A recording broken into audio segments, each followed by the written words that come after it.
regarding this since 2014. ibintu akora timwabimenya njewe tubana ndabizi. You cannot understand how much he works for this. yaratwitangiye kandi ibyo tumusaba byose arabidukorera kandi aradufasha cyane. She helps us a lot and he does a lot of things. ndamushimiye Imana imuhe umugisha. I thank you, may God bless you. ku mutima mwiza na support and compassion atugirira nk'ubwoko bw'abanyamurenge. For your tender heart, for your support, for your compassion for our community, the Banyamulenge community. nshimiye na city mayor yabonetse. I also thank City Mayor who's not here with us. nawe twatangiranye since 2015-16. We also started to work together since 2016. muraja kumwumva kuko tiyabonye umwanya yohereje video message. You listen to the video he sent to you. ku buryo muramumva ku buryo n'ibikorwa bindi dukora ahandi inza mbona kwagira nk'ikibazo cy'abanyamurenge mu mutima. He's really concerned about the Banyamulenge community. kuko niyo dukoze ibindi bikorwa cyangwa ibiterane inza numva guma kudushira nk'imbere njewe niko mbyiyumva. Even when we gathered for other different organization or different gathering, he speaks for us many times. nongeye gushima Councillor Reynolds. I also thank Councillor Reynolds. Ceremony mayor, bohaguruka, you can stand up please. Can you both stand up? And both, please, can you... turabashimiye cyane. We thank you so much. kuba tumirati batugoye numvishije basa nabumva ikibazo cyacu. It was easy to invite you. They really were easy to accept our invitation. Thank you as well, Councillor Reynolds. You can stand up because I know that you're very supportive. Nawe wahaguruka waradufashije cyane. Twiyegereje na Toms. We also welcome Toms. Akora muri Genocide Watch. Yeah, you can stand up please. He works in Genocide Watch. N'umuntu witangiye ubwoko bw'abanyamurenge. Devoted himself for the community, the Banyamulenge community. Atuye London. He lives in London. Kandi akora ibikorwa byinshi dukora n'izindi conference nyinshi aratwitangira. He attends and works in so many conferences and he really helps us a lot. Nkaba ngushimiye. I thank you once again. Okay, nshimiye Councillor August.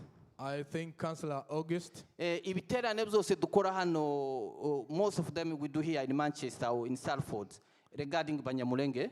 Ibyo dukora byose hano muri Manchester bigendanye n'abanyamurenge. Azabyitabira. He always participate. Ndamushimiye cyane kandi ndabizi ko atugira ku mutima. I extend our gratitude to you and we know you have us in your heart. Yahaguruka nawe mukamubona. Can you please stand up? Can you stand up please? Dufite ba ceremony mayor b'imyaka ibiri itambutse. We have a past ceremonial mayors with us for the past 2 years. Last year it was Anne-Marie. She was the ceremony mayor. Umwaka ushize yari Anne-Marie niwe wari ushinzwe. Please, can you stand up please? Wahaguruka nawe. Ndabashimira cyane, ndashaka kubereka nk'umuryango wanje mfite hano Salford ukuntu batwitabira n'ukuntu badufasha mu kibazo cyacu. I thank you deeply for your support and all the work we do together. Ndashimira Councillor Mullen nawe yari ceremony mayor mbere ya Anne-Marie. I also thank Councillor Mullen who was also ceremonial mayor before Anne-Marie. Igihe cyose dufite ibiterane cyangwa umunsi mukuru naramutumiye tiyahisagora yaremeye ko azaza. Whenever we have gathering, whenever we have any event, he responds to our invitation. Can you stand up please? Ushobora guhaguruka. Ndashimira Councillor Fletcher. I think can you stand up please? Councillor Fletcher, can you stand up? Navuga ngo n'umwana mwiza kuko ndabizi ko ibibazo byacu byumva cyane. I can say you're such a nice person because you're concerned about the community problem, our community problem issues. Turi kumwe na Councillor Dickman Stewart. We also have Councillor Dickman Stewart in our midst. And turi kumwe na Councillor Roland. We can stand up both of please. Guhaguruka mwembi. Ndabashimiye cyane. I thank you all. turi kumwe na Councillor Wilson Nkurunziza ni Umurundi. We also have Councillor Wilson Nkurunziza, who is from Burundi.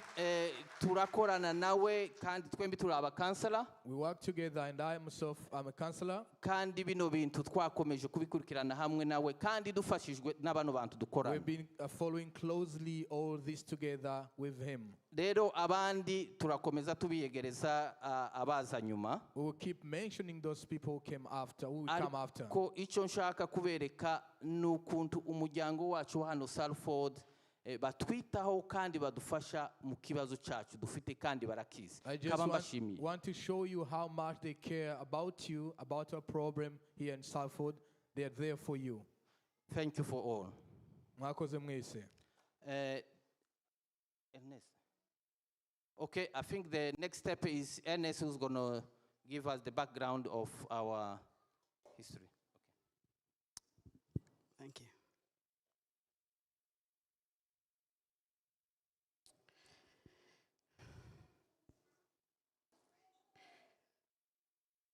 I'm humbled and honored Chishwe bugufi to have been chosen to speak today. kuba bampisemo kugira ngo ngire icyo mbabwira uyu munsi. It's not because I know more than most people know here, Suko nzi byinshi kurusha abantu bose bari hano, or because I'm more updated of what is happening in Congo. cyangwa kuko mfite amakuru menshi ahagije ku byabereye muri Congo. I thank the organizers to have thought about me, Ndabashimira cyane ko mwantekerejeho ababiteguye to say something about what is happening to our people. kugira ngo mbabwire ibirimo biraba ku bwoko bwacu. I want to thank our community leaders. Ndashimira abayobozi bacu b'ubwoko. I want to thank the organizers, those who led this project to happen. Ndashimira abateguye iki gikorwa cyangwa se uyu munsi. I want to thank all the pastors and the community leaders apart from Banyamulenge. Ndashimira abashumba n'abandi bose bagize icyo bakora mu buryango. Thank you very much to be with us today. Mwakoze cyane kubana natwe uyu munsi. Today we are celebrating the 19th commemoration. Uyu munsi ni umunsi turi kwibuka ubwicanyi bwakorewe abanyamurenge ku nshuro ya 19. For those of you joining us for the first time, abaje hano ku munsi ku bwa mbere, 19 sounds like a big number. Umubare 19 murumva ari nk'umubare mwinshi cyangwa munini. But those who lost their relatives, ariko abantu babuze ababo, the memory of this is still fresh in their memory. Iyi myaka baracyayibona nk'ibintu byabaye ejo. We continue to seek justice, turacyakomeje gushaka ubutabera, and we are not giving up until we get the justice. kandi ntabwo tuzigera ducika intege kugeza igihe tuzabonera ubutabera. The flyer said that commemorating the massacre of Gatumba, twavuze intego ivuga ngo no kwibuka ubwicanyi cyangwa se genocide yabereye Gatumba. but I've chosen to call it a genocide. Ariko we yahisemo kuyita genocide cyangwa ubwicanyi ndengakamere. In international law, mu mategeko mpuzamahanga, for a massacre to become a genocide, there are processes. kugira ngo ubwicanyi bwakorewe abantu benshi buhinduke genocide hari inzira bicamo. But for us, the victim, ariko kuri twebwe abo byabayeho, who are the expert of war, the expert will call themselves expert. twebwe ni twebwe nzobere bw'ibyo ngibyo byatubayeho. This is a genocide. Ibyatubayeho ni genocide. And whoever says otherwise, he has to come and prove to us that it's not. Kandi umuntu ubihakana azaza tubaze twe tuzabimwemeza.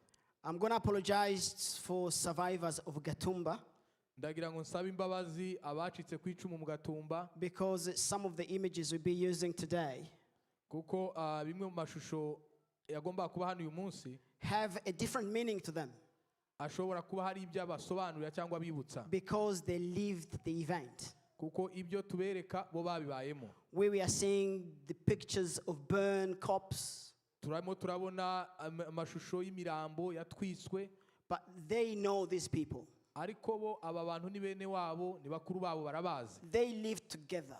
Bari kumwe babanaga aho hantu. So for them, these images mean something else. kuri bo rero aya mashusho asobanura ibintu birenze ibyo turi kubona. We do apologize. We don't want to make you traumatized. turabasaba imbabazi kuko ntabwo dushaka kubasubiza mu bihe mwavuyemo But we are using the kubahamura. image to inform others who don't know about Gatumba. twakoresheje aya mashusho kugira ngo tubwire abandi amakuru abantu batigeze babibona cyangwa batabibayeho tubabwire amakuru I y'ibyabaye. want to take this opportunity to thank all of you who have been with us from day one, ndagira ngo mbashimire abantu bose bakomeza bitabira ibi bintu guhera ku munsi wa mbere, but also want to thank those who joined us for the first time. ariko ndanashimira nanone umuntu waba ageze hano ku nshuro ya mbere. Our campaign is growing.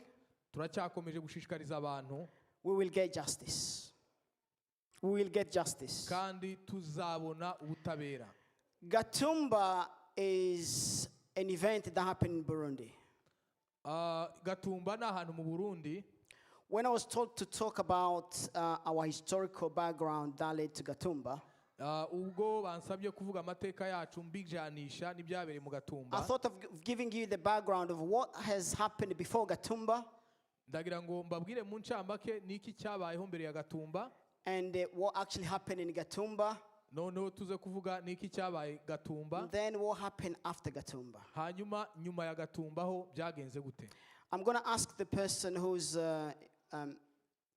flipping the PowerPoint to go with me. So I'm on slide.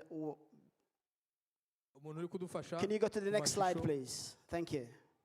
twereke ibikurikiyeho. Right, the map you are seeing in front of you, iyi shusho muri kubona imbere yanyu, I wanted to go a little bit deeper of the source of conflict or source of what is happening now to us. ndagira ngo mbabwire intandaro y'ibirimo biraba uyu munsi aho byakomotse. Because there are some recent cause of the genocide, hari intandaro za bugufi, but there are other distance source of reason why the genocide happened. ariko hari n'ibindi bifite imizi mu mateka byatumye biganisha no kubwicanyi You'll allow me to bwadukorewe. fly through what I've presented, but I want to give you a big background. Reka mbabwire mu ncamake simbabwira byinshi. This is the famous Berlin conference in 1885 that you all know.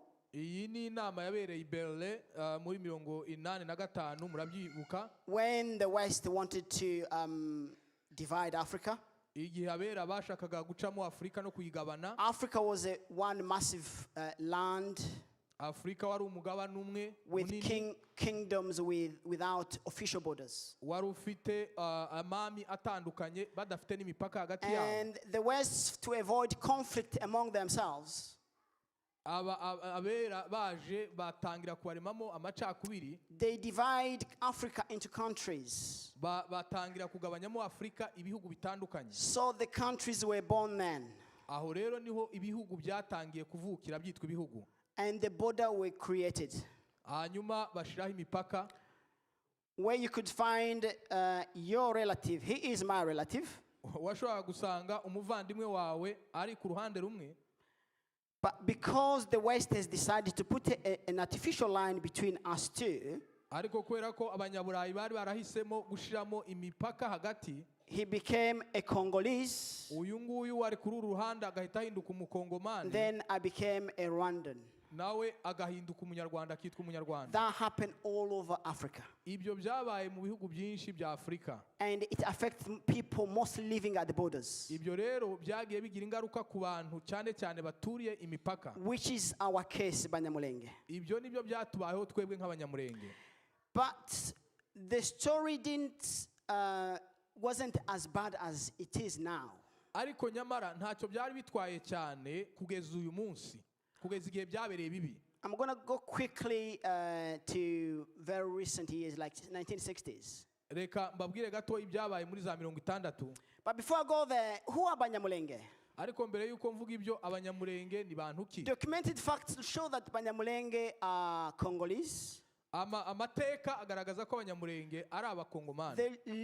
They lived in Congo for more than 400 years. batuye muri Kongo imyaka irenga 400.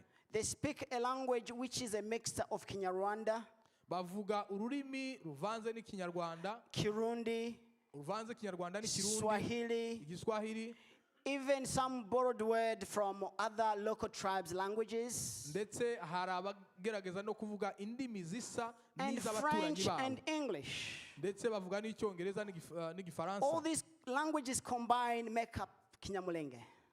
Izi ndimi zose rero iyo zihuje zigenda zigira amagambo amwe zihuriyeho akaba ari nacyo Kinyamulenge. Some people describe them as Rwandophone.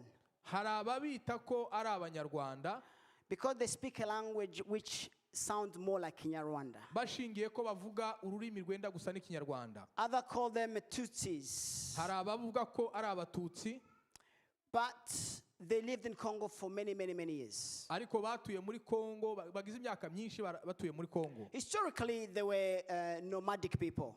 Amateka agaragaza ko ari abantu bagendaga bimuka because the pastors, kubera ko bari aborozi, they moved according to seasons kuko bimukaga bitewe n'ibihe uko to make bimeze, sure that their cows get the fresh pâturage. kugira ngo amatungo yabo abone uko abaho.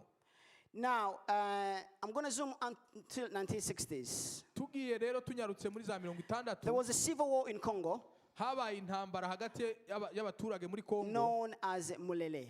yitwa Murere cyangwa yiswe Murere. Now, most people then they were fighting against the government. Iyo ntambara abantu benshi barwanyaga leta. And Banyamulenge as well joined the movement. Abanyamurenge rero nabo bifatanije n'abantu kugira ngo barwanye leta. Until things change where the other rebels start eating their cows. Biza guhinduka ba bantu bamwe bandi batangiye kurya inka z'Abanyamurenge. They found it strange, then they decide to instead join the government. Batangira gufatanya na leta. When they joined the government, bafatanije na leta, all these rebel groups start attacking them. Inyeshamba zitangira kwataka Abanyamurenge cyangwa the government there was responsible. Leta yarabirebereye, recruited some young people from the Banyamulenge, itangira kuzana abantu bato b'Abanyamurenge, trained them and made them incorporate them in a national army. Ibashira mu gisirikare cy'igihugu. But then most of Banyamulenge had fled the area and went to seek asylum, internal displacement. Icyo gihe rero Abanyamurenge bamwe batangiye kuva aho batuye batangira guhunga baje ahantu hatandukanye. Many died through the process. Benshi baguye muri urwo rugendo. But again, from 1969 they start going back to their homeland, which is the High Plateau. Muri za 69 rero bongeye gusubira kandi gutangira guhunguka basubira iyo babaga mbere. They lived peacefully for about 20 years. They lived in peace for about 20 years. Babaho mu mahoro nta ntambara imyaka nka 20. Now, some local leaders from South Kivu, abayobozi bo muri Kivu y'Amajyepfo, who were then in Kinshasa, the capital, bari Kinshasa icyo gihe muri kapitale, they start planning bad plan against Banyamulenge. Batangira gutegura gucura imigambi mibi ku bwoko bw'Abanyamulenge. They start calling them foreigners. Batangira kubita ko ari abanyamahanga. And their ideology against Banyamulenge became worse. Ingengabitekerezo zabo ku Banyamulenge zibambi. They start excluding them from voting, for electing their leaders. Kubima uburenganzira bwo gutora abayobozi. Then situation start become worse and worse. Icyo gihe rero ibihe bitangira kuba bibi cyane ku Banyamulenge. Now we are in the 1990s. Aho ngaho turi muri za 90. In Rwanda there is a war going on. Mu Rwanda harimo harabugwa intambara. In Burundi there is a war going on. I Burundi hari intambara. Because we live at the border, this war affects us. Kubera ko rero dutuye imipaka yegeranye, izo ntambara zose zatugiragaho ingaruka. But we nothing to do with what is happening in Rwanda. Nyamara ntacyo twari duhuriyeho n'ibyarimo birabera mu Rwanda. Civilian will come from the High Plateau and come to Uvira, which is the city. Abaturage bashoboraga kwitemberera bavuye Uvira. They'll be arrested that they were the one who killed the president in Burundi. Bakafatwa bagafungwa bashinjwa ko aribo bishe perezida w'u Burundi. Come 1994, muri za 94, the rebel group in Rwanda took over power. Umutwe w'inyeshyamba mu Rwanda uja ku buyobozi, which were led predominantly by the Tutsi. Uwo mutwe wari uyobowe cyane cyangwa se umubare munini w'abantu bari bawugize bari Abatutsi. But the president was a Hutu. Ariko perezida cyangwa se yari those who were in power in Rwanda, abari ku butegetsi mu Rwanda, they didn't have anywhere else to flee to. Nta hantu handi bashoboraga guhungira. They came to our area, Eastern Congo. Baza aho dutuye muri Congo. They continued to do what they were doing in Rwanda, killing Tutsis. bakomeza icyo bakoraga mu Rwanda cyangwa se bibi bakoraga mu Rwanda byo kwica The abatutsi. situation became worse and worse. Ibihe bikomeza kuba bibi kandi biba bikurushaho. Now, after the genocide in Rwanda, Nyuma y'itsembatsemba ryabereye mu Rwanda, the government in Congo as well started to host those who fled the government in Rwanda. leta ya Kongo yahisemo kwakira no gucumbikira abahunze bavuye mu Rwanda base bakoze amahano. For them to settle without any problem, they had to come up with a plan to deport Banyamulenge from Congo to Rwanda or to Burundi to elsewhere, not in Congo. Babaha umutekano batangira gucura imigambi yo gucura abanyamurenge babasubiza mu Rwanda. This is how the war started against Mobutu. Iyo ni intambara yatangiye kuva ku bwa Mobutu. Mobutu was the dictator that ruled Congo from 1960s to 1995. Mobutu yari umuyobozi w'umunyagitugu kuva icyo gihe kugeza igihe yaviriyeho. Now, you can understand now, Banyamulenge became target. Murumva rero ko abanyamurenge bagiye mu mbone z'umuntu wese ushaka kubagirira nabi. An instrument of war, igikoresho cyiza cy'intambara, but really not leading anything. ariko mu by'ukuri nta kintu na kimwe bahuriyeho n'ibyo byose babitaga. Countries in the region are fighting. Ibihugu birimo birarwana mu karere. International stakeholders are fighting. Imiryango mpuzamahanga n'abafasha mpuzamahanga But they're just bararwana. using the name Banyamulenge without really them taking part or having benefit in what was happening. Ariko ibyo byose intandaro nyirabayazana abo barwaniraho ni abanyamurenge, abaturage b'abanyamurenge badafite aho bahuriye n'ibyo biri kuba. All that because of political instability in Congo. Ibyo byose bigaterwa n'umutekano mukeya mu bya politike wo That muri led Kongo. to AFDL, Ibyo ngibyo bya itaho bihuriye na AFDL followed by RCD. na RCD. So many wars you can number. I think now we've got like fifth war going on now. Haba intambara nyinshi cyane ku buryo ubu ngubu dushobora kuba ari nk'iya gatanu. Banyamulenge are talked about in these wars, Abanyamurenge baguma bagaruka cyane muri izi ntambara. but really they don't have much stake on what was going on, Ariko se mu by'ukuri hari uruhare ruhagaragara babifitemo, apart from being victim. usibye gusa kuba inzirakarengane. Because there is no way people can plan a war Kubera ko nta buryo byumvikana ko abantu bategura intambara and you benefit from it without being at the table of where the war was prepared. hanyuma njyewe nkayungukiramo kandi ntarigeze nicara aho iyo ntambara yateguriwe. Banyamulenge have been excluded since the 1960s. Kuva muri za 60 abanyamurenge bashizwe ku ruhande mu butegetsi. Only few Banyamulenge joined politics in 1990, post 1994-95. That's when they joined. Muri za 94 95 nibwo bakeya muri bo batangiye kuja muri politike muri Kongo. But because of this regional war, Ariko kwera intambara z'ibihugu cyangwa se led by z'akarere the government and very influential political leaders, zirangajwe imbere na za leta n'abandi bafite ijambo who will muri openly politike, use the name Banyamulenge for the cause of war. bagiye bakoresha cyane izina umunyamurenge. We kubera continue to become victim. dukomeza kuba inzirakarengane, dukomeza kuba inzirakarengane uko umunsi ukeye n'uko bwije. In 1998, Muri 98 the war against Kabila started. habaye intambara yarwanaga ubutegetsi bwa Kabila. Most of people who died in Gatumba were living in Katanga. Abantu benshi baguye mu Gatumba bari batuye muri Katanga. In 1998, they became victims. They start trying to kill them. Muri za 98 batangira kubica. They fled to South Kivu Bahungira muri Kivu y'Amajyepfo for a moment, mu gihe gitoya. and then because of insecurity, they fled to Burundi. Kubera intambara barongera none bahungira I Burundi. They were under UN protection. Icyo gihe bari bacungiwe umutekano na UN. They thought then that they had peace. Barababwira ko bafite umutekano aho bari. But even where they were in a foreign country, Ariko nyamara naho bari mu gihugu cy'amahanga, evidence shows that hari ibimenyetso bifatika bigaragaza ko rebel group FNL, umutwe w'inyeshyamba wa FNL in cooperation with the government of Congo, ukoranye na guverinoma ya Congo and other negative forces in the region ndetse n'indi mitwe yitwara gisirikare cyangwa inyeshamba prepared to yaho cross the border into the refugee camp. bazaga kenshi bakagera aho ngaho muri iyo ka cyangwa se muri iyo nkambi And execute their plan. bagezaho umugambi wawo bawugereyeho. This evening was an evening like every evening. Uyu mugoroba turimo twibuka uyu munsi wari umugoroba nk'indi migoroba. Kids were playing in a refugee camp, Abana barimo bakina hanze nk'uko thinking bisanzwe. that they've got security, Bari batekereza ko bafite umutekano. thinking that they are singing and enjoying even though the life was difficult. Batekerezaga ko bishimye n'ubwo ubuzima bwabo bwari mu But these kaga. people who were planning to exterminate them Ariko aba bantu barimo baca umugambi wo kubica no were kubarimbura. planning on how no one should escape. Barimo bakora imibare y'uburyo nta muntu n'umwe ugomba kurokoka. They planned to surround the camp and they burned people alive. They killed people with machetes. You name. They used all sort of equipment they can use to kill them. Bakora uwo mugambi barawucura bica abantu baratwika amahema baratema n'imipanga. 164 people die on a night. 166.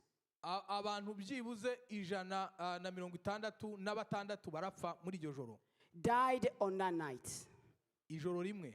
Parents, Ababyeyi, children, abana, mothers, abagore, young people, abasore urubyiruko, alike inkumi in n'abandi. one night. We cannot number the number of injuries. Ntabwo twabara abakomeretse, abamugaye, Where ingaruka zindi. these Banyamulenge were killed, Abanyamurenge baricwa. there were other camps there.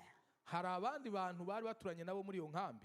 People who came to kill Banyamulenge. Abantu baje kwica abanyamurenge. They passed other camps that are around there. Barimo bagenda basimbuka abandi Came batari abanyamurenge. specifically targeting Banyamulenge. Kuko abo bashakaga by'umwihariko bari abanyamurenge. That's why we are saying this is the genocide. Niyo mpamvu ibingibi tubyita It's itsembatsemba. not an incident that happened, people died.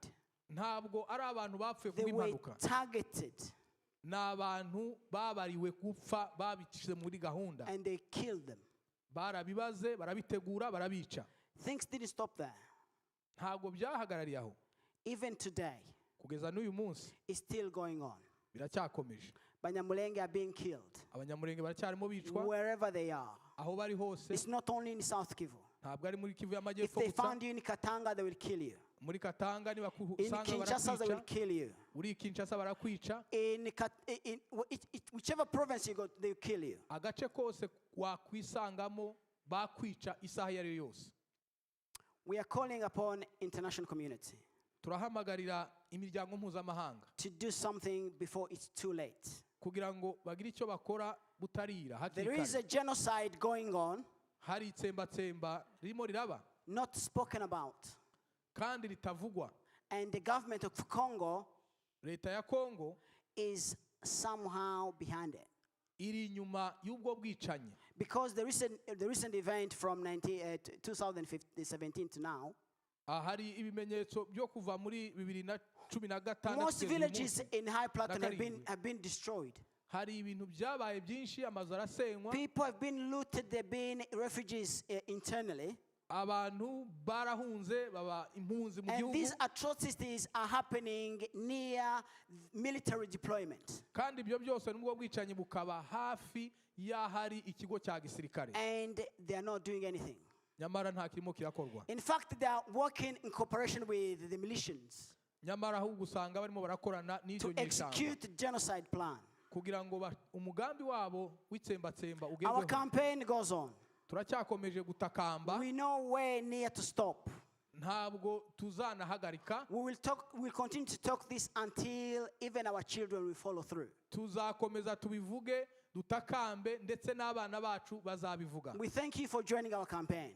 Turabashimira kuko mwemeye ko tubana We muri thank you for being our voice. Turabashimira kuko mwemeye kuba ijwi ryacu. We thank you for your dedication for this project. Turabashimira kuko mwitangiye uyu mushinga. Denying Gatumba genocide is affecting Banyamulenge until up to now. Guhakana itsembatsemba ryabereye mu Gatumba birimo biragira ingaruka ku Banyamurenge n'uyu munsi. The international community has to do something now Umuryango mpuzamahanga hari icyo wagombye gukora to halt this ongoing genocide. kugira ngo hahagarikwe ubu bwicanyi. hakiri kare. Our time is short. Igihe cyacu ni gito. And I know other people who intervene will continue on what we've said. Hari abandi bantu baza kuza nabo bakabisubiramo. But to conclude, Ariko nsoza, this has happened. This has happened. ibi nibyo birimo biraba. Not once. Ntabwo byabaye rimwe. Gatumba is not an isolated case. Ntabwo Gatumba ariko kantu konyine kabaye kwa It's a Nyamulenge. continuation of what has been planned. Ntabwo ari cyo cyonyine kuko yari ingaruka z'ibindi byinshi byakomeje And the biba. situation is worsening. Kandi nanone ibibazo biracyahari kandi biraba biri Innocent kurushaho. civilians, activists of human rights and agents of development are being arrested and killed. Inzirakarengane, abasivile badafite abahure na politike barimo baricwa bavugira uburenganzira bw'ikiremwa muntu. The situation is becoming worse and worse. Ibihe birimo biraba bibi cyane kurushaho. We are crying for help. Turimo turatakamba dusaba ubufasha. We are calling for international community to intervene. Turasaba imiryango mpuzamahanga kugira icyo bikoraho. We want help. Dukeneye ubufasha bwanyu. This is the 19th time we are crying. Iyi ni inshuro ya 19 turimo dutakamba. Every day we are burying innocent people. Buri munsi dushingura abantu b'inzirakarengane. Our villages are being destroyed. Imihana yacu yaratwitswe. Most of our communities now are living abroad in refugee camps. Abantu bacu abaturage batuye hanze, batuye mu nkambi mu bindi bihugu. We need help. Dukeneye ubufasha. We thank you for your dedication. Turabashimira kubwo kwitanga kwanyu. We thank you for advocacy. Turabashimira kubwo kutuvuganira. We know that we are like Goliath fighting with David. Twibona turi nka Goliyati arwana na Dawidi. The government is so powerful. Leta ni ngari irakomeye. We don't have any strength to face them. Nta mbaraga zo kwirwanya dufite. Those who said that they did what happened in Gatumba are free. Abavuga ko bakoze ubwo bwicanyi mu Gatumba baridegembya. Agathon is a senior political leader in Burundi. Agathon n'uyu munsi ni umusirikare ukomeye mu gisirikare cy'u Burundi. A politician. Umunyepolitike ukomeye. We don't know what we can do to bring justice to survivors of Gatumba. Ntacyo zitwakora kugira ngo tuzane ubutabera. But I know together with you, ariko ndabizi dukoranye namwe, this campaign will grow until one day we'll see justice. Ibi ngibi tuzabibona nk'amateka bizashira. The never again is like a rhetoric to us. Kuvuga ngo ntibizongera ni nk'amagambo yo gushenga. It happened many times after it was said. Kuko byaravuzwe ariko birongera biraba. We don't have any contact. Nta buryo bwo kubikora dufite. But we have got you. Ariko noneho dufite You mwebwe. are our voice. Muri amajwi yacu. Let's keep going. Reka dukomeze tugende. One day umunsi umwe we'll see justice. tuzabona ubutabera. One day Banyamulenge, umunsi umwe Abanyamulenge, we live in Congo peacefully. tuzatura muri Kongo amahoro. We'll be treated like every other Congolese. Tuzafatwa nk'abandi abanyekongo bose. Thank you very much for listening to me. Mwakoze cyane kuba And thank you for joining the campaign. kandi mwakoze kubwo God bless you. muri ibi.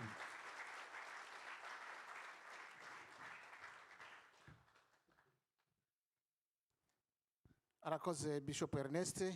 Thank you, Bishop Ernest. Amateka y'ubwoko bw'Abanyamulenge kuyavuga mu minota irenga 10-20 ntiyabivamo.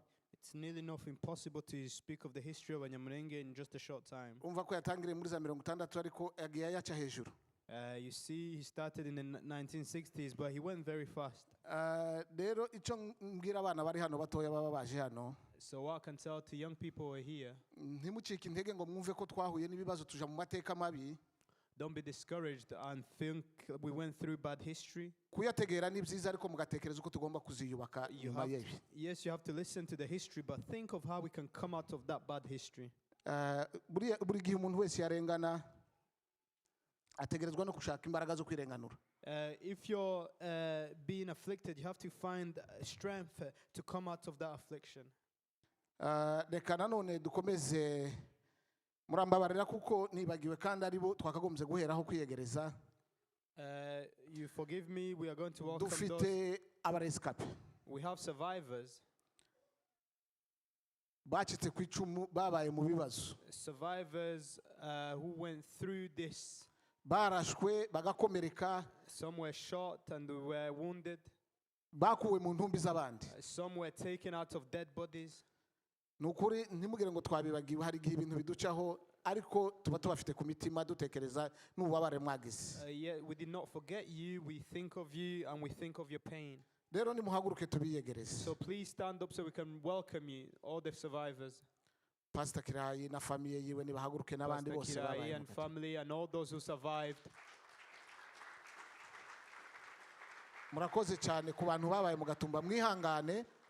For those that were survived the Gatumba Mukomere, massacre, ntabwo biba please. byoroshe nkuko Pastor Bishop yavuze hariya, kubereka ariya mashusho ntibiba byoroshe. As we have said before, showing you these images is not easy, it's not pleasant, Ariko turababwiye ngo mukomeze mwiyubake. but we are telling you to be strong and keep Bakomera rebuilding amashyi yourselves. mwicare.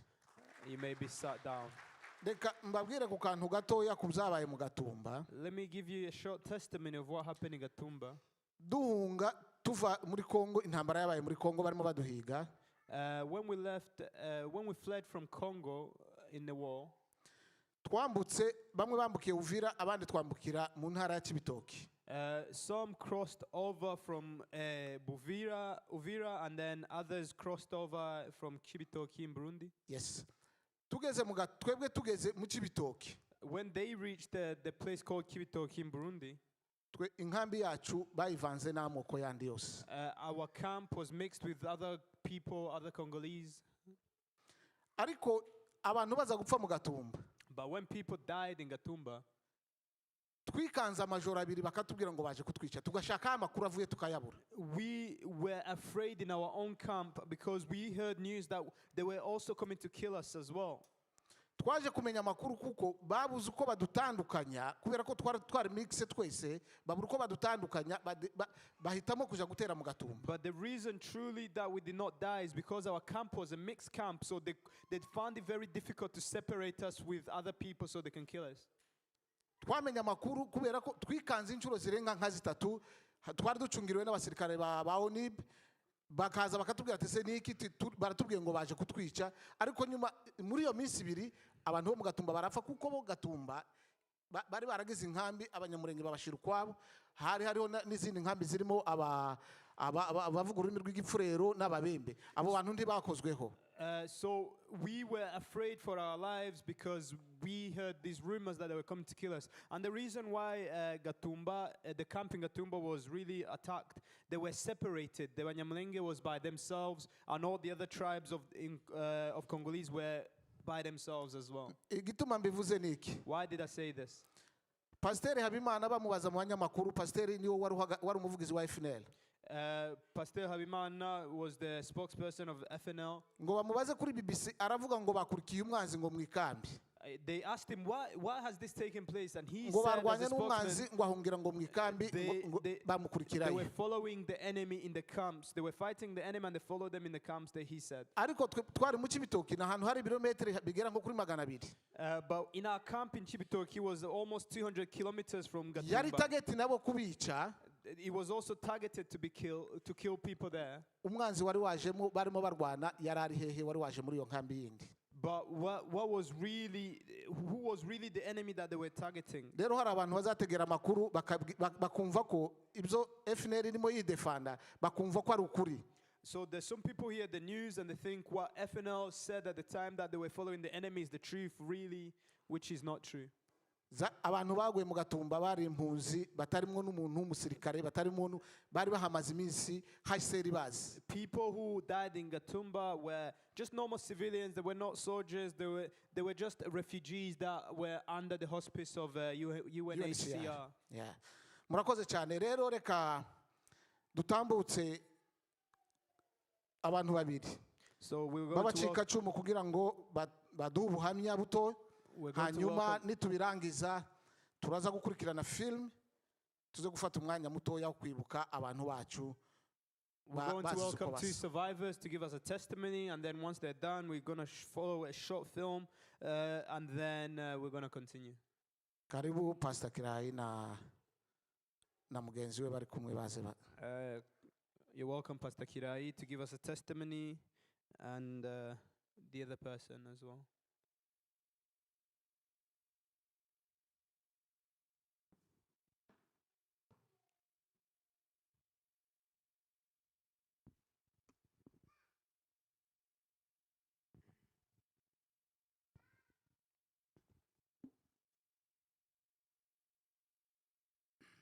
abacikacumu ba Gatumba bose nimutambuke. All the survivors of Gatumba, please come forward. Umuntu wese wari mu Gatumba wa munsi urufu Any, natambuka hano. everybody who was in Gatumba on that day of the massacre, please come forward.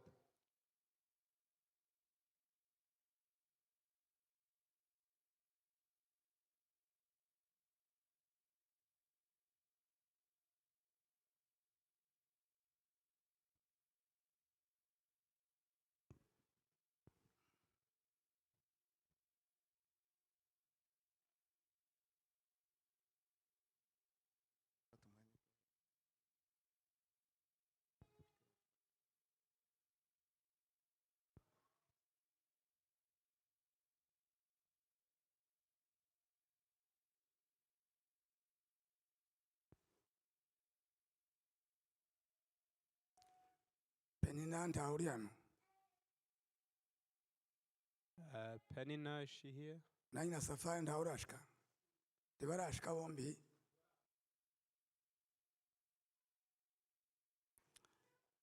Reka nsome ijambo ry'Imana mbere yuko dutanga ubuhamya bwa Gatumba. Before we give our testimony, let me just quickly read the word of God. Ndandisoma kubera impamvu. I'll read it because of a reason. Ntabwo ndi umwigisha I'm not preaching, ariko but mbiterwa n'uburyo twatandukanye n'abavandimwe bagiye mu buryo bubi. I'm reading this word as a form of remembering our family members that we lost in such a terrible way. Ubuhanuzi bwa Yesaya igice cya mbere n'umurongo w'icenda. Isaiah chapter 1 verse 9. Haravuga ngo iyaba Uwiteka Nyiringabo atadusigarije igice gito cyane cy'abantu barakose, tuba twarabaye nk'Isodoma tukamera nk'Igomora. Amen. It says, unless the Lord of hosts had left us a very small remnant, we would have become like Sodom. We would have been made like Gomorrah. Amen. Batandukanye n'abantu benshi. We lost many people, Abagore, abagabo, abana, abato n'abasore n'inkumi. men, women, children, young people. Dutandukana n'abapastori twakoranye umurimo w'Imana. We lost the pastors that we served God with, Abo twari dusangiye urusengero n'abandi. those who we pray together. Niyo mpamvu nzasomera ijambo ry'Imana ngo kugira ngo ridukomeze. That's why I read that word, so it can strengthen us. Mbere yuko tujya gutanga ubuhamya ndasaba abantu bose ngo bave hasi bahagarare twibuke bene data baguye mu Gatumba nabonye batabigezeho. Before we give our testimony, let me ask you all to stand up so we can observe some moments of silence to remember our loved ones that we lost. Umuntu wese uzi ngo yaje kwibuka Gatumba hano ave hasi ahagarare. And everybody who is here for remembrance of people lost at Gatumba, please, Umuntu umwe s'il vous plaît. let's observe a minute of silence.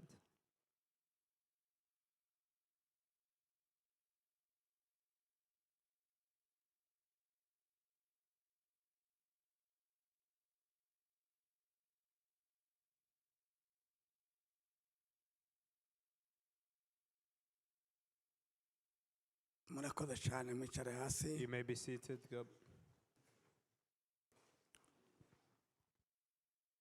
Uyu ni umunsi mubi kuri twebwe. This is a very bad day for us. Abacikacumu barahanga imbere yanyu. All the survivors who are before you. Ni umunsi mubi kuri twe. It's a very bad day for us.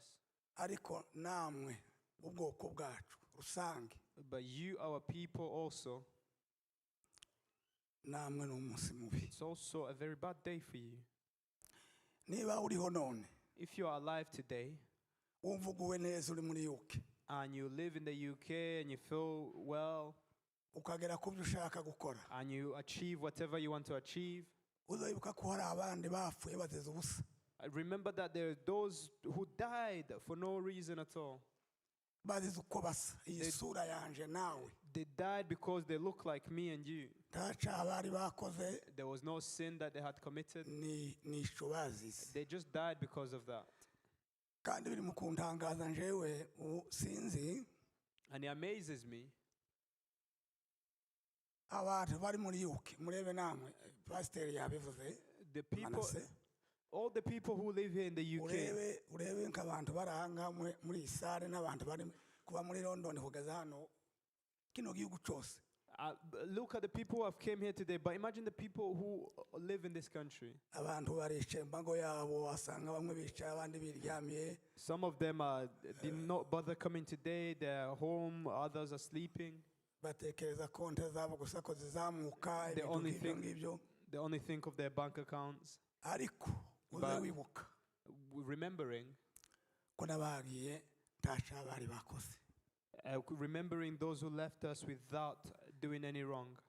kandi nawe ni ukuri hano iyo wari hariya muri Congo baba bakuriho You're lucky to be here. Had you been in Congo right now, they'd be chasing you also. kuko n'ubu abantu bacu ko barapfa Because until today, our people are still being killed.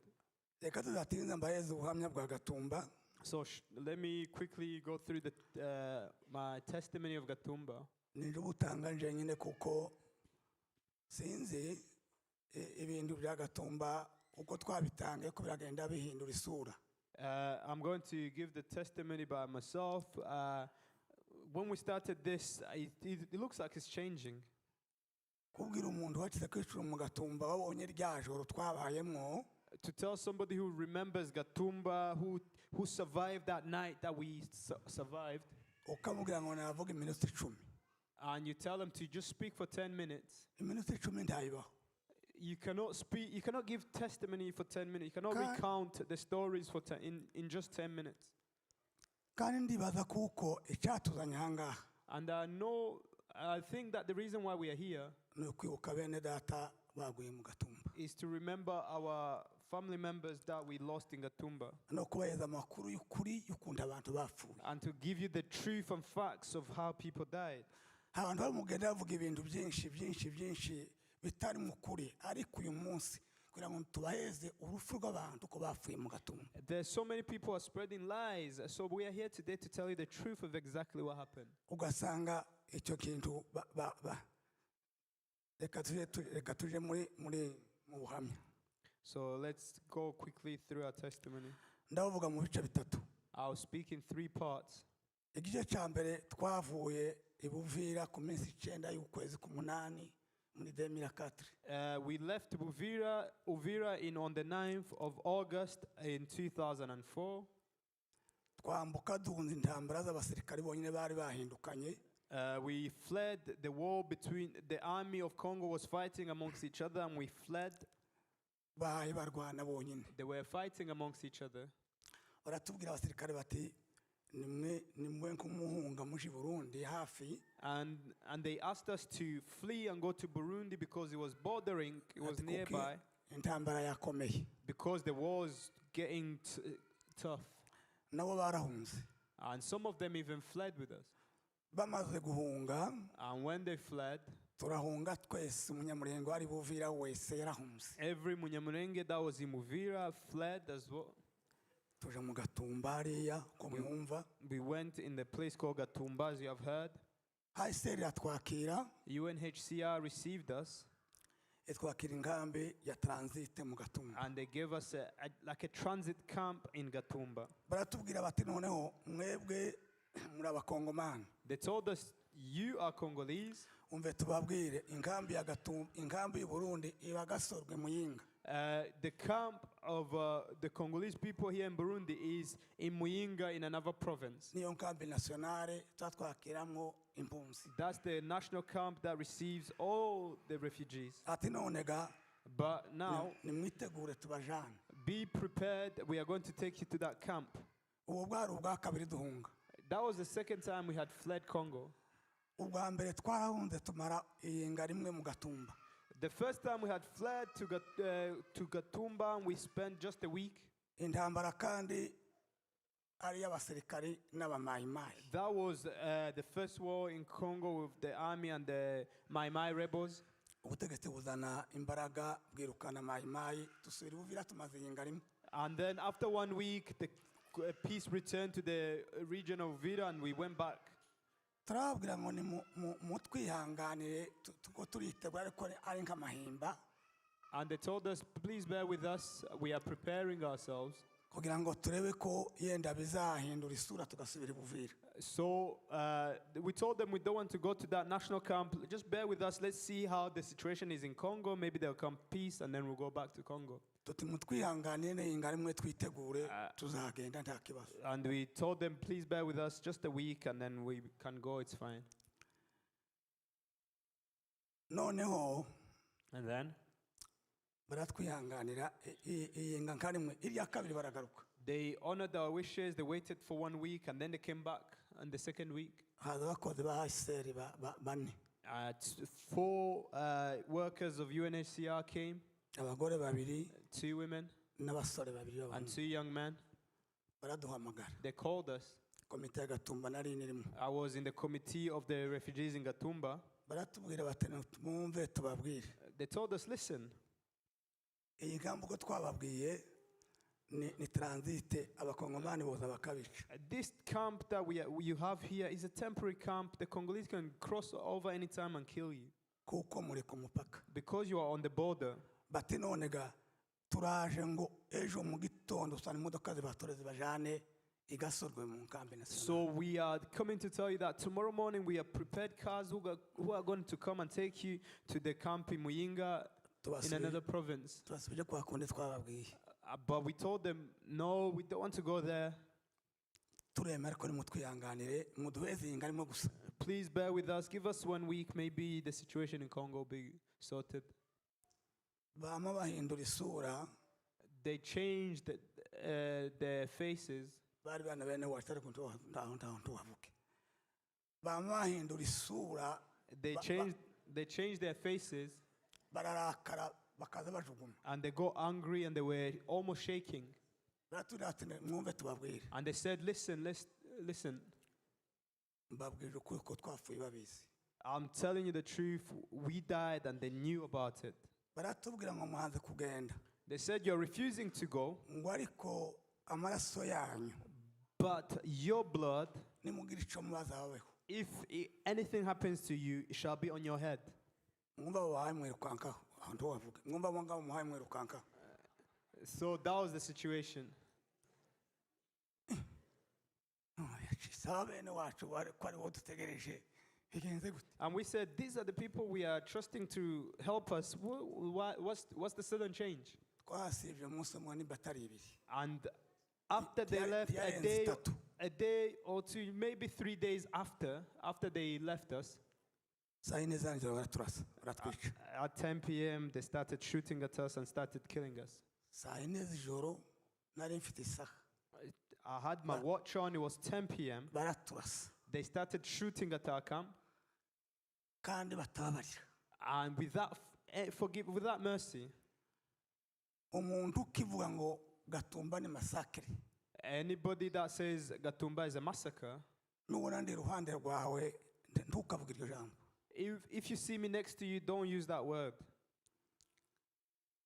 Gatumba si massacre, ni genocide. Gatumba is not a massacre, it was a genocide. Genocide ni iki? What is genocide? Ni ukwica umuntu ku mugambi. Is to kill somebody with a plan, having planned it before. ukavuga ngo uyu muntu akwiye gupfa And you say this person deserves to die nta n'impamvu mujijisha. without any single reason. mwumva ko twebwe twazize isura yacu, We ishusho yacu. died because of the way we look, the way we are created. abatwishe nico batujijisha. Those who killed us, they killed us for that very reason alone. hanyuma mureke mbabwire urupfu rwacu twapfuye. Let me tell you the type of death that we died. wowe uzuvuga ngo ni uzuvuga ngo ni massacre. You who says the massacre, batwishe mu buryo bune. they killed us in 4 ways. batwishije imbunda, They shot at us. baraturasa, They used the guns and they shot at us. badutemesha imipanga They macheted us down. batwicisha imbugita They killed us with knives. badutwikisha esansi. And they burned us with petrol. Hari abantu bazaga bagenda bapuriza kugira ngo bagire isuku mu nkambi. There are people who, before that, there are people who try to keep their camps clean. Uwo munsi bari babazanye bakagenda bapuriza esansi ku mahema bamara kwasa amasasu ya za tereshi.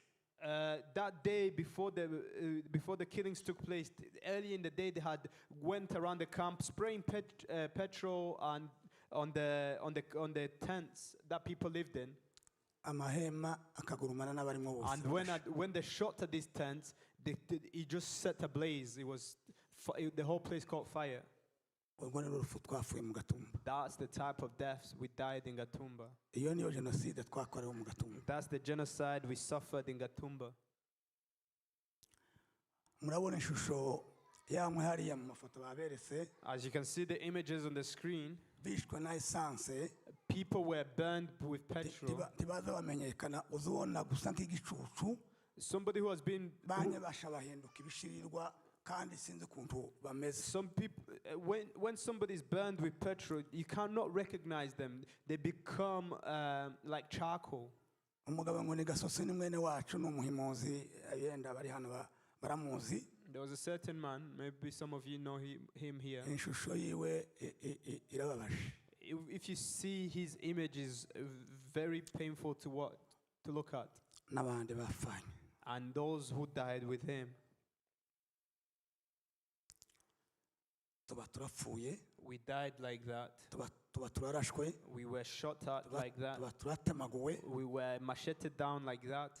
Urwo ni rwo rupfu batwishe mu Gatumba mu mahema. That's the deaths we died in Gatumba in those tents. Kandi baturashe baturutse ahantu habiri. Amahema yari yubatse gutya. So they came in two ways. The tents were in a row. Yari atatu. There were 3 rows. Atatu karimo ibihumba byinshi bigenda gutya. And there were 3 massive tents that had many rooms. Za mashini gaze bazishinga ku matwarete yari imbere yacu. And then behind us or in front of us there was some toilets, and the machine guns came from that side. Ihema rya mbere uguma kumanuka kuja mu yandi. And they start shooting at the first tent as you're going down to the others. Izo mbunda ziko zirasa abantu bavuye muri shitingi zikazibarasa mu mitwe no mu bituza baye bahunga. That machine gun at the front was shooting at people running out of the tent, so it was shooting them in the head and in the chest. Abandi baturuka munsi y'amatwarete bakaza barasa imiryango umuryango shitingi ya nyuma ni ya kabiri. So and another group of shooters were shooting at people coming from the second and the third tent. Nuko niko abantu bapfuye. That's the way people died. Reka ngeno gice cya kabiri. So let me go to the second point. Ariko mu gufa kwacu aho ngaho twafanye n'ababembe 14. Amongst the deaths of the Gatumba, there were 12 Babembe tribe people who died with us. Hari inkambi zibiri, hari wabikozeho. There were 2 separate camps. They've mentioned it before. Imwe yari haruguru. One was at the top of the hill. Indi ni yacu twari turimo twebwe. And the other one is ours that we were in. Iyo haruguru yarimo abarundi, yarimo n'abandi bakongomani. The one at the top was some Burundians and other Congolese people. Iyo nkambi ntacayibayeho. Nothing happened to that camp. Niyo yacu yarashwe. Just our camp was shot at. Igice cya kabiri. The second part nuko twahunze. Is the way we fled. Kandi ikintu kibabaje mwa bantu b'Imana mwe. The saddest thing amongst all, Burundi bwigeze guhungira iwacu natwe turabatunga.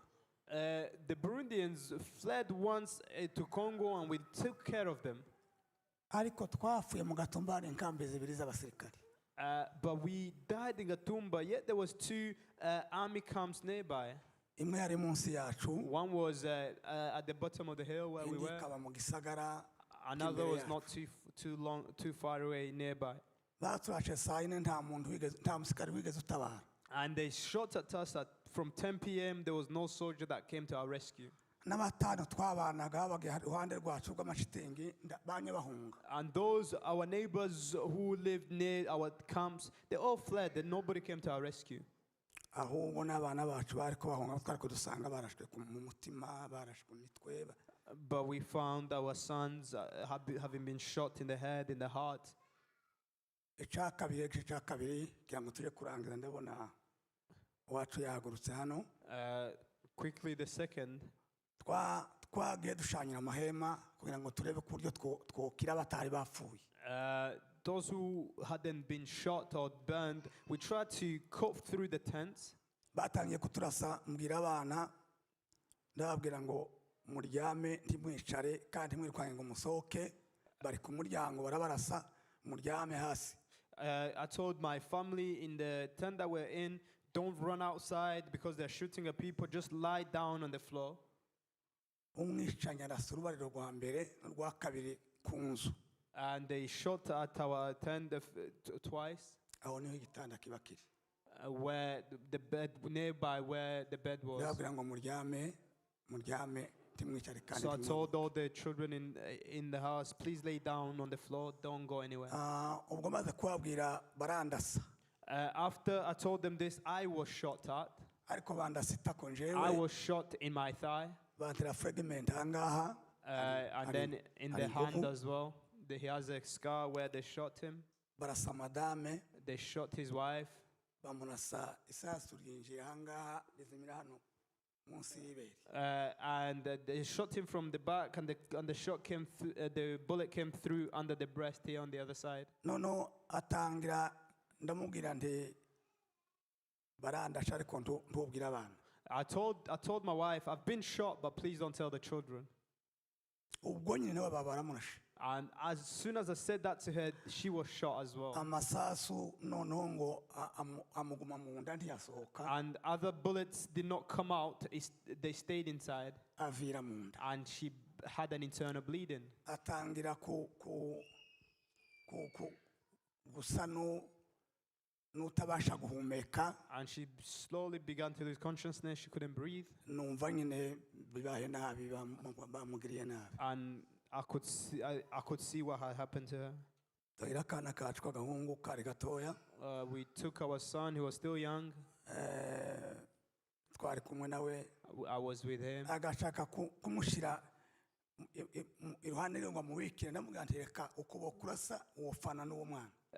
My wife tried to hold our son, who was still very young. I said, no, please don't hold him, because if they keep shooting at you, you will die with the boy. She let go of the boy. I took him by my side.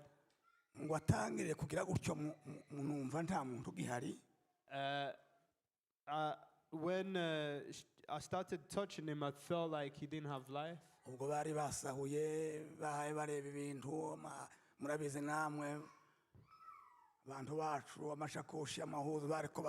So as they were shooting at us and killing us, they also stealing from us and taking everything that we owned. So we tried to see how we can get out of that situation. I cut open the tent.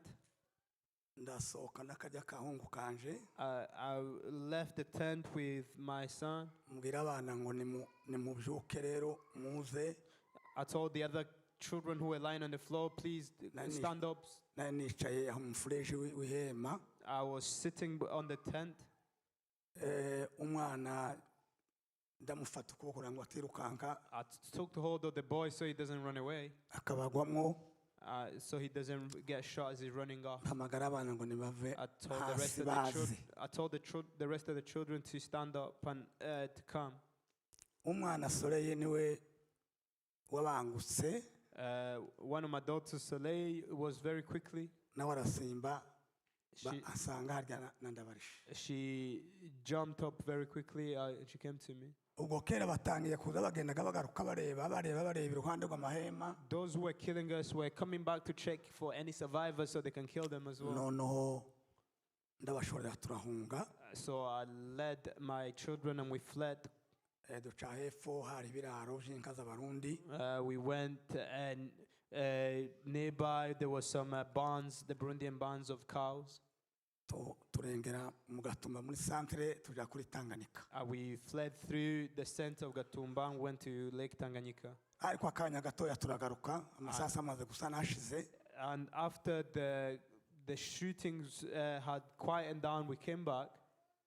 Jewe nza kugira umugisha utarabonye abandi bapfushije babo bagashira.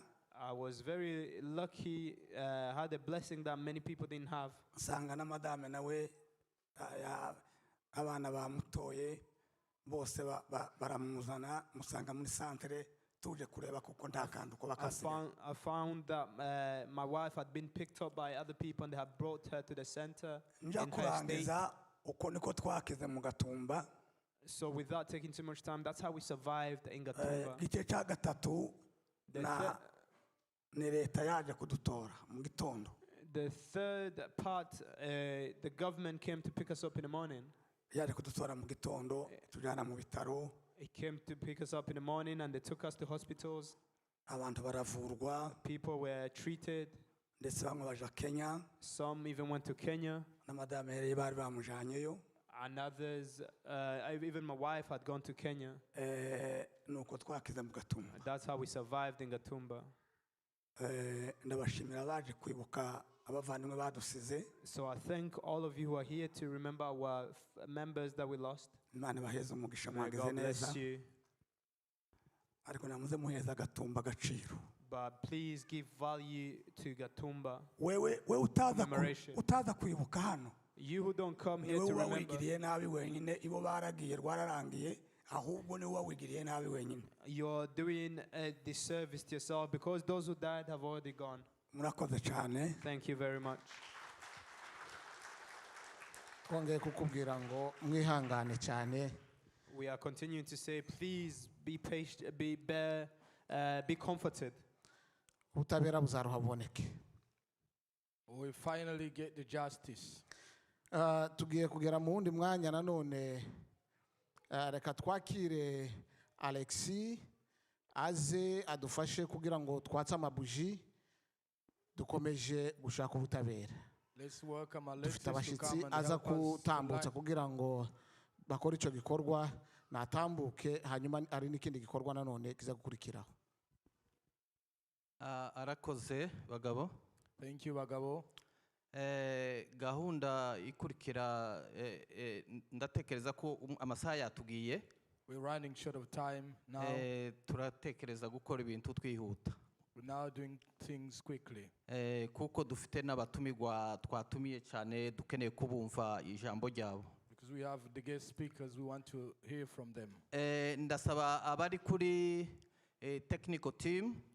May I ask those on technical team barashiraho filme to display the movie, mu mwanya mpamagara abantu kugira ngo twasa amabuji. as I'll be calling upon people to come and light the candles for us. Mbere yaho niyegereje abandi bashitsi baje nyuma yacu nyuma tumaze kwiyegereza aba mbere. Where those who came later after we have welcomed others. Ndabona Councillor King yahaguruka kabasura. Councillor King, Please, can you stand up, please?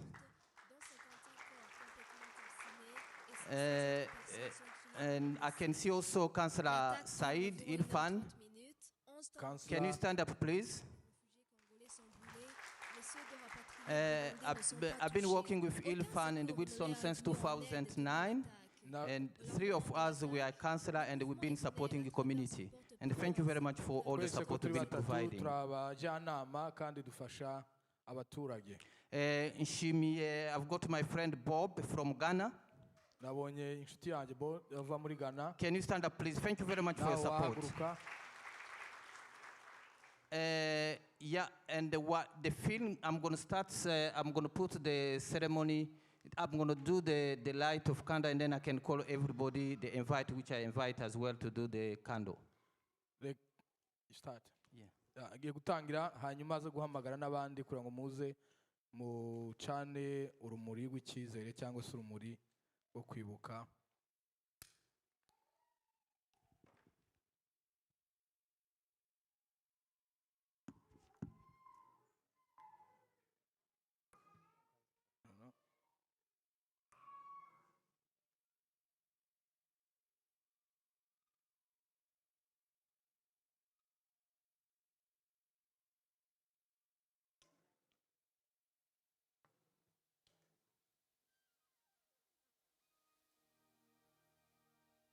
Le bilan de l'attaque est de 166 personnes mortes, dont 55 corps complètement calcinés et 116 autres personnes sont grièvement blessées.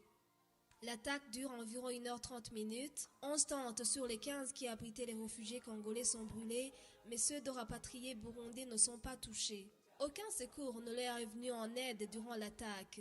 Au lendemain de l'attaque, le mouvement FNL, à travers son porte-parole, s'est proclamé auteur de cette tragédie. Nous avons fait une sortie, nous avons attaqué le camp de centre de Gatumba et la brigade. Une fois qu'ils se sont vus échoués, ils ont fui dans le cas de Banyamulenge. Lorsqu'ils sont arrivés là-bas, ils nous ont combattus à l'intérieur du camp. Que voulez-vous que l'on fasse? On s'est battu dans le camp. Le 14 août 2004, le président du Burundi, le vice-président de la RDC et d'autres autorités se sont rendus à l'endroit de l'attaque pour constater les dégâts. C'est un sentiment de forte désolation. De forte désolation, de peine. The first party is in French, then the next party is 6-minute film. The next part is in English. Mais au vu aussi des cibles qui ont été l'objet de ces criminels que pour lesquels moi je ne peux pas trouver de nom. Parce que il est très difficile d'imaginer les raisons qui peuvent être à la base de ce carnage qu'on voit ici. Consterné par ce qui est arrivé, je pense que c'est lâche de tuer des réfugiés, c'est lâche de commettre le génocide, même en terre étrangère. The ceremony mayor, please.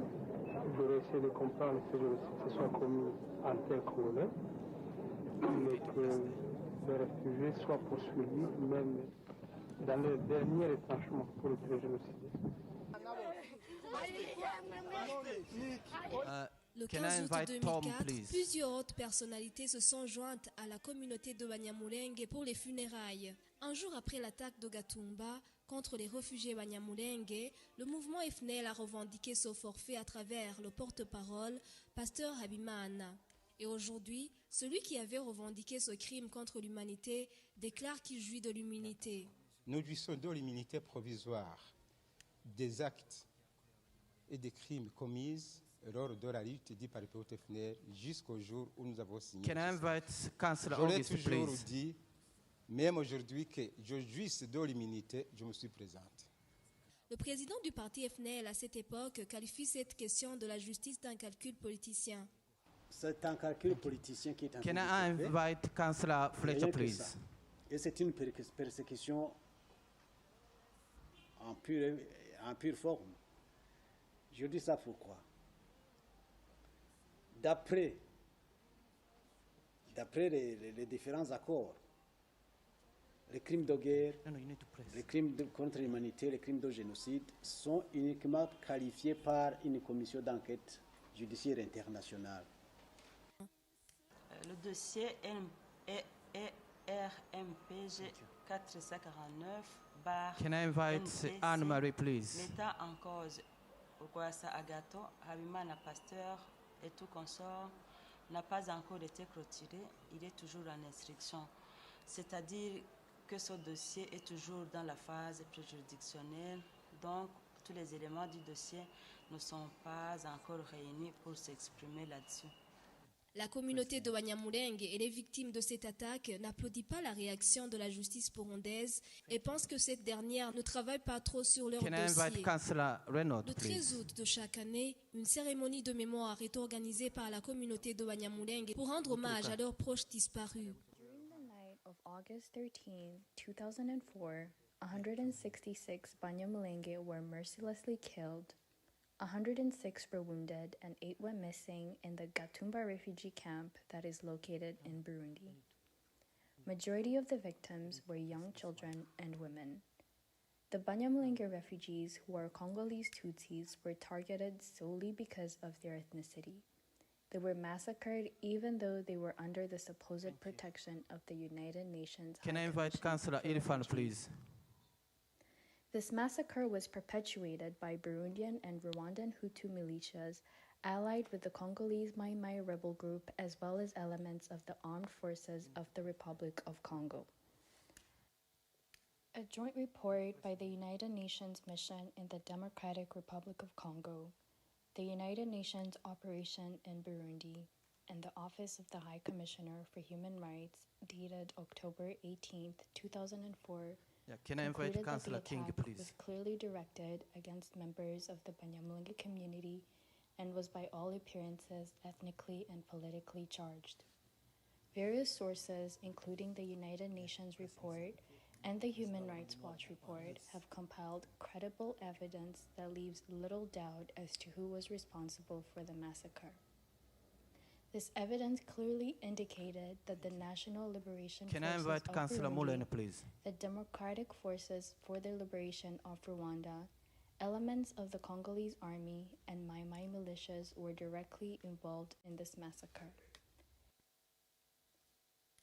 The same United Nations report stated that these foreign armed groups operating Can I in the invite eastern Councillor part Stewart, of the please? Democratic Republic of Congo, near the border of Burundi, harbor resentment against the Banyamulenge people. The Palipe Hutu FNL, a rebel movement led by Agathon Rwasa at the time of the events, openly Can I invite admitted its Councillor Roland, please? responsibility for the massacre the very next day to the BBC through the voice of the movement's spokesperson, Mr. Pasteur Habimana. In an interview, he stated he did this for the simple reason that the victims are Tutsis Councillor to be Wilson, killed, please. end quote. The other local actors, notably elements of the FARDC and the Mai Mai militias, were politically motivated.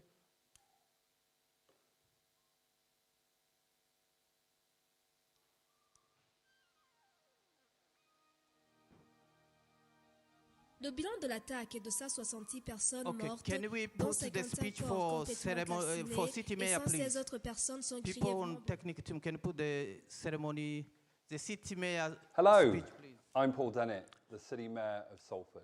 Can I Can I invite firstly thank the Banyamulenge the community representative and the of Gatumba Rwanda? Refugee Survivors He Foundation has not been able for to your come kind here. invite to be Pastor with you all Gilbert, today, please.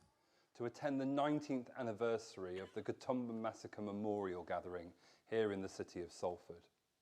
I'm deeply sorry that I can't be with you all today in person on the 19th anniversary of that fateful night when 166 Representative of Burundi community, innocent please. Banyamulenge Congolese refugees were mercilessly slaughtered and over 100 refugees injured and wounded while seeking sanctuary in the refugee camp in Burundi.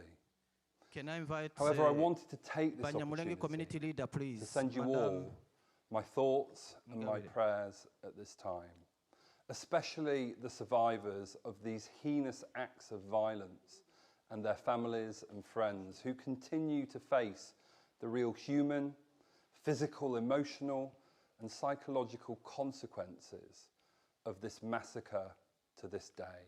Can I invite Pastor On this solemn Kirai, occasion, we pay representative tribute for Gatumba, to the survived. 166 innocent refugees who tragically lost their lives in a senseless act of violence, and all those wounded and injured, including their family and their friends. I stand before you with a profound sense of grief and solidarity. The magnitude of this tragedy serves as a painful reminder of the horrors of war and the devastating impact it can have on the lives of innocent people.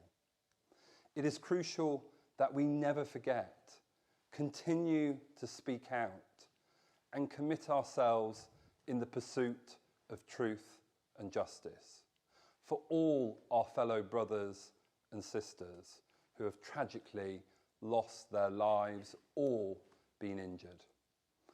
And as a responsible citizen of the international community and the human race, today we gather not only to mourn the lives of those lost, but also to reaffirm our commitment to peace, compassion, the pursuit of truth, justice, and understanding.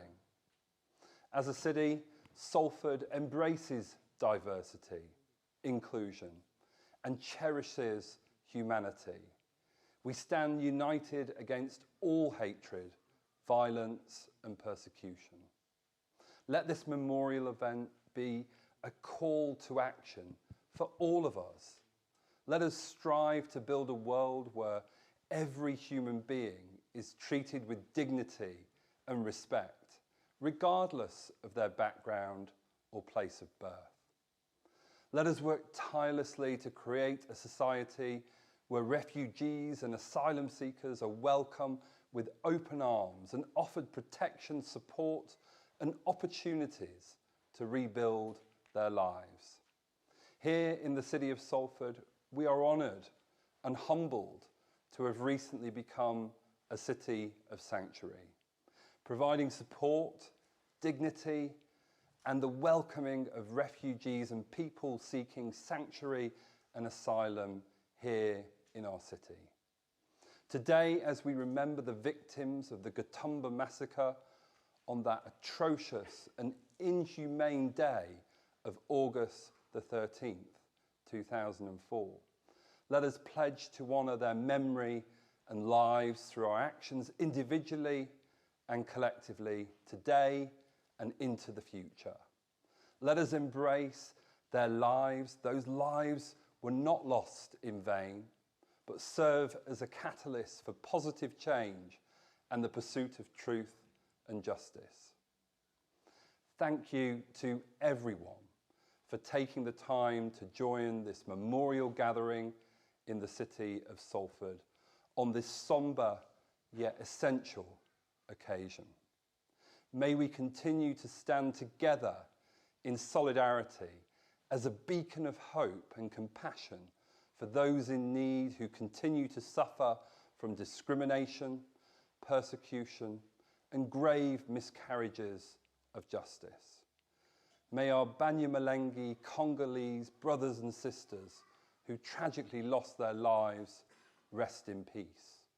And may we never forget their lives, their contributions, and their stories. Thank you very much.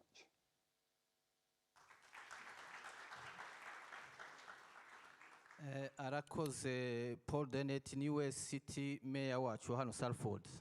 This speaking was our city mayor in the city of Salford. Murumva ko naho dufite abanzi ariko tugira abantu batwitaho kandi badukunda. Yes, we have enemies, but we have people who care for us and who love us. Kandi bazi ibibazo byacu babikurikirana iminsi yose. And who know our issues and who follow up every single day. Reka turarike ceremony mayor councillor Reynolds kugira ngo agize ijambo tugezaho nawe. Let's welcome the ceremony mayor to come and give us a speech.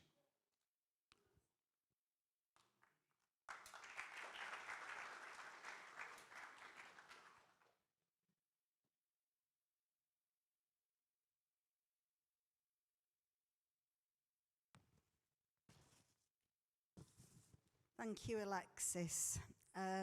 Good afternoon, ladies, gentlemen, and distinguished guests. I'm honoured and humbled to attend this memorial event. And I'm humbled because I don't have the lived experience like many of you here today.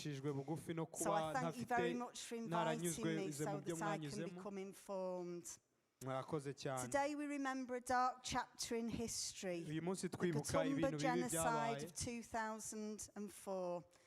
This tragic and horrific event, as speakers before me have said, took place at a refugee camp in Burundi, where members of the Hutu rebel group from the National Liberation Forces attacked the camp, and at least 166 people, innocent Congolese Tutsi men and women and children, lost their lives. As we reflect on those events that unfolded that fateful day, it is important that we recognise the profound impact this genocide had on the victims, their families, and the Congolese and Burundi communities. The genocide serves as a painful reminder of the devastating consequences of ethnic violence and the importance of fostering peace and understanding. The innocent lives lost in Gatumba were seeking refuge from the horrors of war and violence in the Democratic Republic of Congo. They were people driven from their homes, hoping for safety and a chance at a better future. Instead, they were caught up in a tragic cycle of hatred and bloodshed. It is crucial that we honour the memory of those who lost their lives by seeking justice and holding those responsible to account. The survivors, along with their families, continue to bear the burden of loss. And by acknowledging their pain and amplifying their voices, we strive to ensure that such atrocities are never forgotten and that history does not repeat itself again. In the face of these heinous acts, it is our duty to work tirelessly towards peace, reconciliation and healing. We must promote dialogue and understanding and respect among different ethnic and cultural communities. Only by recognising our shared humanity and embracing diversity can we build a future that is free from violence and discrimination. Let us use this occasion today as an opportunity to reflect on the importance of unity and compassion as we remember the victims of the genocide. Let us reaffirm our commitment to stand against hatred, prejudice and violence in all its forms. Together by our actions such as educating and understanding, we can create a world where every individual, regardless of their background, can live in dignity and peace. Thank you.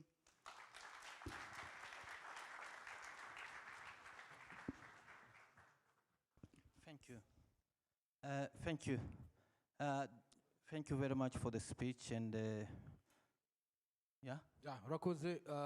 Ntabwo twabisobanura, ingirwaruhame biragoye kuyisobanura. Hari amagambo nk'atatu cyangwa ibintu nka bitatu yagarutseho. Icya mbere nuko abapfuye bashakaga ubuhungiro muri Kongo. Icya kabiri nuko bagerageza gukora kugira ngo ibyabaye bitazigera bisubira kuba, babikorera ubuvugizi n'ibindi bashobora gukora.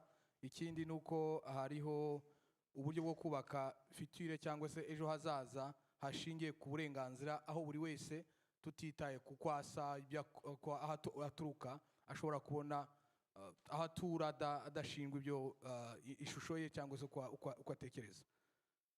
Yeah. Thank you for the summary. Yeah. The next speaker is Councillor August. I think she's going to speak as well, then you can translate after. No problem. Yeah. I think that yeah, she's going to speak, then we can translate after. It's fine. Most of people. Oh, okay. I think most people can listen English. Don't worry. It's all right. We'll do it at the same time. We'll do it together. All right. No problem. Hello, everybody. Muraho mwese. I'm humbled to be here today, especially after hearing the lived testimony of survivors of what happened. Nshishwe bugufi kuba hano by'umwihariko maze kumva ubuhamya bw'ababaye muri ubu bwicanyi. It's horrific to hear the power of hatred that exists across the world. Ni igitangaza kandi ni bibi cyane kumva ubwicanyi cyangwa ubugome bungana gutyo bukorerwa abantu. And I agree with Ernest and the pastor that I will be saying that this is a genocide. I won't be using the word massacre. Ndemeranywa n'ibyo Ernest yavuze ko iyi ngibi ni itsembatsemba cyangwa ni jenoside yabaye. And I wanted to thank Councillor Alexis Sharma for his tireless work in Salford to raise the profile of what has happened to the Banyamulenge people. Ndashimira cyane Alexis Councillor, right? Kuba agerageza gutuma abantu batabyibagirwa cyangwa se abikorera ubuvugizi mu buryo butandukanye. I'm ashamed to say, before I met Alexis and started working with Alexis, I was completely ignorant to what was happening. Biteye isoni kubabwira ko mbere yuko mpura na Alexis ntacyo nari mbiziho rwose, ntacyo nari nzi ku byabaye. And I can't help but draw parallels to Kosovo and what happened in Srebrenica, Kosovo. Kosovo.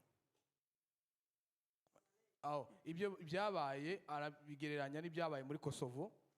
Something well known across the world of a group of refugees in a camp protected by the UN who were attacked and killed. Aho naho abantu bari mu nkambi barinzwe na UN batewe nabo baricwa. And across the world, everybody saw, everybody heard, everybody knew what was happening. Kandi mu bwagara buri wese yarabibonaga, buri wese yarebaga ibiri kuba, kandi buri wese yarabyumvise. And I asked myself, why do we not see the same level of respect and understanding and knowledge for what happened in Gatumba? Rero nkavuga se ni gute abantu batazi ibibyo byabereye mu Gatumba? Because the way we stop what's happening is through knowledge. Rero ikintu kimwe dukoresha, intwaro dukoresha kugira ngo duhagarike ibintu ntibyongere kuba, ni ukumenya ko byabayeho. The way we stop genocide is through making our voices heard. Uburyo dushobora guhagarikamo jenoside ni ukumvikanisha amajwi yacu. And making sure that the international community puts its spotlight on things like this. No kumenya neza ko imiryango mpuzamahanga ibyitaho ikabitindaho igagira icyo bikoraho. What happens in mainland Europe is no more important than what happens on the continent of Africa. Ibibera mu Burayi ntabwo bishishikaje cyane kuruta ibibera muri Afrika. And we also need to remember that denying justice to the victims of what's happened is denying human rights. Tugomba no kwibuka ko kwima cyangwa kudaha ubutabera abantu bapfuye cyangwa kutwe ababushaka ari no kwanga uburenganzira bw'ikiremwa muntu. I cannot imagine the pain that the survivors, that the pastor who was speaking before feels, knowing that justice hasn't been served. Ndashobora kwibaza umubabaro n'agahinda n'intimba abangaba barokotse jenoside bumva iyo babona ubutabera budatangwa ku bantu babakorera amahano. And so that's why I'm so grateful to the organizers today for helping to raise awareness of what's happening. Iyo mpamvu ababiteguye bagerageza gushishikariza abantu kubyumva no kumenya ibyabaye. Because everybody in this country and in this city and across the world should know, so that they can push for the UN and the international community to stop the ongoing violence. Ni ngombwa ko ibi bibaho kugira ngo abantu bose muri kino gihugu babishoboye babyumva, bashobore gushishikariza imiryango mpuzamahanga bayibwira ko ibyabaye bitakongera kuba. Thank you again, and together if we all go out and we talk to 10 people who've never heard of what's happening, eventually more people will know and we can stop this. Rero murakoze cyane, twese tuvuye hano umuntu wese akabwira umuntu akabasha kubwira abashoboye ibyabaye, wenda hari icyo cyakorwa ntibigongere kubaho. Thank you. Arakoze cyane. Thank you so much. Mu mwanya muto turaja kwakira our main speaker or key speaker wacu ari we MP Rebecca. Shortly we welcome our key speaker. Ndashaka kugira ngo dufite n'abandi nabo bagira icyo bavuga. We also have others who want to speak. Tetete turabahereza umwanya mutoya kuko amasaha yatugiye kuko dukeneye no kugira icyo twobabaza kuko dushaka ubutabera, rero byaba byiza ko abantu bagize icyo babasaba badufasha. Maybe we give them short time because we have a panel time where we can ask them about what we can do about seeking justice. Hanyuma dufite n'umuririmbyi witwa James araja kuduhereza indirimbo mu kanya. Reka nsabe Irfan, hari ijambo atugezaho. Irfan is going to speak like 2 minutes or 3 minutes. Let's ask Irfan to come and give us a speech. Hanyuma yaho turumva n'ijambo y'uhagarariye umuryango w'abanyarwanda. And we welcome the representative of Banyarwanda community. Hanyuma n'uhagarariye Burundi. And then Burundi community. Hanyuma turumva James uririmba indirimbo. And we welcome James to sing for us one song. Hanyuma turabona kwiyegereza MP wacu Rebecca kugira ngo atugezeho ijambo nyamukuru. And then we will welcome Rebecca to speak for us. Karibu Irfan. Welcome Irfan.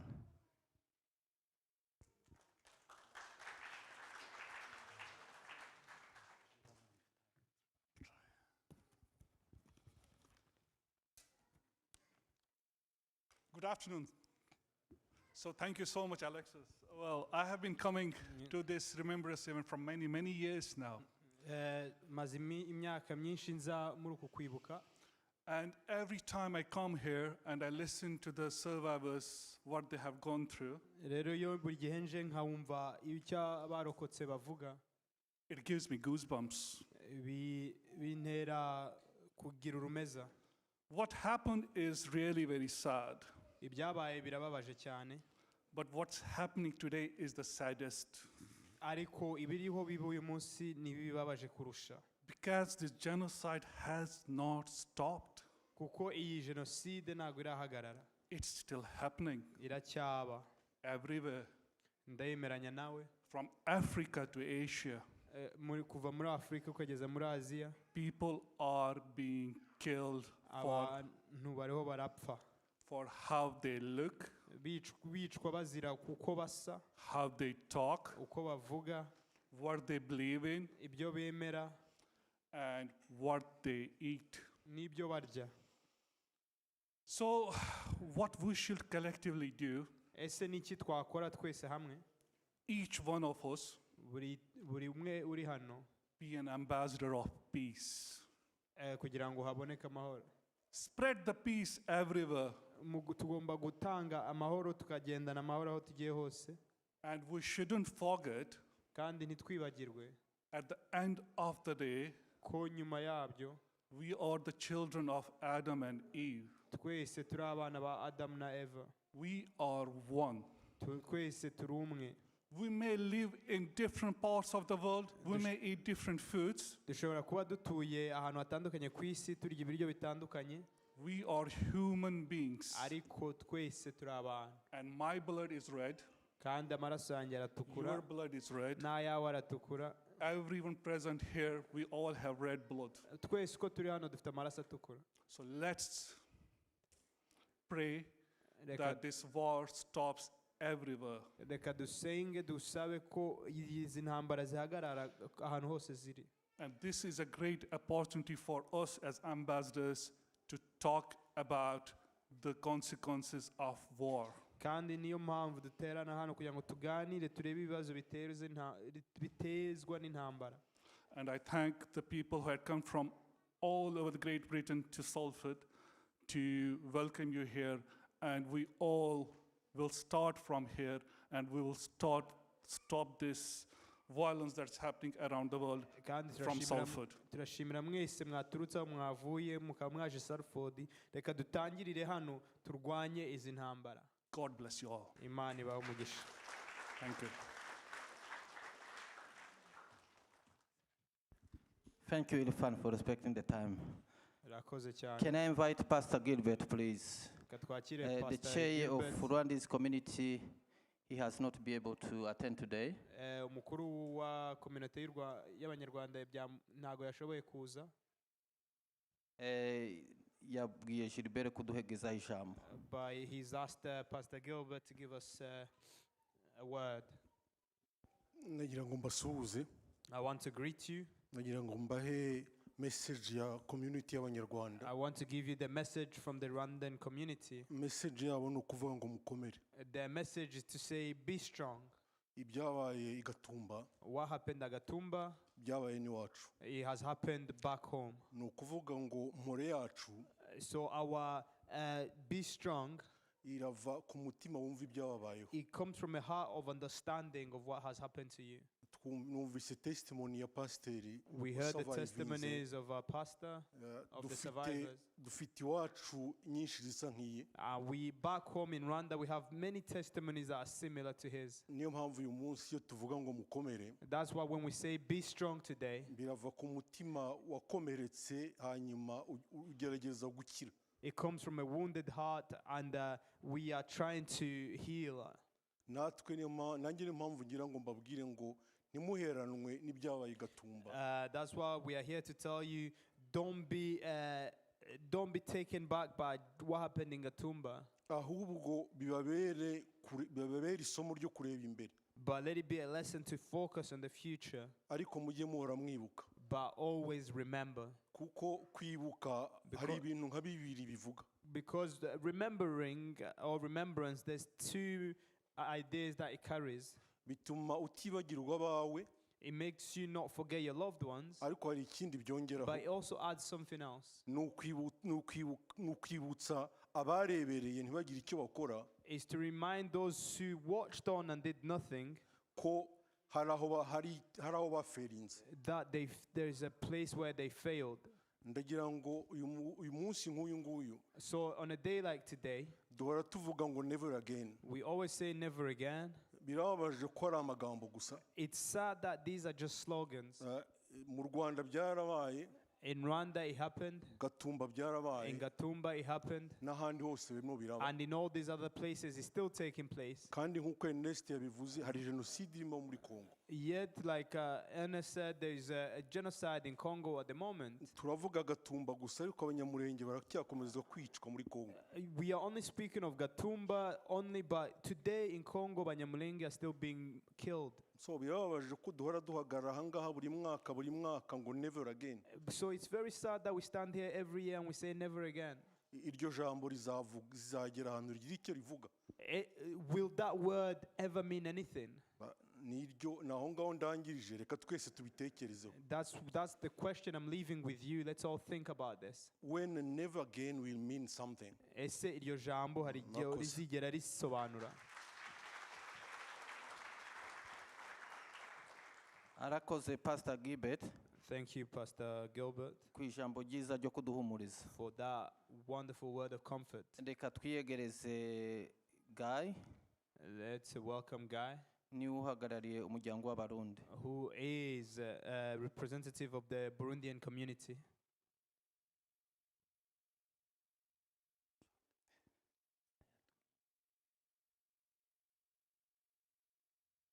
Murakoze cyane. Thank you very much, Alexi.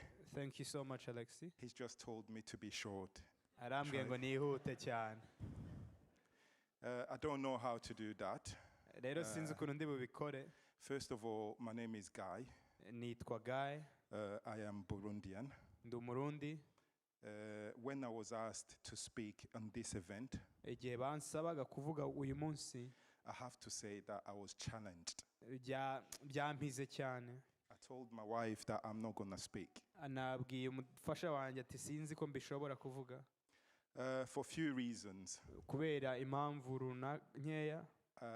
I have to apologize Ndabanza nsabe imbabazi because I was in denial. Kuko nabanje kubihakana. And I was also ashamed.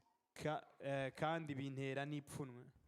Me being Burundian, Njyewe nk'Umurundi, personally, ku bwanjye, I was born 15 minutes from where it happened. Navukiye aha iminota 15 naho byabereye. I was born in Burundi, in Bujumbura. Navukiye Bujumbura, Burundi. I grew up in Burundi, in Bujumbura. Nkurira Bujumbura. But when it happened, I was already here. Ariko igihe byabaye narimutse mba hano. I lived in Manchester and saw it on TV.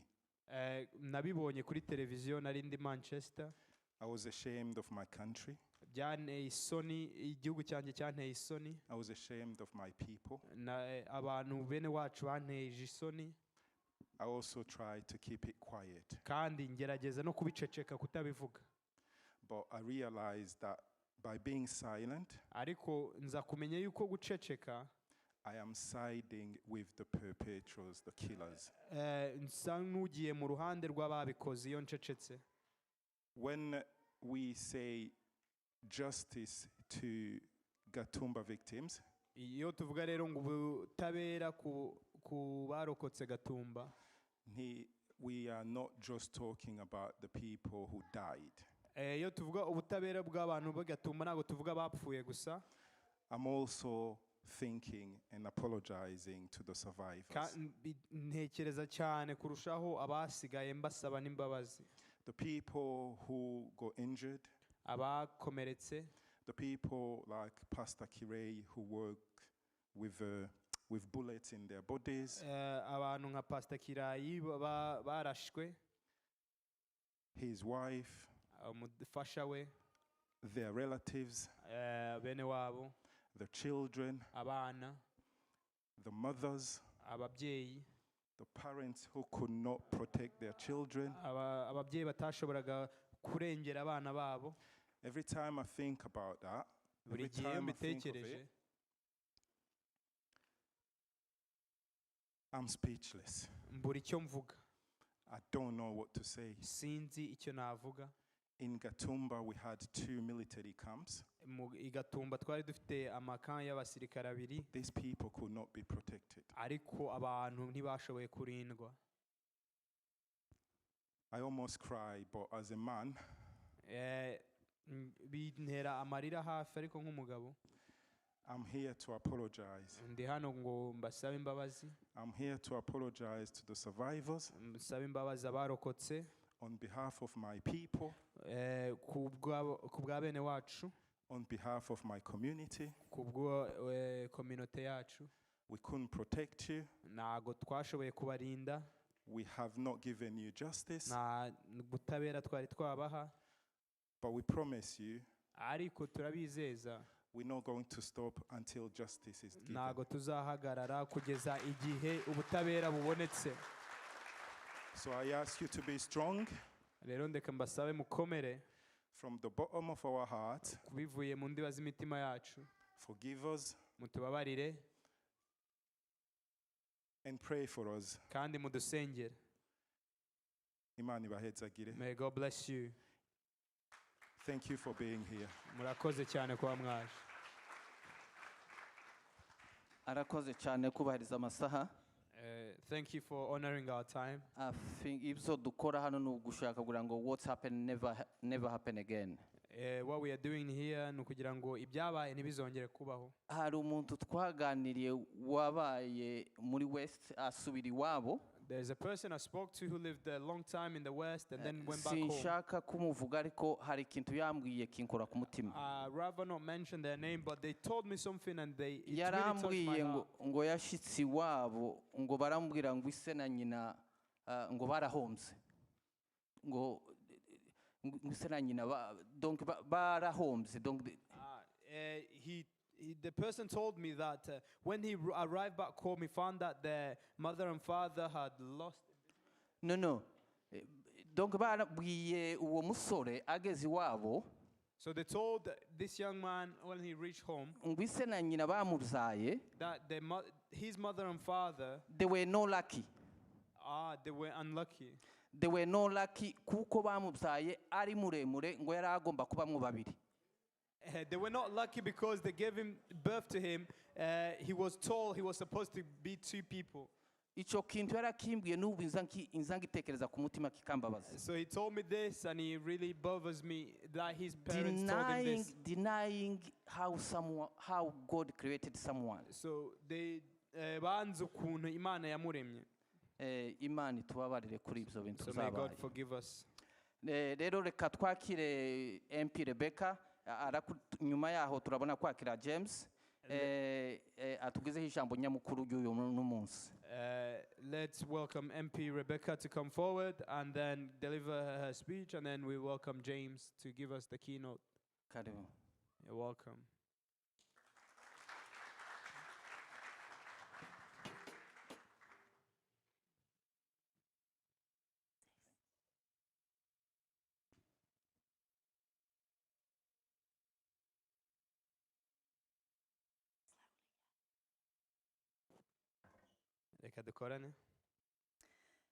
Thank you for having me here today. Mwakoze kuba mwanyakiriye hano hantu uyu munsi. It's an honor and it's such an important event. Ni iby'icyubahiro kuba ndi hano kandi ni umuhango ukomeye cyane. And I want to thank specifically Alexis Ndashaka gushimira cyane Alexis for working so hard in Salford kuba akora cyane hano muri Salford to make sure that we're all aware kugira ngo twese tumenye of ibyabaye what's happening. kandi dukomeze tumenya ibiriho biba n'uyu munsi. Now, Alexis and another brilliant councillor, Wilson, Alexis na Wilson na ba councillor beza they're my colleagues but also my friends. turakorana n'abakolega ariko ni n'inshuti zanjye. They came to see me in 2015 baje kundeba muri 2015 when I'd first become an MP, ubu nibwo bwa mbere nari mbaye MP. and they told me of the horrors of the Gatumba genocide. bambwira ibibi byabereye Gatumba. And I was horrified. Kandi biranshavuza cyane. I was horrified at what had happened. nashavuye cyane kumenya ibyabaye I was horrified at the brutality. No kumenya ukuntu abantu bishwe. But what horrified me more ariko icyarenze was that the world looked on silently. nukuntu isi yabirebereye iricecekera. Now, as many of you here today know, nkuko mwese benshi muri hano muzi, we're here today to remember the atrocities that occurred at Gatumba. turi hano kugira ngo twibuke ibibi byabereye i Gatumba. And sadly, years on, justice has never been served. kandi birababaje cyane imyaka yose ishize hataraboneka ubutabera. But worse still, members of the Banyamulenge continue to suffer persecution every day simply for being who they are. ariko ibirenzeho naho ngaho nuko n'uyu munsi abanyamurenge bariho bahohoterwa bazira uko bameze. It has been reported that in the area comprising Rurambo in Uvira territory, bimaze kumenyekana ko ahantu mu Rurambo n'ahandi hafi yaho, Mibunde in Itombwe territory, no mu Bibunda, and Naganja in Fizi territory, no muri teritwari ya Fizi.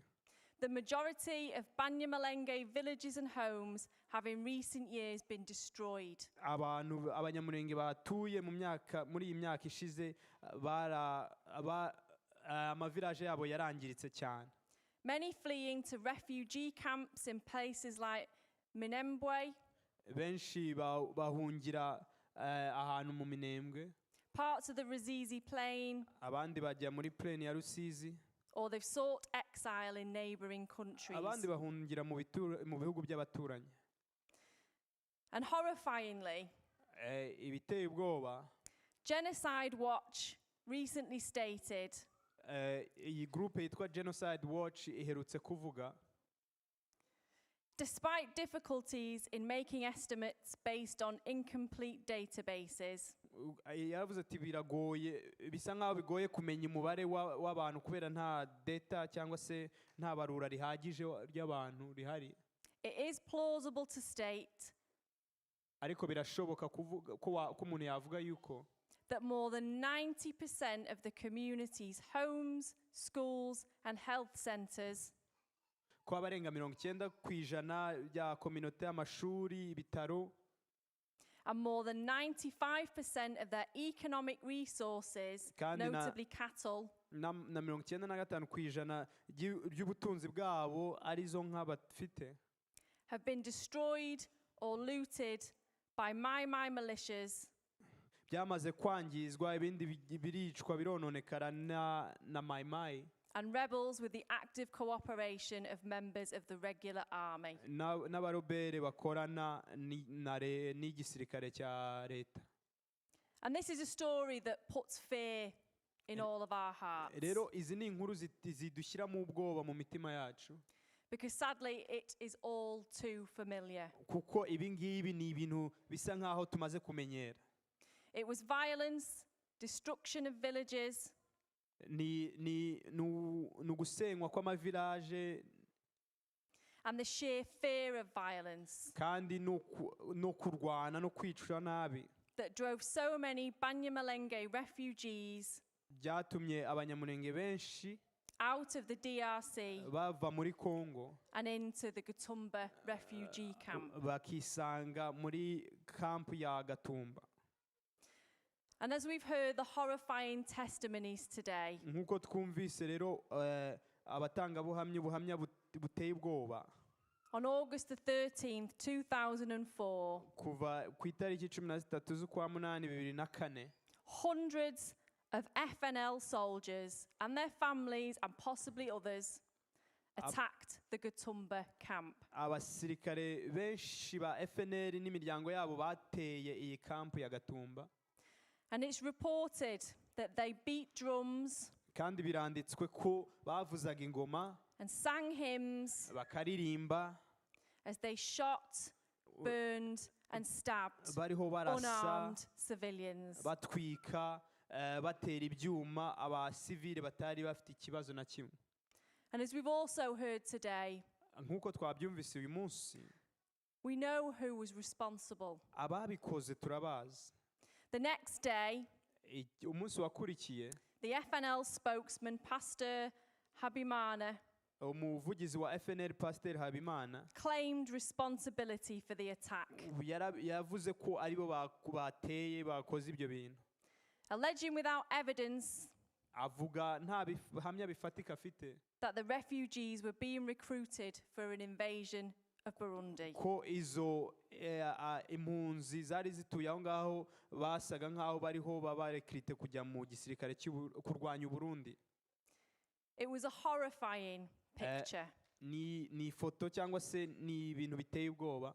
166 people, abantu 166, nearly all Banyamulenge were killed, majorite cyangwa se abenshi muri bo bari abanyamurenge barishwe, and 106 were wounded. abantu 106 barakomereka.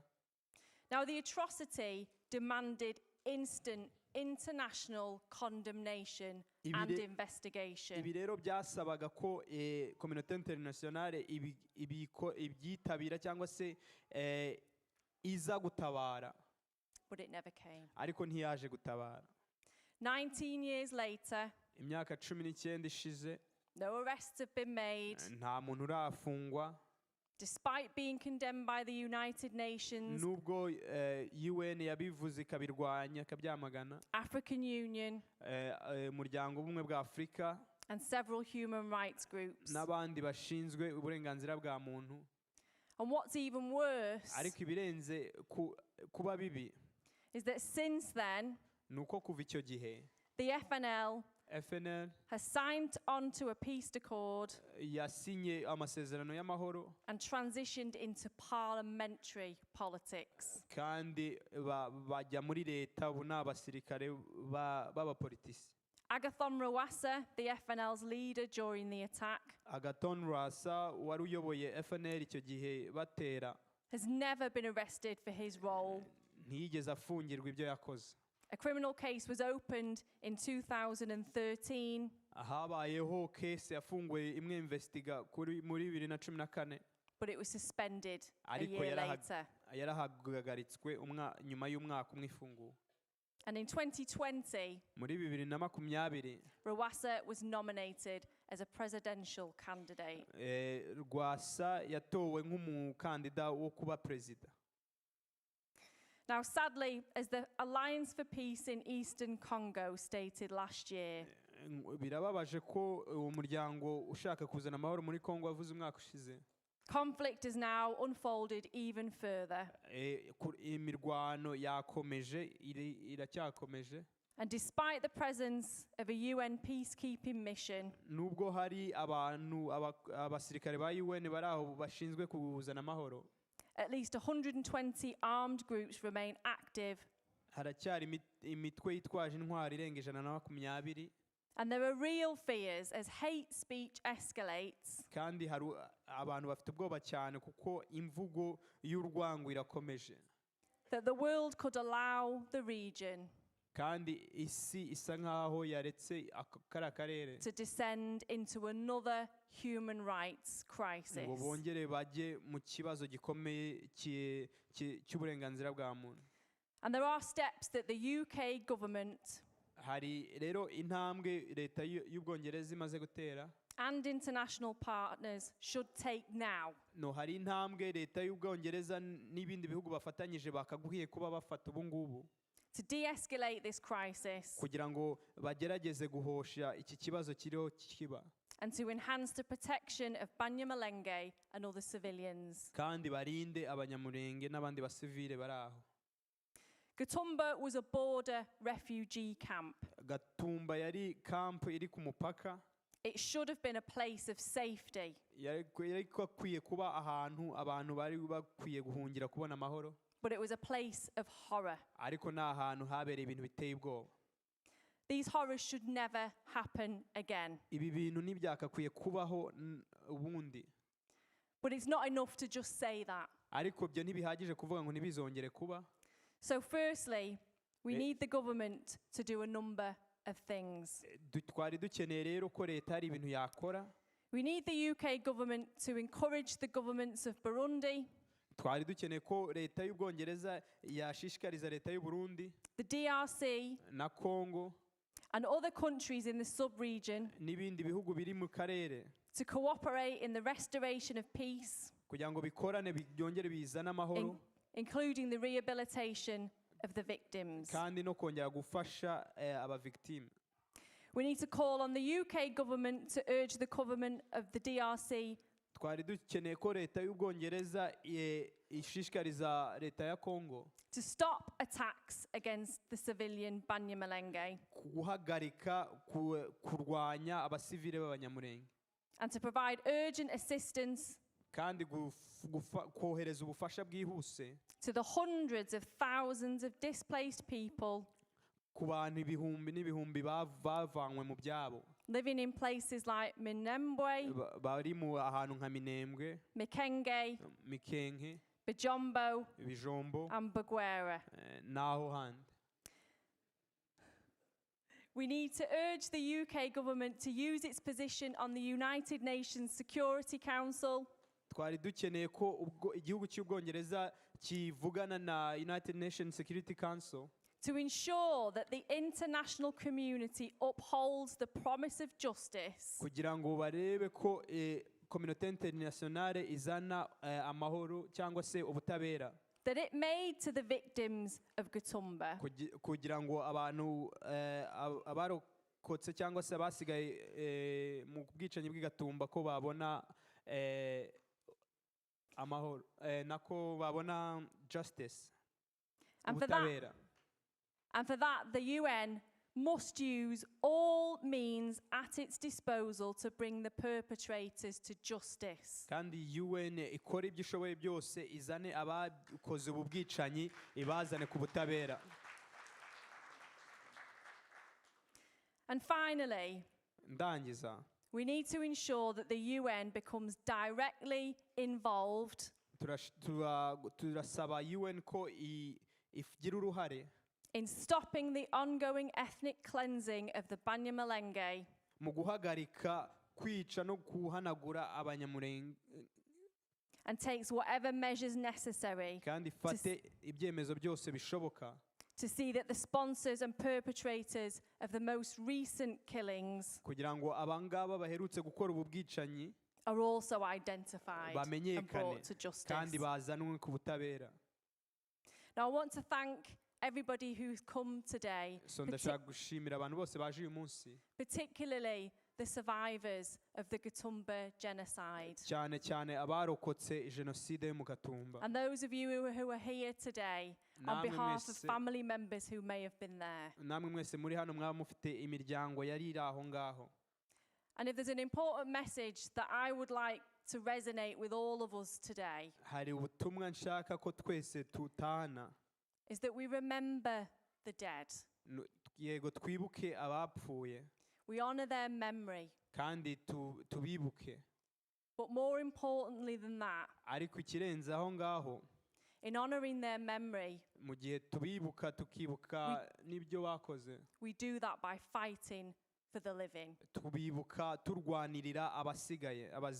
Solidarity.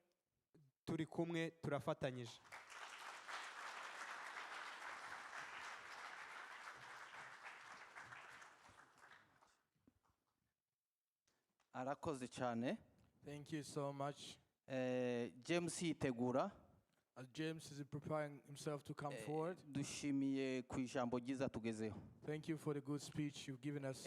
Turasaba ubundi mwanya n'uwa pano dufite ndasaba abashinzwe protocole kutuzanira intebe zitatu hano. We're now going on to the panel time. I ask the ushers to bring us to 3 chairs here. Ndasaba Dr. Ntanyoma.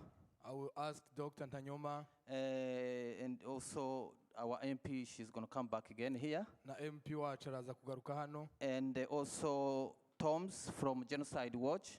Na James Toms kuva mu Genocide Watch. Kuko icyo dukeneye n'ibyo tubasaba bo dufasha. Because what we need is what we're going to ask you to help us. Kuko murumva ko tugize imyaka 19 dusaba ubutabera. It has been 19 years when you have been asking for justice. rero kumva amajambo yanyu cyangwa ibyo mwobasaba byaba byiza. It would be good if they hear from you what you ask them to do or to help you in this process. Thomas ni akora muri Genocide Watch, ibibazo byacu byinshi arabizi. Thomas works in Genocide Watch and he knows a lot about our issues. Kandi arabikurikirana cyane. And he follows closely to what's happening. Nkamushimira ku bikorwa akora. I thank you for that. James, nimba uri tayari, James, if you're ready, indirimbo imwe just one kuko song umwanya watugiye. to just take the time is no longer in our favor, so you can just give us one song. Thank you.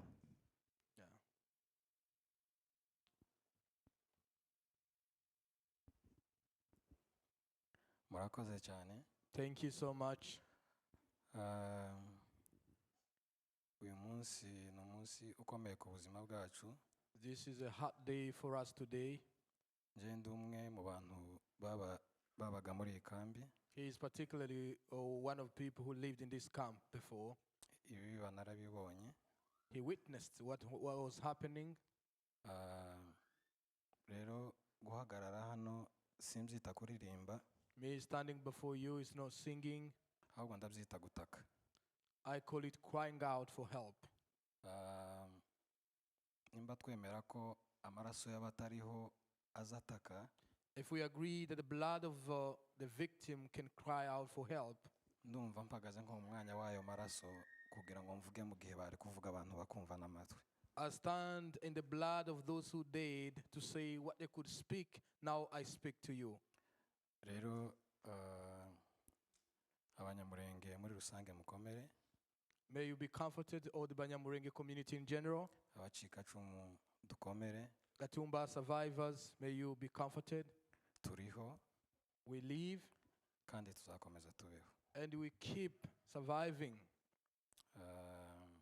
Kandi tuzabona n'ubutabera tukiriho. And I hope we got justice as we're still alive. Reka rero ndaririmba indirimbo ngufi. I'm just going to give you a short song. Ubutaha nzayitegura mu rurimi rw'icyongereza kugira ngo abatumva ururimi rwacu babashe kumva cyane wenda ibyo umuntu aba ari kuvuga. Next time the lyrics will be in English so as those who do not hear our language can understand what I'm singing. Ifitemo amagambo atatu gusa. And brief, it has 3 things in it. Harimo ijambo rivuga ko tuzahora twibuka abacu. One is that we keep remembering ours who died.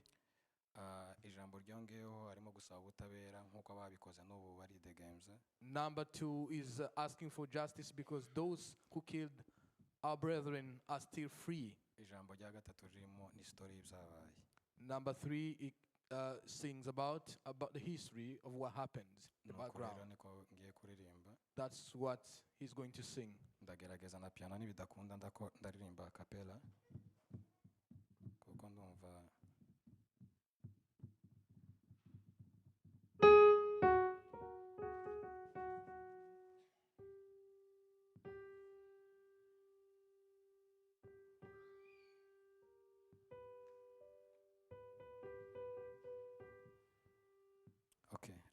reka ndirimbe n'ijwi ryanje gusa kuko ndabishoboye.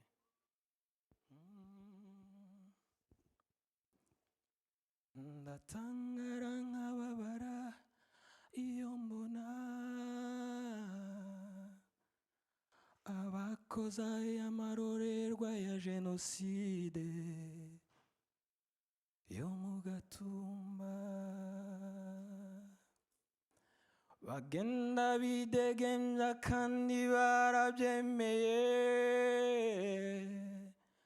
ku mugaragaro amahanga byumva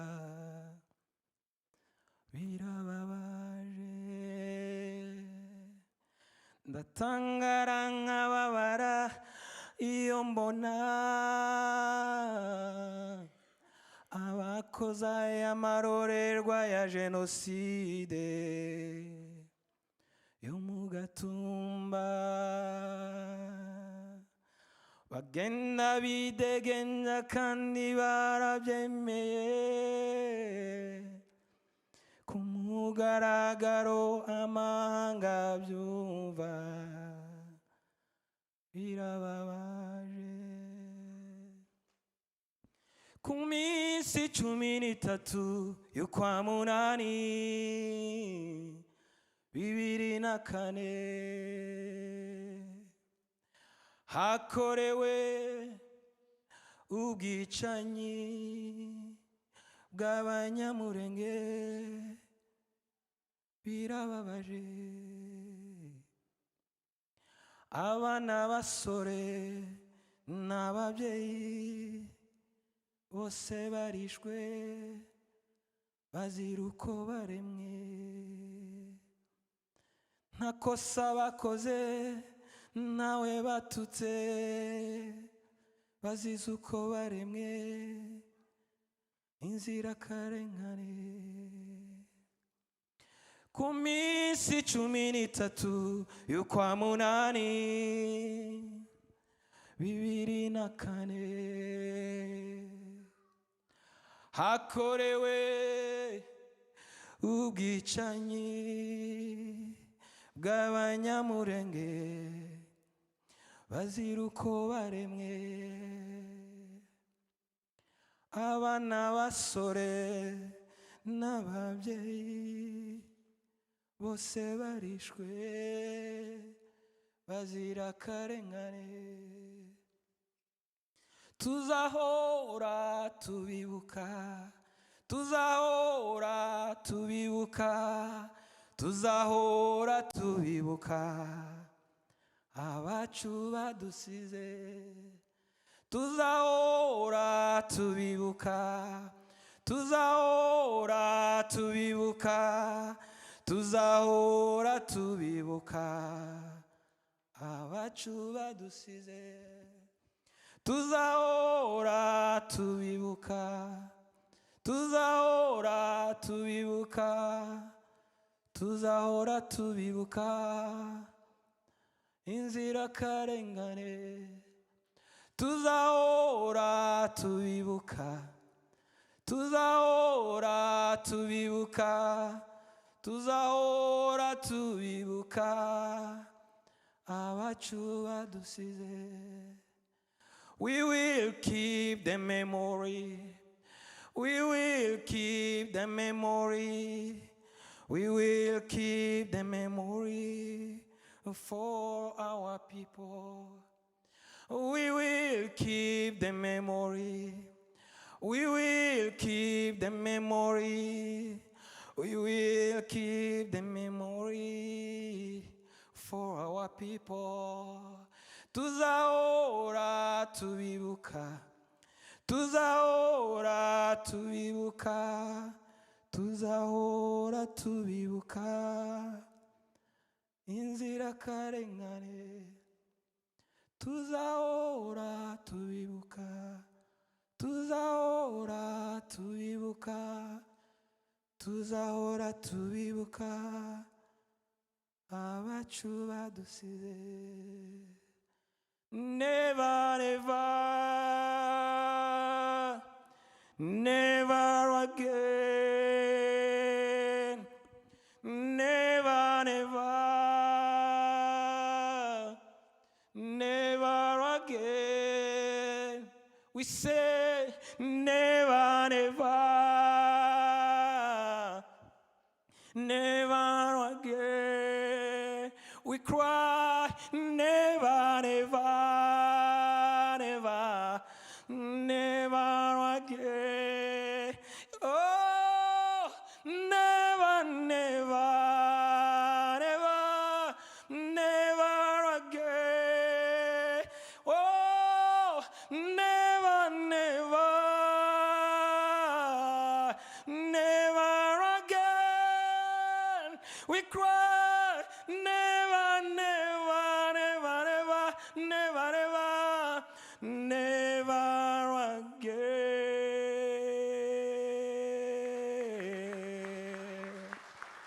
thank you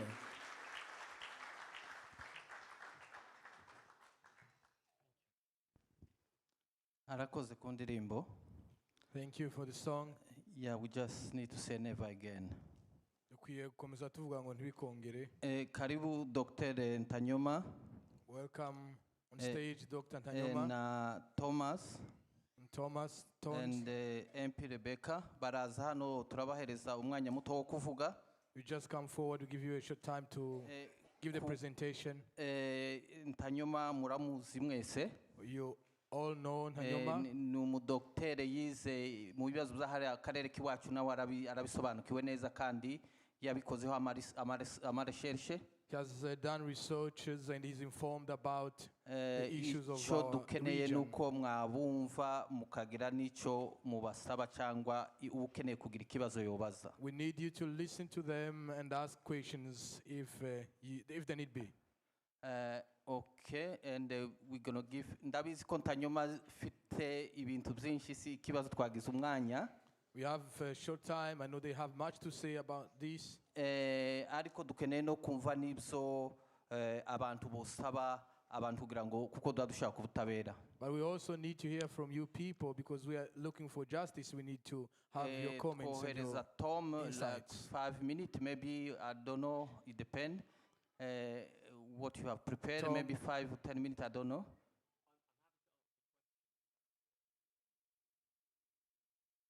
Yeah, you can speak 5 minutes first, then people can answer the question. Yeah. Then Dr. Ntanyuma can speak as well, like if 5 minutes, 10 minutes, and then the MP as well 5 minutes, then people can answer the question. Yeah.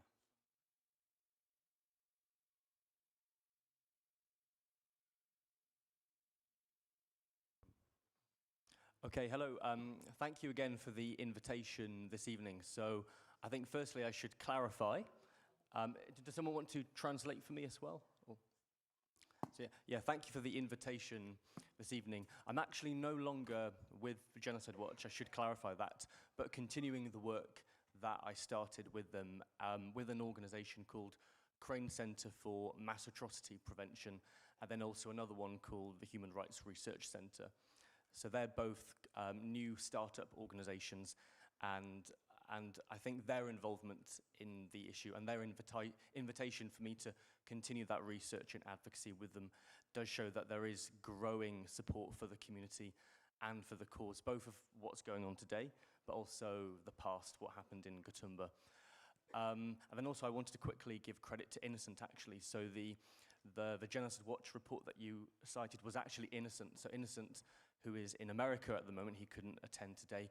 He has done incredible work in collecting data on the atrocities happening today and in recent years. So we wouldn't be able to do a lot of what we're doing without his work and without what Delphin has been doing as well. So I'm going to keep mine really short because my research, particularly within the last year or so since I started at Genocide Watch, has actually been really complicated. I've been much more involved in analyzing, researching and analyzing the construction of narratives on the violence in Eastern Congo in general, particularly focused on the Banyamulenge and how that violence is framed. So it's often, almost always, framed as intercommunal conflict. So that really does water down and downplay both the scale of the violence, but also the dynamics of the violence, how it particularly impacts the Banyamulenge community. And so what I would have to say is very obvious to most people in this room, and there's no way I could summarize it really, but that's what I've been focused on. So what my message would be to link to the question on how does that help us with justice, both regarding justice for the past, but also preparing for how to call for justice for the violence of today. It is that much of the violence needs to be rethought. There needs to be a major rethinking of how violence in Eastern Congo, as well as other African countries, is seen, particularly in the Western world, but in the international community in general. Violence in Congo is so normalized that it's easy to ignore for the media. It's difficult, I think, for many people to understand just how serious it is and how violence that might impact many communities in the country impacts particular communities like the Banyamulenge. The way the UN often categorizes and frames and analyzes violence is incredibly inconsistent. So they were close to calling what's happened to the Hema in Ituri province genocide, but they started getting quite technical and legalistic, saying that they couldn't establish intent, genocidal intent. Also, when there was very genocidal eliminationist violence targeting the Kasaluba in the Kasai province, they established that intent, but then they only called it persecution in their conclusion. So the way violence is framed in many contexts is very problematic and inconsistent, and that I haven't got time really to unpack how those narratives are constructed. But in how that relates to peace and justice is that there needs to be a rethinking on an international scale on how we perceive violence in the West, and how the media and different actors in the international community prioritize and process forms of violence. We see this problem in the media even regarding problems closer to home, how the suffering of refugees, for example, is underreported in the media. And it's even worse when we go further away from Europe. The underreporting is chronic, and it exacerbates the injustice. So that is perhaps very obvious to most people in this room, but that's my main message, is that a rethinking of the dynamics of the violence within the international community can hopefully contribute to a different approach, or just an approach at all to justice. So I hope that sort of answers the question. It's a bit complicated, but it's a very complicated issue because it's been so neglected that our work has been made so much harder. So thank you.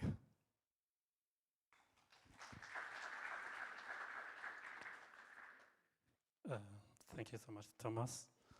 Ndihanganisha abantu barokotse mu Gatumba. Nabizi ko bifite uburemere bwinshi cyane kurusha uko dushobora kumenya ko byumva,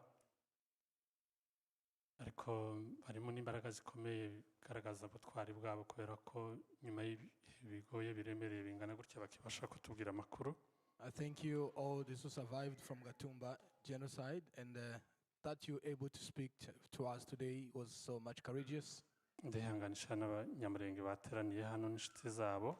I also comfort all the Banyamulenge community and their friends for coming here together today. Reka wenda mu majambo makeya uvuga igitekerezo numva mfite hano kiza guheraho kugira ngo dukore ibiganiro. Just in few, I just want to give you my suggestion before we go ahead with the discussion. Ndashimira abantu maze igihe kirekire baza badufasha kumvikanisha bino bintu. I thank you for those who advocate for this genocide. Barimo bamwe nari ntarabona, barimo MP Rebecca. There are some I knew by names, like MP Rebecca, that I didn't meet before. N'abandi benshi. And so many others. Genocide Watch, Tom specifically. Genocide Watch, and I heard about Tom specifically. Ndagira ngo wenda mbahe gusubira gutekereza buriyo tuvuga mu Gatumba. I just want to give you an insight when we're speaking about Gatumba. Abatahazi baza bagira ngo ni si Bujumbura. Those who not aware do not think it's part of Bujumbura. Buriya Gatumba iri muri miles 7 na Bujumbura. Gatumba is located in 7 miles from Bujumbura city. Kuvuga ko iri muri Bujumbura. Which means it's really near the capital city. Of course, ni entity imeze nk'aho itandukanye na Bujumbura. It's an entity that's a little bit isolated from the city. Ariko iri muri Bujumbura. It's part of the city. Icyo ni kimwe cya kabiri nuko abanyamurenge bicwa mu Gatumba. Number 2, I will emphasize this when Banyamulenge were killed in Gatumba camp. Ni ikimenyetso kigaragaza ko hejuru yaho basanzwe bicirwa. That's a sign that's beyond what was happening, beyond their normal the time they have been killed. Naho bari kwicirwa ubu nyine. And where they are being killed now. Ko bashobora kwicirwa no mu maboko ya UN. Which means they can even be killed onto the hands of UN. Iki cyari twari tutaramenya kucyumva neza. It was beyond our understanding. Ariko n'ubu ko baricirwa mu maboko ya UN. Even now they are being killed when UN is watching. uretse leta ihaye ibica ya Congo, not only the government of Congo is killing them, militias nyinshi, many different malicious groups. Ibi bintu bikorwa ahantu hari UN peacekeeping mission. These things are done in a region, in an area where we have UN peacekeeping missions. Ubwo icyo mpanja kuvuga ni iki ko nagira ngo dutekereza ku butabera bw'abantu baguye mu Gatumba. The sense I'm trying to make is that as we're thinking about the justice of people twumva ino complexity y'aho bino bintu bibera. Let's think about the complexity of the issue or Iyo what ni things nayo happen. message numva mfite nini. That is my main message today. Tugarutse kuri ibi bya 2017 kuza uno munsi. If we can come back to what happened from 2017 up to today. Ndizera cyambere cyari cyumvikanye abanyamurenge ko barapfa ubu nyine iruhande rwaho UN peacekeeping mission iri. I just want to emphasize Banyamurenga being killed and dying in an area where the UN peacekeeping mission is. Hejuru y'iki ntibaza bakunda kukivuga ntibashaka ko bivugwa. This is unspoken. People do not speak about this much. Hagati y'ukwezi kwa gatanu 2019 n'ukwezi kw'icyenda, between March and September in 2019. It's just an illustration. Umufano ndi gutanga muri localite za Kamombo, in different area including Kamombo, imihana y'abanyamurenge yatwitswe yari igeze kuri hagati ya 75 na 80. Around 17 and 80 villages of Banyamurenge were burnt mu mezi abiri. In only 2 months. Indi mihana yandi moko yari ituye aho ngaho, the villages of the neighbors communities around there, habaye hahiyemo nko kuri 5%. Only 5% of the villages were destroyed or burnt. Ibi bintu hirukanwa abanyamurenge gusa. Banyamurenge were displaced from their place. Hasigara ayo moko yandi. And the other communities remained in their place. N'abasirikare ba leta. And the government militaries. Hariho deployment z'abasirikare ba leta zigeze kuri 7-8. There was at least 9 or 8 deployments of government military in the area. Muri raporo za UN z'iyo myaka yose. If you read the reports of the UN of all those past years, ayo makuru ntabamo. You can't find any of those information I'm giving you. Ikintu gitangaje, this is sad enough. Mu kwezi kwa gatanu n'ukwa gatandatu 2020, and in June and in April 2020, abanyamurenge bari barahunze muri Kamombo. The Banyamurenge community were displaced from Baragiye ahantu hitwa muri Bijombo. From Kamombo to Bijombo. Bagarutse baje kureba ko bobaho. When they come back to see if they can still survive in that area. Indi mihana yari ituwe, ya mihana yari sigaye ituwemo n'andi moko atoranya n'abanyamurenge. They found that their villages were being, some other people, some other community were dwelling in those places. Habaye intambara barahunga. There was a war and again they were displaced. Zino event zo mu kwezi kwa gatanu no kwa gatandatu ziri reported muri UN. Those events were reported in UN. Nukuvuga ngo ari kibazo gikomeye wenda ndihute. Which means there is an issue which we don't really understand here. Guhera 2017 kugeza 2021 irangira. From 2017 up to the end of 2021. Around 5 years back. Nta gihugu na kimwe mu karere k'ibiyaga bigari.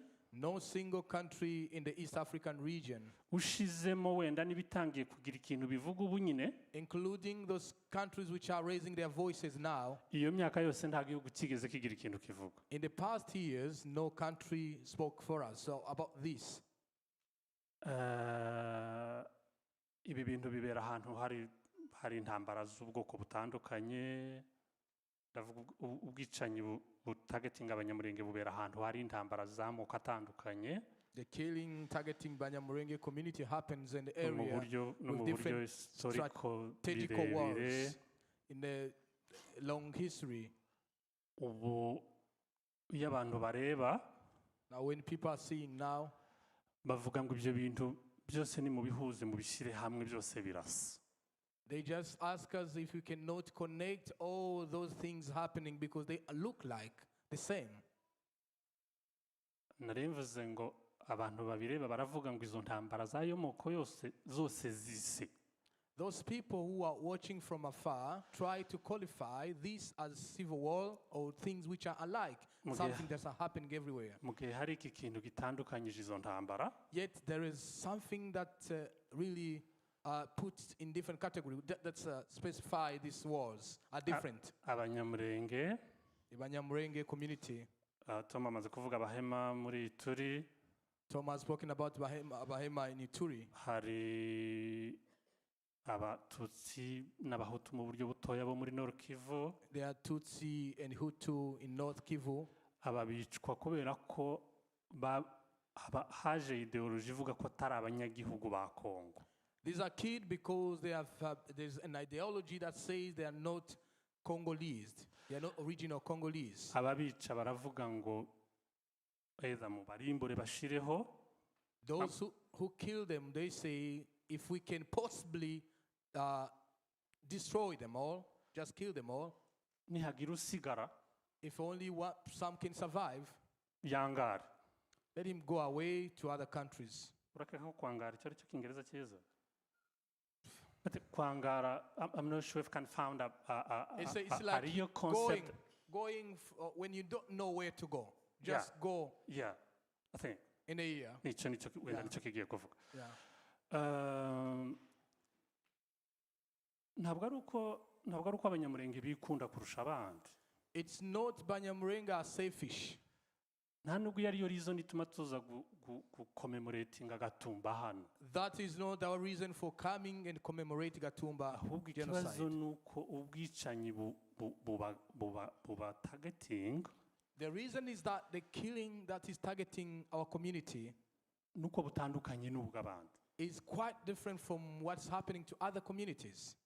Abantu andi moko atoranye n'abanyamurenge ubu nyine maybe to cut it short numva byo babirebire. Other tribes or other community neighboring the Banyamurenge community ashobora kuva ahantu yaraturanye n'umunyamurenge. They can live at a place where they are neighbors of Banyamurenge agahungira ahantu hose ashaka muri Congo and free to any place in DRC. Ariko ikindi gishobora kuba ku munyamurenge. Yet that's not possible for Banyamurenge. Aho ababyeyi banje bahunze. Where his own parents are now. Abantu twari duturanye nzamvugana nabo kuri telefone. People who are our neighbors who can speak every day on sometime on phone. Some are Banyindu. Abari Kalemi. Those who are in Kalemi. Baratuye. They are at peace and they live well. Abagi Kindu. Those who went to Kindu. Bameze neza. Anyway, no bamvuze wenda iyo yahunze abayahunze ariko at least arakirwa. They are just accommodated. They have no problem. Ikintu gitangaje n'abahungiye hagufi yaho twari dusanzwe dutuye. The main issue is that even those who flee to a nearest place, baza baja mu mirima bagahinga.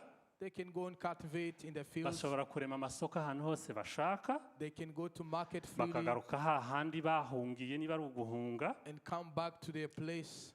My last point ni yingiyi. What I want to say lastly is this. Abo banyamurenge twavuze batuye mu Minembwe. The remnant of Banyamurenge who still live in Minembwe. Batuye mu Mikenke. And those who still live in Mikenke. Bari kubwegera. Those who are few are kubwegera. Bakeya basubiye mu Rurambo. Few who went back to Rurambo. Bakeya bari mu mihana itatu niba atari ine yo muri groupement ya Bijombo. Few are in a location of Bijombo. Abari mu gace ka Bibogobogo. Those who still live in Bibogobogo. Abangaba kugira ngo basohoka ahantu batuye. For them to go out from this circle, from this area. Uba bakoze choice ivuga ngo reka ngende nibanyica banyica. The choice will be I go, either they kill me or I survive. Reka nangirize kuri iki ngiki uretse ubwo buryo bw'abanyamurenge bicwa butandukanye n'ubw'abandi. Not only that our killings are strategically different from other killings. Iki ni kibazo dusangiye n'isi. This is a concern, it should be a concern of the world. Iki ni kibazo mu buryo bunini dukomora muri colonization. This is an issue that we can trace back from colonial period.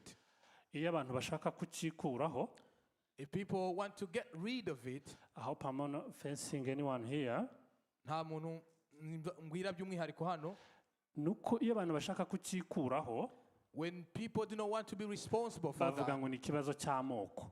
they say it's a tribal war. Iki ni ikibazo gikomeye This is a main concern ku nshuti zacu zateraniye hano, for our friends who are here today, ku bafite ijwi rishobora kumvikana, for those who can speak a voice that's heard than our voice. bakwiye kucyumvikana muri ubwo buryo. You have to understand this issue in that perspective. Kudufasha kumvikanisha ko muri ubwo bwicanyi bwinshi buba muri iriya rejo abanyamurenge batuyemo, In a mixture of killing that is happening in an area where Banyamulenge are located, ko hari abantu bashaka kubakuraho no kubarimbura kubera ko bumva ko atari abanyagihugu. there are people who want to uproot them, who want to kill them all just because they think they don't belong to the country. Thank you.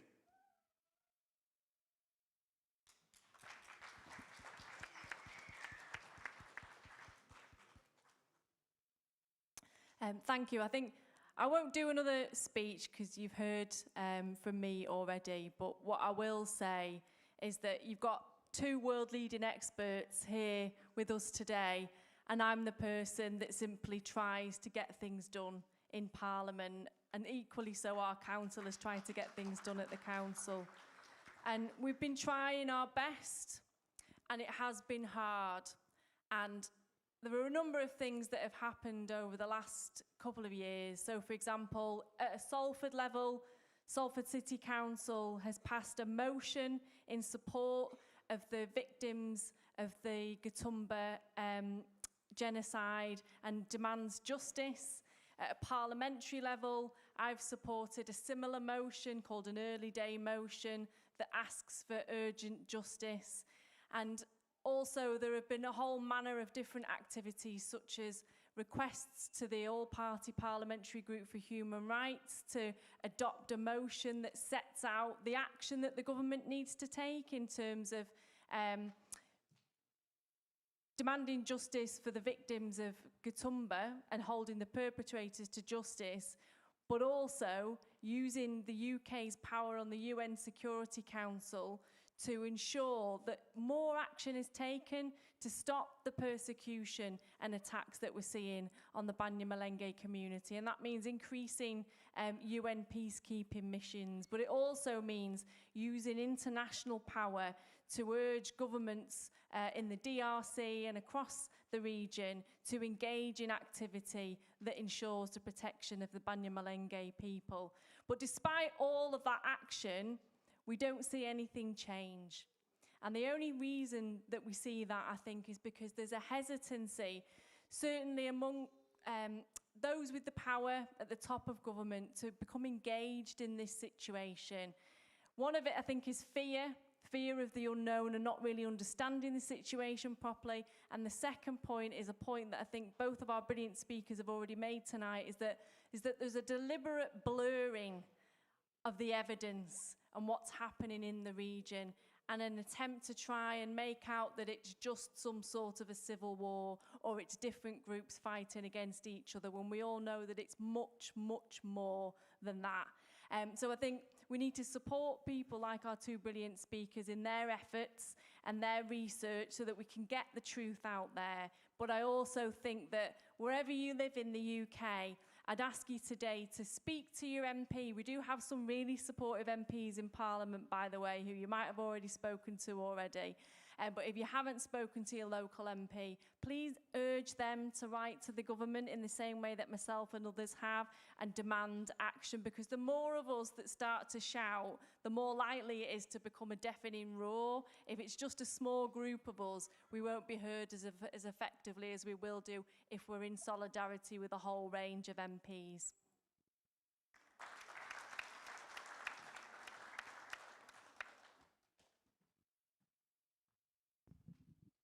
Thank you for.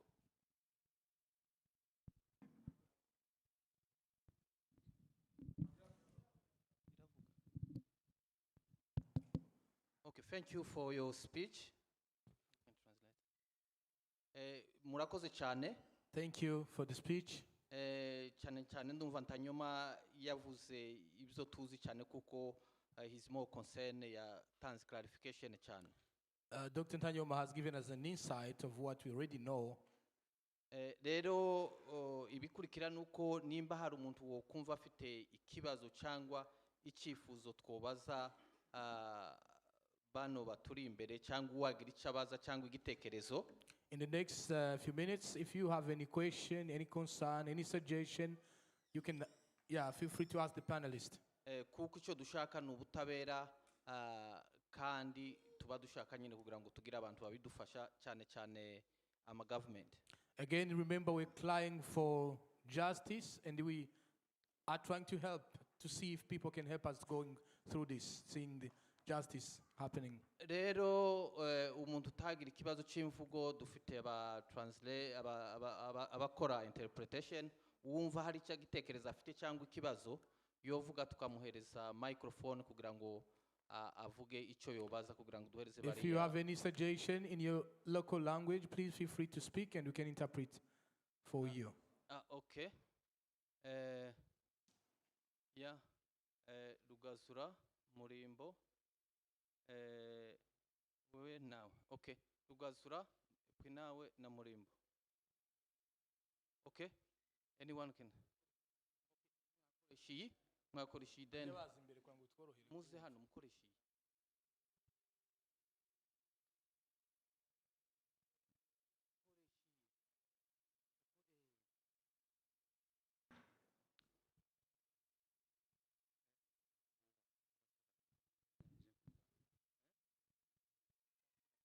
Murakoze cyane kuduha ijambo.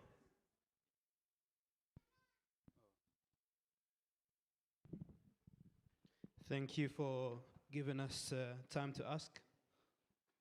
Ijambo rya mbere reka nshimire abantu bose baje aha hantu. Firstly, let me thank everybody that is here. N'abazirikana iki gikorwa cyo kwibuka And those abazize uko basa. And those who are here to remember those who lost their lives because of the way they look.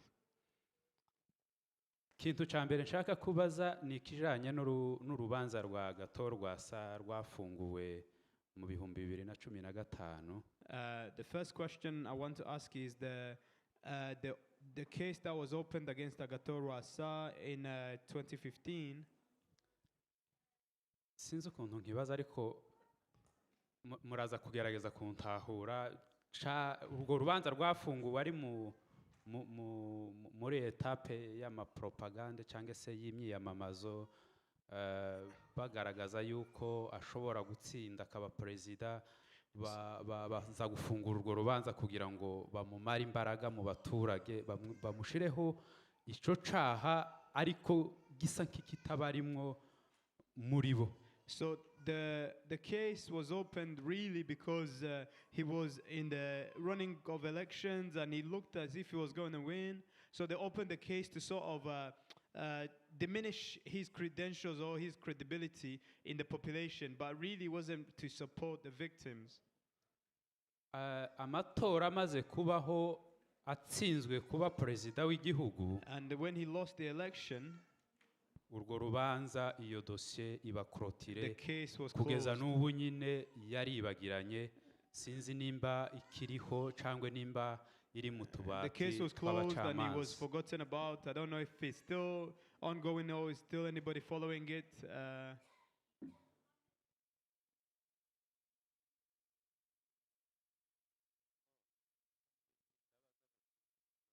So this question goes to any of you on the panel who ever can answer it. Yaravuze ngo mpointe uwo mbaza ariko ufite ikibazo uwo ari we wese araza kugisubiza. Ufite igisubizo, sorry. So whoever can please help me answer this question, you're welcome to answer.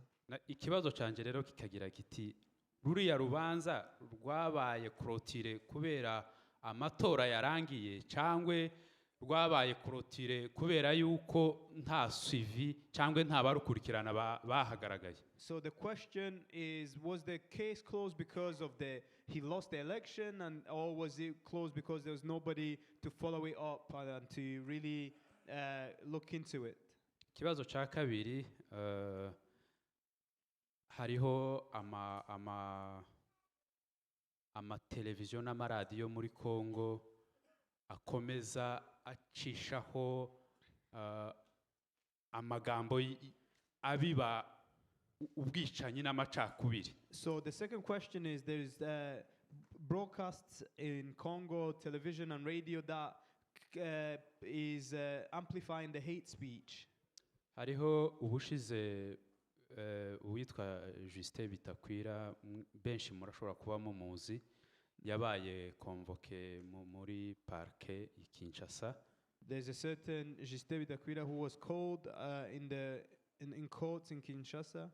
Ariko asohotse yari yarezwe na Union Européenne ubumwe bw'Uburaya. He was accused by the European Union. Asohotse yabwiye abanyamakuru ngo yari afite mikrofone imwe ngo ariko ubu nyine ngo bamwongereye zirindwi. He said he had one microphone before he was called into court, but now he has 7. Bisigura yuko ririya hamagarwa ryiwe bagiye kumucharging izindi mbaraga zo kuguma kuvuga cyangwa se kubiba ziriya mvugo z'urwango rw'amacakubiri. So it seemed like that convocation had amplified his voice more than diminished it. Kugezaho iwe Bitakwira nk'umuntu ahindura akavuga muzumva mu mvugo ziwe nishi atavuga umunyamurenge ahubwo avuga umututsi ariko atari wa mututsi w'i Burundi canke w'i Rwanda ariko ari rya zina ry'umunyamurenge ashaka kumaraho. In his hate speeches, he doesn't necessarily mention the word Munyamurenge, but he says the word Tutsi. Not the Tutsi in Rwanda or in Burundi, but it's as if he just changed the word Banyamurenge to Tutsi and he wants to kill all the Banyamurenges. Kabaza ngo, so the question goes like this. Kuri izo mvugo zuriya mugabo in the hate speech of that man ukomeje gukangurira abantu ubwicanyi bwo gukora genocide ku bwoko bw'abanyamurenge who's calling people to kill the people of Banyamurenge akaba ari Kinshasa muri gouvernement centrale and he's in Kinshasa in the central government kandi avuga yikubita ku gituza ngo ni inshuti ya president ngo azamuhamagara gatatu mwiyinga. And when he speaks, he says he's the friend of the president and they speak 3 times a week. Nta tegeko se cyangwa nta ngingo iturengera yo murega kubera ari amagambo n'ubundi akaja mu rukiko. Is there no law we can use to accuse him so we can convoke him to court again? Murakoze cyane. Wagira ikibazo ugisubizo tawe nabajije ariko ni muri mwebwe nko muri batatu ubwo ufite igisubizo araza kukisubiza. Murakoze. Thank you. Urakoze ku kibazo ndagira tureba twese icyo kibazo abandi mukomeza ariko muza mugenda straight way ku kibazo. Let's go straight to the point, straight to the question because of time. Dufate bano babisabye hanyuma tuje mu gisubizo. We'll take these 3 and then we'll go into the answer. Arakoze Alexis nanamushimire kuko yaduhuje n'inshuti nyinshi. We thank Alexis for he has brought many friends to speak to us. Kine gikorwa cyiza je ndagushimiye. It's a good work, we thank you. Ikibazo cyanjye ndashaka gutumana ubutumwa nshaka guha MP Charlotte. I want to give a message I want to give a message to MP Rebecca. Sorry. Ubu bwicanyi bukorerwa abanyamurenge, these killings that are being suffered by Banyamurenge, ukorwa na leta ya Congo. It's being done or perpetrated by the government of Congo. UK government ifite embassy ya Kinshasa. The UK government has an embassy in Kinshasa. Ndifuza kumutuma kuri government ya UK. So this is a message to the UK government if you can speak for us. Inyuze muri ambassadeur wayo Kinshasa. Through the ambassador in Kinshasa. Kwizageza ubutumwa bwacu kuri President Tshisekedi muri guverinoma ya Congo. We want to ask if our message could be sent directly to President Tshisekedi, the president of Congo. Kubera ko abatwica bahera Kinshasa muri parlement niho bari. because our killers are from the central government in parliament in Kinshasa. bari muri eta major ya Kinshasa, They are in the high command office. bari muri Sena, They're in the Senate. bari mu baminister, They're in the ministers. noneho bikagera hasi kuba executive. And it goes all the way down to the bottom to the executors Abo of the bose killings. All those people, nibo bayobozi biriya mitwe yitwara gisirikari yose twica. they are amongst the leaders of the rebel groups that are killing us. Ntibihishwe, bavuze uwitwa Bitakwira arabivuga akabyigamba. It's not hidden. It's, for example, like the man they've Abadepite barahari amazina yayo turayafite babivuga bakomoka. There are MP members of parliament in Congo who are saying this and they're saying they're part of it. Rero nkaba nagusaba ko ubu butumwa tugereza muri leta ya UK kugira ngo binyuze muri ambasaderi wayo bizagere kuri So we're asking if you can speak on our behalf to the UK government for them to speak to the ambassador of the United Kingdom in Kinshasa to speak to Kisegedi himself. Murakoze. Thank you.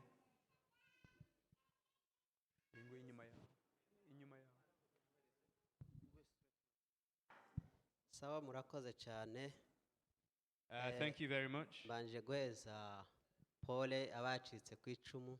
We first of all want to comfort those who survived. Ikindi komeza abanyamurenge mwese go muhumurike. We want to strengthen all the Banyamulenge. Please be comforted. Haracari ibyiringiro ko tuzabaho. There's still hope that we shall live.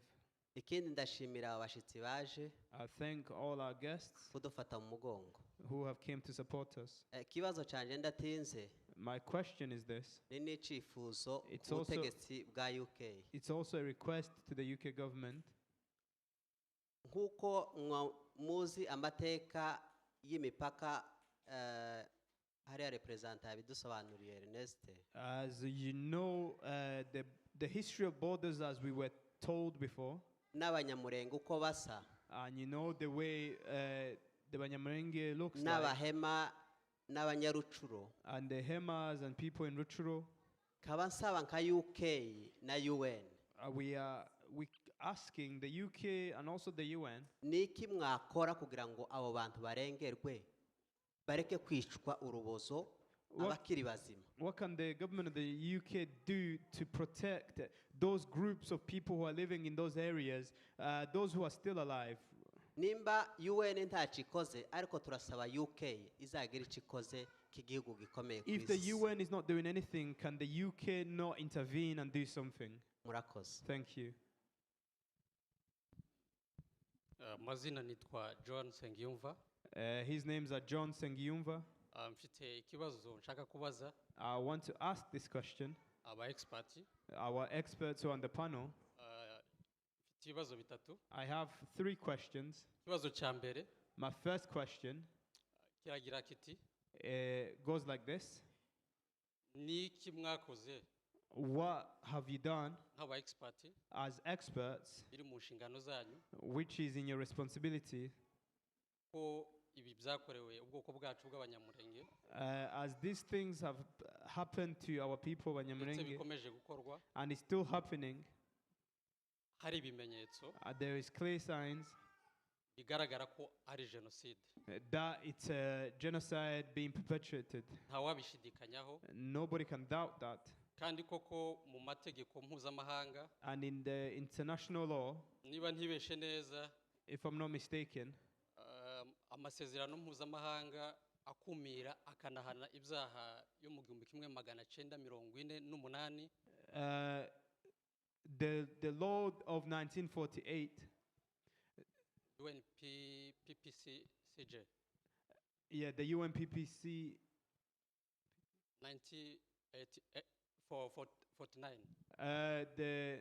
Yes, the law he just mentioned of 1949 is it punishes and also fights against the crimes of genocide. Is there any experts? Some of them being among you who are here, or any other team that we may not have here.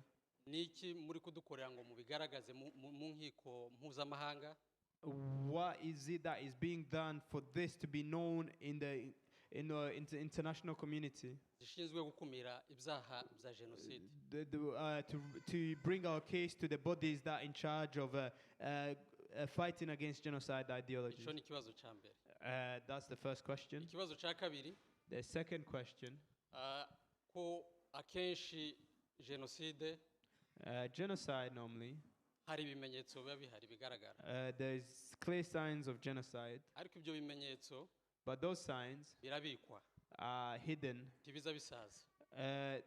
They're kept away or they're stored, they don't get old. Byabaye twabibonye, We have seen what has happened, ariko uburyo ubu ngubu isi igezemo cyangwa se igihe tugezemo, but the way the world is currently, hari uburyo bw'inyandiko, there's ways of writing, bw'amashusho, there's way of image. ayo marshive cyangwa se bikaba nk'ibimenyetso All those archives are signs dushobora kuzifashisha that we can use, kugira ngo zifashishwe no mu nkiko. that can be used even in a court of law. Abo bantu bakoze ibyo bintu, bakoze iyo jenoside bayiteguye, The people who have done that genocide and those who n'abandi prepared bose it, bireba and everybody who's who has in their responsibilities bagafatwa to be captured bagashyirwa mu nkiko. and to be placed in courts. Jenoside ni icyaha kidasaza. Genocide is a crime that doesn't get old. Sorry, murakoze, reka mpinira aho ngaho. So let me stop right there. batarabasubiza abantu bafite ibibazo, Before they answer, the people of questions, ntimusigure ibyo muzi, ubaze ikibazo ufite cyawe kugira ngo tubanguke. please don't explain what we already know. Just answer a straightforward question. kugira ngo tubashe gucungura umwanya. Ask a question so to save time. murakoze. Thank you. Mazina nitwa Desire, ndi umwe mu bacikacumu ba Gatumba. His names are Desire and he's one of the survivors of Gatumba. Ikibazo mfite ni kijanye na Agathon Rwasa uri mu Burundi ukuriye parti politique. The question is about Agathon Rwasa, who is a leader of one of the political parties in Burundi. Kwemera kuko UN ari universal ishobora kurengera abantu bose. We know that the UN is a universal entity that can protect everybody and anybody. Uyu munsi kandi uwo munsi byabaye mu gitondo UN yari hari. And on the day of what took place, the UN was there. Ikibazo cyanje ndibaza tese impamvu UN itarafata Agathon Rwasa kandi ari universal ni yihe? My question is, why has Agathon Rwasa not been arrested since the UN is universal and is there to protect all? Baramutinye byagenze gute? Ntabwo tuzumva. Are they scared of him or what has happened? Ikindi cya kabiri, The second thing, genocide ikomeje ku Banyamurenge. the genocide that is continuing of Banyamurenge against Banyamurenge. Ejo bundi UN yasohoye raporo ishinja Abanyamurenge bashaka kwigwanaho ibashinja kuko ngo ari abateroriste. In the recent UN report, it suggests that the Banyamurenge who are trying to protect themselves are being accused to be terrorists. Yeah. They are being accused to be terrorists. Babasanga mu mihana yabo, babasanga mu mazu. They find them in their villages, in their homes. Bagerageza kwigwanaho. When they try to fight for themselves and protect themselves, UN yasohoye raporo ivuga kuko abo birwanaho ni abantu bitwaje intwaro kandi n'abateroriste. So in the report the UN released recently says those who try to protect themselves, they have guns and they're terrorists, the report says. Ese ibyo ntaca amategeko abivugaho? Is there anything that the law says about that? Murakoze. Thank you. Mfite utubazo tubiri. Just two questions. Twombi ndatubaza MP Rebecca. These are addressed at MP Rebecca. Shingiye ku ijambo yarangirijeho. Starting on the word that she opened with. Y'ibyo bagerageza ariko bakabona government irasa n'ifite nk'ubwoba hari aho itagera. Regarding what she said about the government being slow to react or have some sort of fear in acknowledging what has taken place. Akabazo kanje ka mbere rero kakavuga gutya ngo So my first question is this. ese mu gihe twaba dushoye imbaraga mu kuja mu ba MPs bose b'igihugu abo dushoboye kugeraho, If we can all go to our MPs in the country, those that we can reach, noneho mwese mugasanga ikibazo mugihuriyeho, and then you all find that you're struggling with the same problem in the government again, hari ukuntu bishobora kubreaking ubwo bwoba bigatuma government actinga. it can, if we all go to our MPs and they all come to the parliament with the same issue, would that embolden the government to act?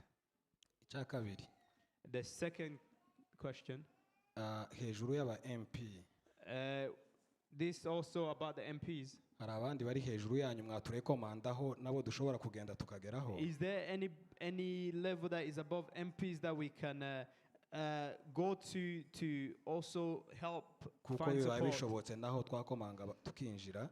If that's possible, if there's another higher government level that we can go to, we can try. Nabyo twabikora. We Murakoze. can also, thank you. Mfite ikibazo kimwe I have one question. kandi ndashaka gutuma Rebecca hariya This also goes to Rebecca, kugira ngo azatugere muri leta y'Ubwongereza, so she can go for us into the government ndetse azatugerere no muri embassy y'Ubwongereza iri muri Congo. and maybe reach the embassy of UK in Congo. Ikibazo canje ni iki? My question is this. Hari abantu bacu bari mu gushimutwa bakavanwa muri Congo bakajya gufungirwa i Kinshasa.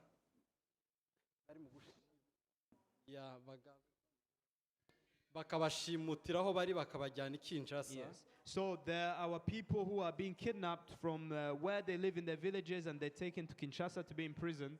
Ukwezi gushize hari umugabo witwa Dr. Kigabo washimuswe. Last month there's a man by the name of Dr. Kigabo who was kidnapped. Dr. Lazar washimuswa akajyanwa i Kinshasa. Sorry, rather Dr. Lazarus who was kidnapped and taken to Kinshasa. Ntabwo ari we wenyine, harimo abakoroneri b'abanyamurenge bazira uko basa bafungiwe i Kinshasa. There is not just him, there's other army officers who are in Kinshasa in prison because of the way they look like. Twasaba leta y'Ubwongereza ifatikanyije na ambasade yabo iri Kinshasa ko yazatubohorera abo bantu ko barazira ubusa. We asking for advocacy from the UK government together with the embassy in Congo to help release those people because they're imprisoned because of the way they look like.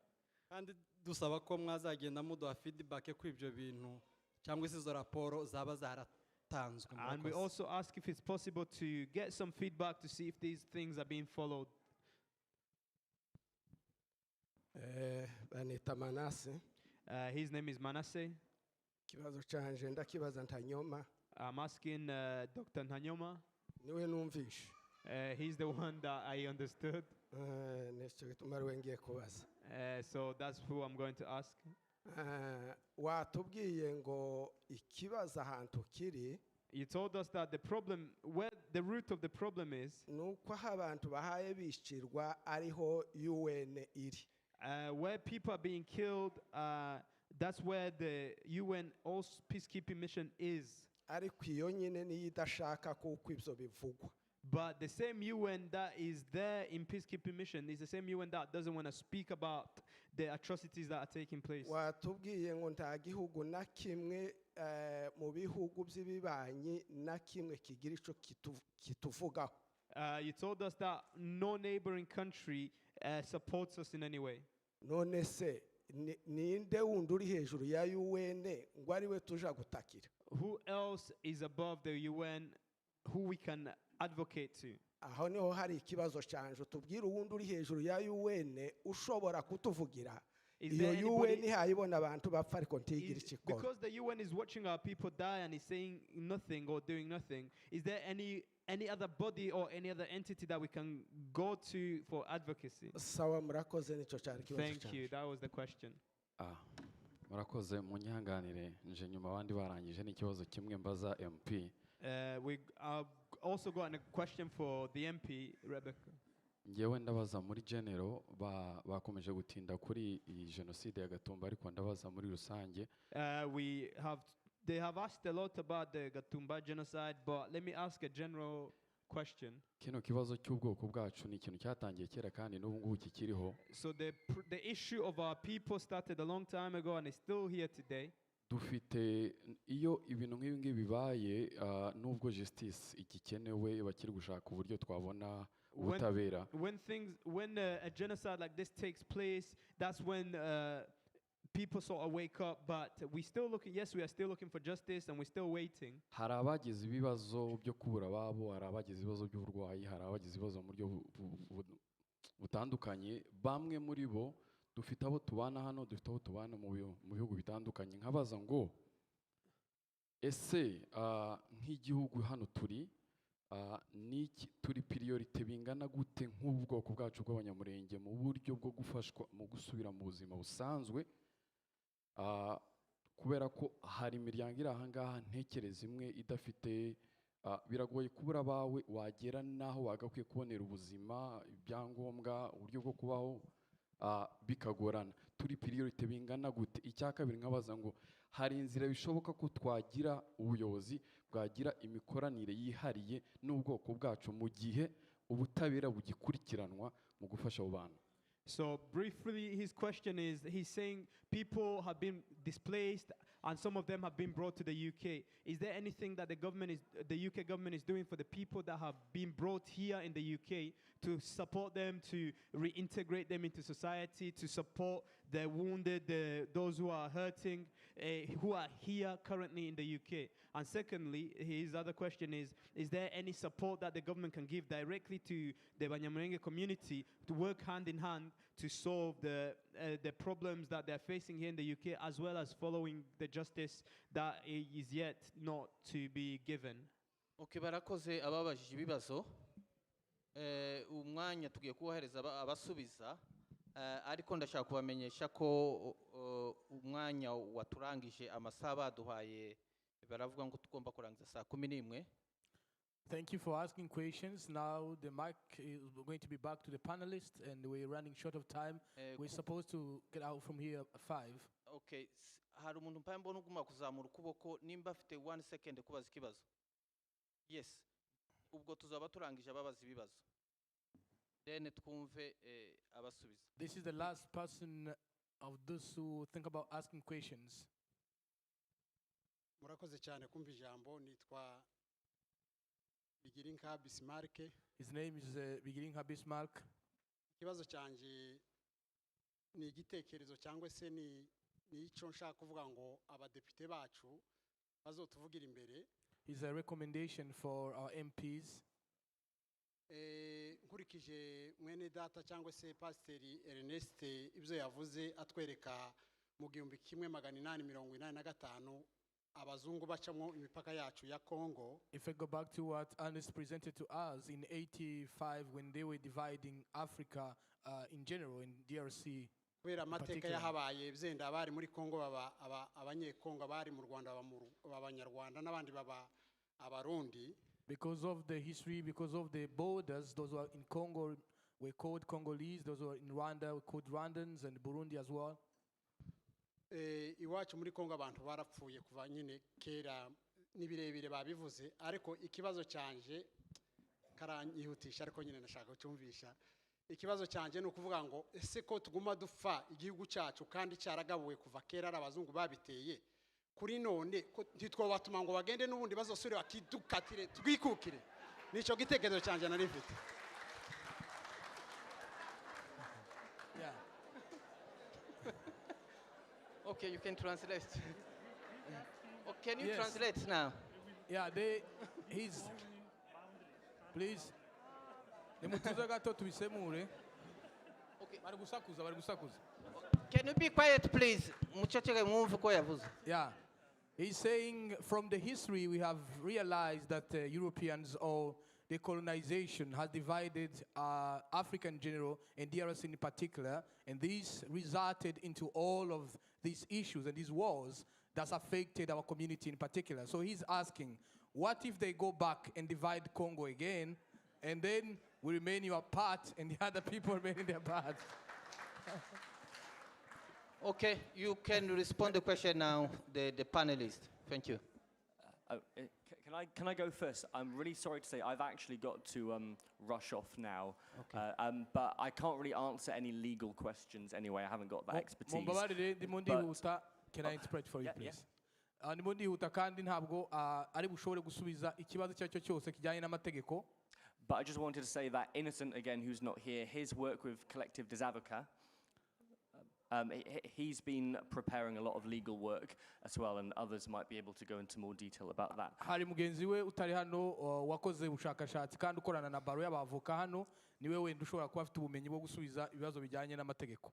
Yeah, sorry I can't stay, but it's been a really pleasure being invited here tonight. So mwakoze cyane kandi agiye guhita agenda. Thank you.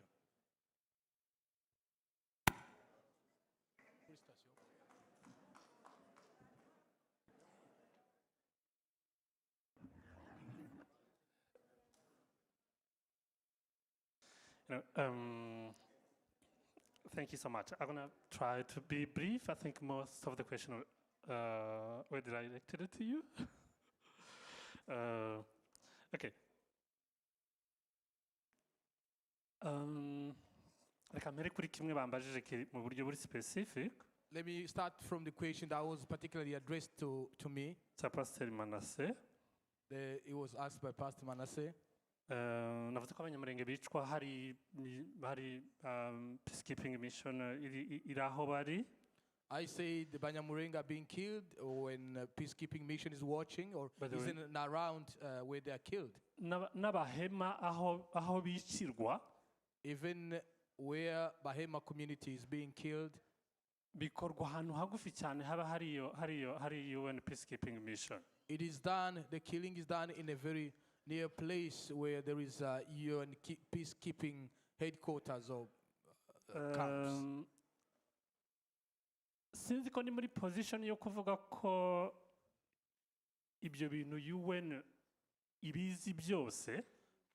I can't tell or I can't say I'm in the right position to say that UN is well informed about all of those situations. Ariko ikihari cyo umuntu atohakana. That one thing you cannot deny nuko biba bahari. That they know and they see it happening.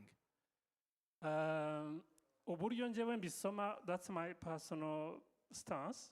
The way he reads this in his personal perspective or interpretation of the fact. Hariho levels zibiri zo kubirebamo. There are two levels of looking onto this. Icyambere nuko UN peacekeeping mission muri Congo yarananiwe. One is that the UN peacekeeping mission in DRC has failed. Noneho nyuma yo kunanirwa, after the failure, iyo ibintu bimaze kuba bahari, when now they have to experience or to watch what's happening after their failure, I think they do feel guilty. Yeah. Wenda bagira ikimwaro. It doesn't happen for anyone. Iyo usanze uri guilty ukuntu. It happens for anyone, for any case. If you feel you are guilty about what is happening and you are supposed to prevent it, you try to hide it. Kugira ngo batakubona. So as others may not see. Mutekereze ko iyo ni mission izitwara miliyari z'amadolari ku mwaka. Remember, this is a mission that takes the budget of billions of dollars per year. Ibihumbi bigera kuri 20 by'abasoda. He has more than 20,000 soldiers. Bagiye kumara imyaka 20 n'imisago baraho. They have been there over 20 years. Ndakeka ko hariho hambere ho kureba ikibazo. I think that's where the issue, the nature of the issue is. Sinzi ko bakina bishoboye. I am not sure they can afford to correct it back or they can do it again in a better way. Icyo ndeba nuko UN nyine irahari buriya ni UN. I only know that UN is there physically and it's UN. I tend to blame ibihugu biri mu karere k'iwacu. It tends to blame the countries which has embassies in our regions. Bidashobora kumenya kumva ibintu n'uburemere bifite. And do not give time to analyze and understand the heaviness of what's happening. ndemeranywa neza na MP Rebecca. I agree with MP Rebecca. Iyo niyo level ya kabiri nari ngiye kuvuga. That is the second level of for looking into these things. Flow izana amakuru. The flow of information ava hano hasi aho ibintu bibera from the button or the ground where naho things are hagera happening ahantu hashobora kuba hafatirwa ibyemezo bikomeye to the decision making platform or level, hari ikibazo gikomeye there is a gap. ku buryo utokwizera ko amakuru yavuye hano hantu You can't trust that the information that is coming from the source azogera no muri embassy ya UK Kinshasa ari yayandi wumva yaba ariyo makuru. will be the same information that the embassy of UK in Kinshasa will get. What am I meaning? Niki mpaye mvuga. Hano hantu baza bakura amakuru muri civil society organizations. These people take information right from the civil society. Bagira amatimu yitwa ngo nayaba researcher. They have teams of researchers. Contact person ni abo bantu benshi. And the contact person is the collective or the the community. majority y'abo bantu. So the majority of these people baba bafite bias ku banyamurenge. They already have a bias about Banyamulenge. Cyangwa ntibabemera. Or else they don't even believe in what they are told. Iyo batanga makuru, so when they are reporting back, kugira ngo azogere London, so the information that is interpreted or reaching London, sinzi ko ano makuru yofasha London kugira ikintu ikora ku banyamurenge. will not be accurate enough for the UK This London makes me to take go decision. back to any of the requests. Reka subire ku byabajijwe. I'm turning to you. I had a sort of a committee within the parliament in the UK, which is more related to the case of the Yazidi. Have you heard about it? Maybe. I don't know. I think that's a sort of a connection I would wish myself, and this has been pointed out as a request from one of the people who asked the question.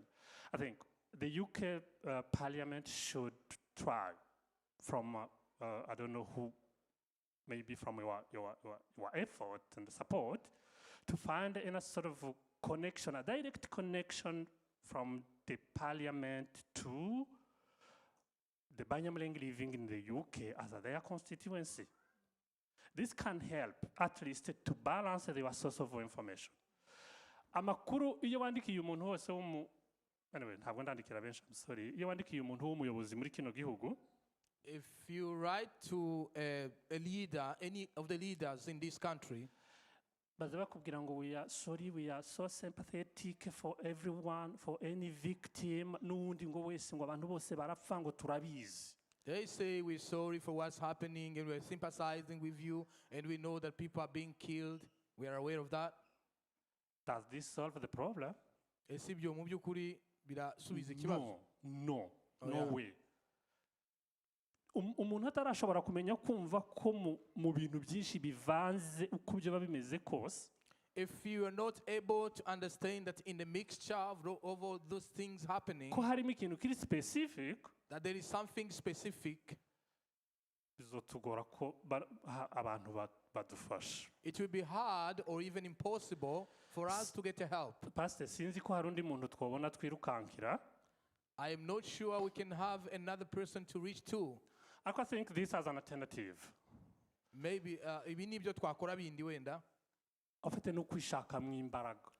It is to dig into us to see if we can have the strength to solve the issue. Twebwe. We ourselves. Ntabwo ndi kuvuga ngo ntitugire inshuti. I am not saying that people cannot help us.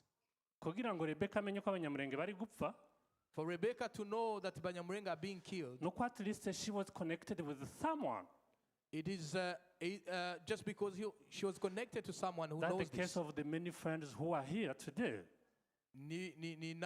Niyo mpamvu abantu benshi bari hano uyu munsi. UN ishobora kuzotwumva wenda bitinze. It can take time for UN to hear a voice. Ibihugu byo mu karere dukomokamo bishobora kuzotwumva bitinze kubera impamvu za political interests. The country in the regions where we are from can even not hear us because of their own political interest. One thing I'm sure of, ikintu kimwe nemera neza, nitutavuga, if we can't speak for ourselves, nitudahagarara, If we can't stand for ourselves, UN ntizotwumva, the UN will not hear ibyo us. bihugu ntibizotwumva. This country will not hear us. Igikomeye cyane hejuru y'iki What's most important among all nuko these hari abandi things? bantu benshi bahaya bakora ibindi bintu byo kuguma kutumara imbaraga. There are people behind there doing things to decrease our strength, just to try to do more even worse things for us. Alex, uzashaka iyo modo irahari ndagira ngo niyo abayezidi. Yezidi na a minority group within Iraq, Turkey, ahantu ngaho. You can watch see the mode of the Yazidi community in uzomubwira Iraq and Iran. ashaka iyo modo. Maybe you can refer back to that iyo dufasha model. wenda kugira ikintu twumvikanisha muri UK. It can help us to make something understood Kuri in the UK. Gatumba, I have one point ndagira ngo kuri Gatumba buriya yabivuze Thomas nuko ari kugenda. About Gatumba, I can just have one point. Agato ntararegwa. Agato has never been brought before the court into justice. It's a sort of indictment. Okay, yeah. If you have the right time, you can just say Yeah. it. Yeah. Ntararegwa. Bari kumbwira ngo nze hano navuganye na Innocent. When I was asked to speak here, we spoke with Innocent. Ntabwo mfite details. I do not have the details. Nta nubwo niyo nzigira nari kuzitanga hano kubera ko sinje ushinzwe kuzitanga. Maybe I'm not even the right person to give you the Ariko details nawe about this. niyaba hano nari kumusaba ko atazitanga. Even if he was here personally, I would ask him not to give the details about this. Ya timu y'aba lawyers. The team of the lawyers. Numva benshi bayizi iri gukora kuri cases za Minembwe zajanywe Kinshasa so forth. It's tirelessly working about the cases of bari gushaka those cases of uburyo bushobora Minembwe, gutuma all those cases. Agato na Pasiteri Habimana baregwa kuri iriya case ya Gatumba. They are trying to study how Agato and Pastor Beyond the- Habimana can be brought to the court just for the case of Gatumba. Beyond bwa buryo bwari busanzwe buhari. They're trying to see if they have any measure that's beyond what they have been using before. Ntabwo nzi neza how promising it is. Yeah. Ariko byibuza ko baratekereza ubundi buryo bushobora gutuma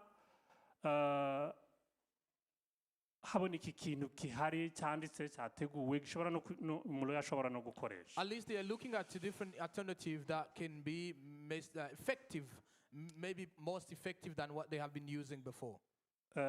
One last point. Icyanyuma.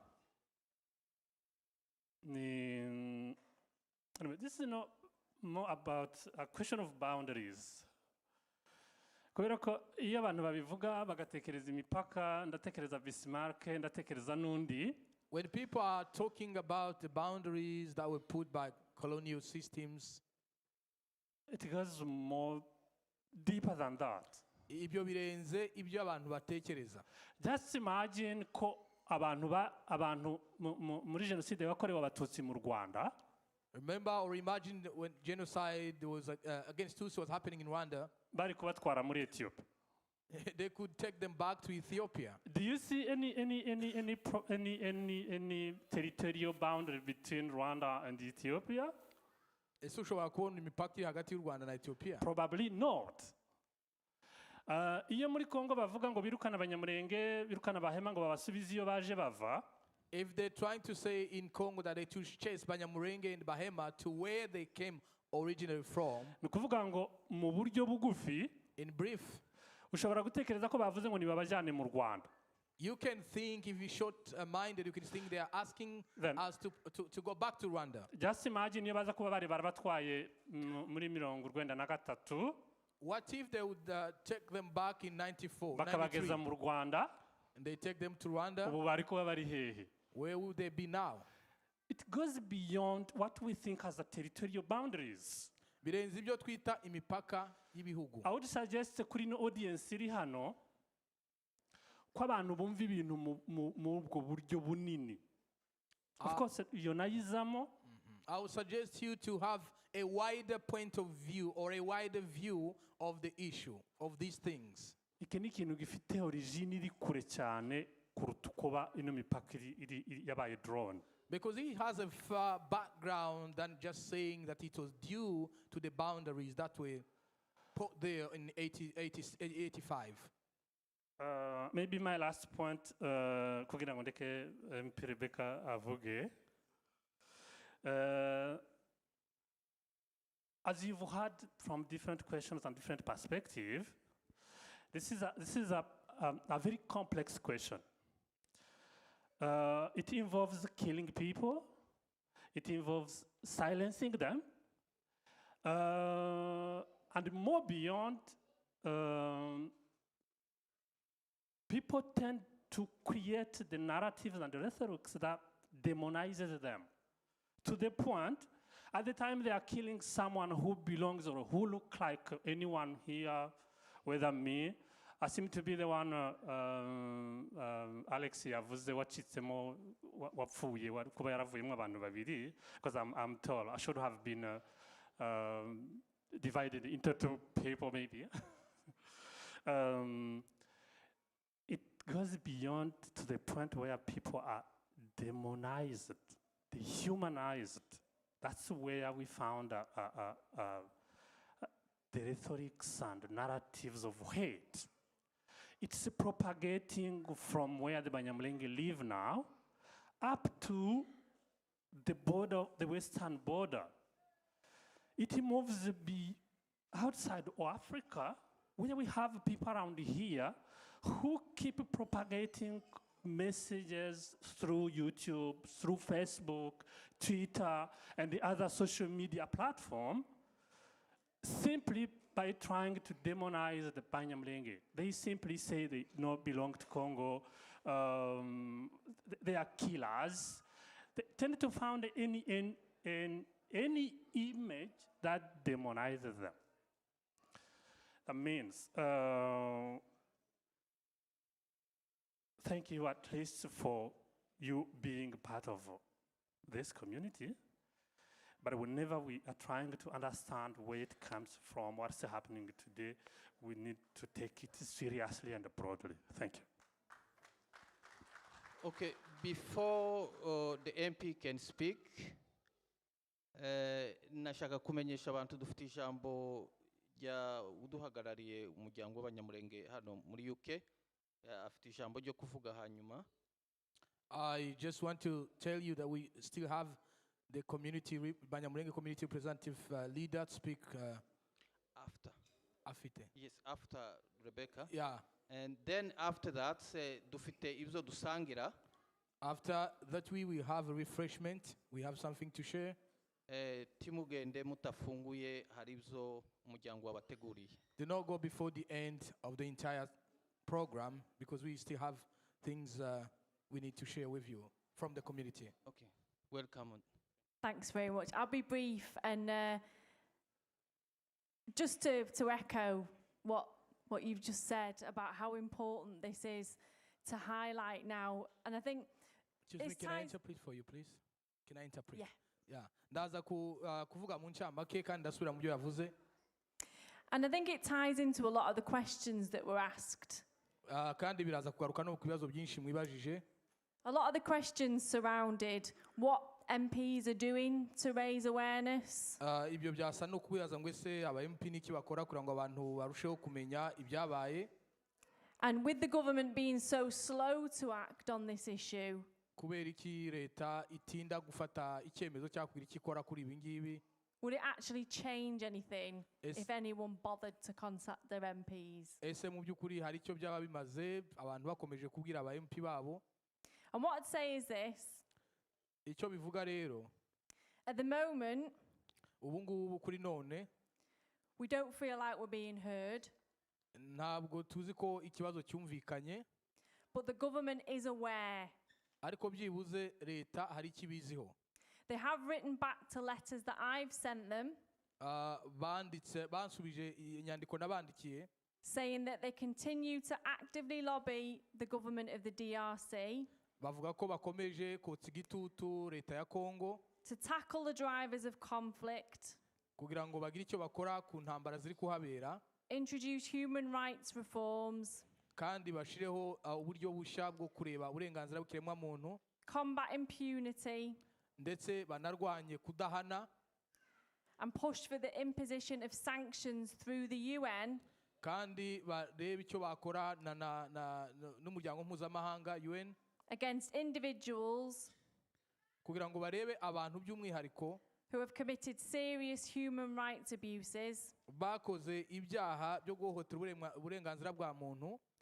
The UK government also told me kandi nanone leta y'ubwongereza yambwiye ko that the UK ambassador, along with colleagues at the UK embassy, ngo ambasaderi w'ubwongereza muri Congo ngire ngo continue to press the government of the DRC on human rights. akomeje kosa igitutu leta ya Congo ku bijyanye no kubahiriza uburenganzira bw'ikiremwa muntu. The need to tackle armed groups in eastern DRC. hari icyo bagomba gukora ku mitwe yitwaje intwaro iri muri burasirazuba bwa Congo And take firm action against all forms of violence. kandi babasaba ko bagira icyo bakora gifatika ku bwicanyi cyangwa ihohoterwa ryose rikorerwa muri utwo duce.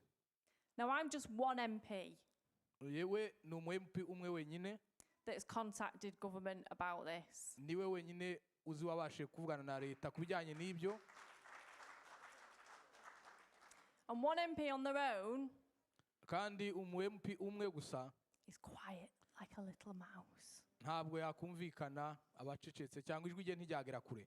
If we had a group of MPs asking the same thing, yaba twari dufite itsinda ry'aba MP babaza ibibazo bisa n'ibyo it would be like a roaring lion.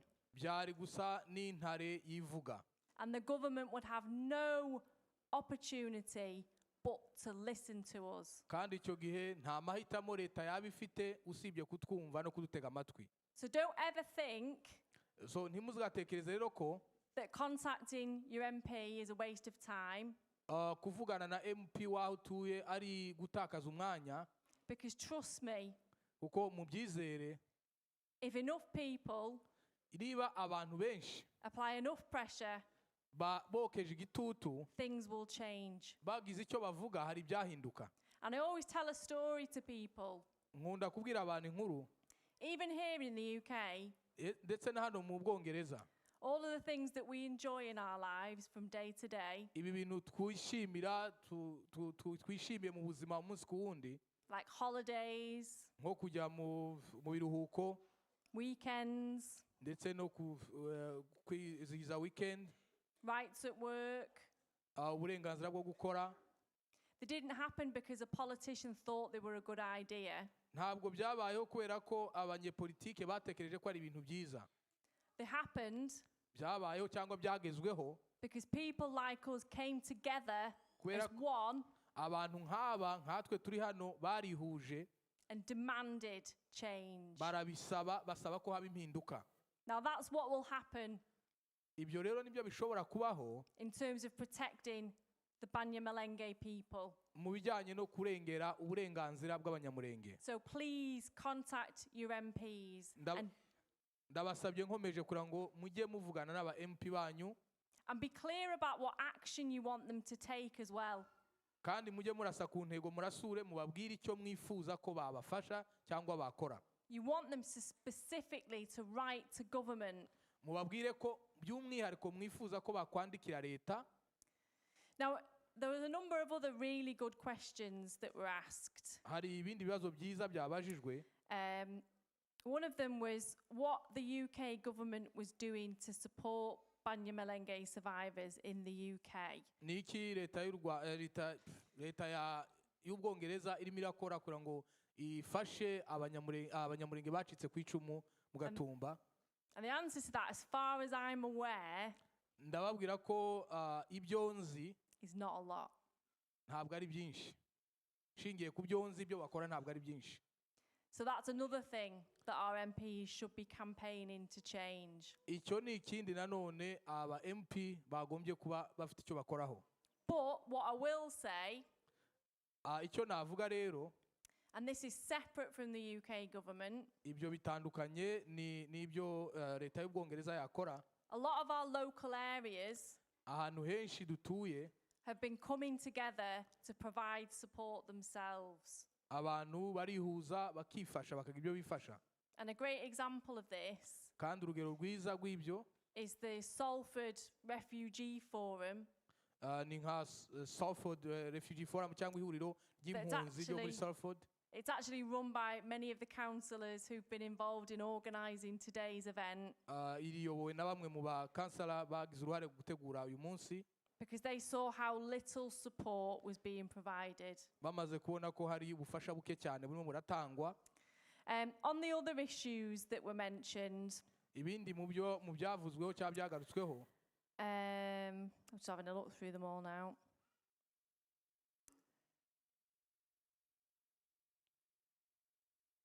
I think one of the specific ones was unlawful kidnapping and imprisonment. cyongeye kugarukwaho n'abantu bashimutwa. And there are concerns about this within UK government at the moment. Nicyo leta y'Ubwongereza bitekerezaho ubu And as ngubu. far as I'm aware, they're monitoring the situation very closely and that reports are currently being drafted. Icyo nzi nuko barimo barabikurikiranira hafi kandi n'amaraporo arakorwa. Are there any other, the other question was, is there a level above MPs to go to? Hari To wabaje ngo raise se awareness. hari urundi rwego rurenze aba MP abantu bashobora kwiyambaza. I think the level above MPs is the government itself. So you can contact the government itself directly. Urwego rurenze aba MP ubwo yaba ari leta kandi ntabwo byakorohera kuvugana na leta But imbona.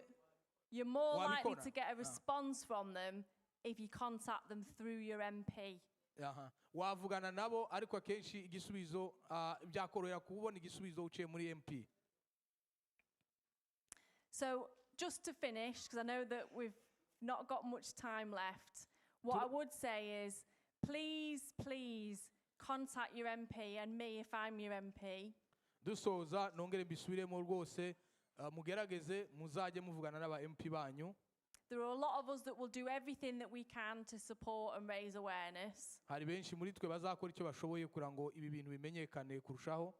And if you don't see us taking the action that you think we need to take, Kandi nimubona ntacyo dukoze mu byo mutekereza twakagombye gukora, don't be frightened of telling us that. Sorry? If you don't see us taking the action that you want us to take, nimubona ntacyo bakoze mu byo bagomba gukora, don't be frightened to tell us that. ntimukagire ubwoba bwo kongera kubitubwira.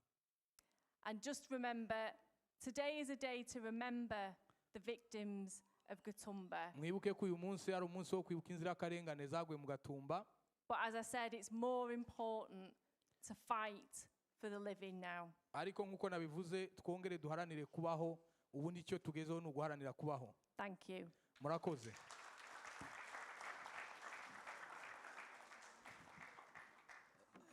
Barakoze mwosubira mu byicaro. You can go to your place now.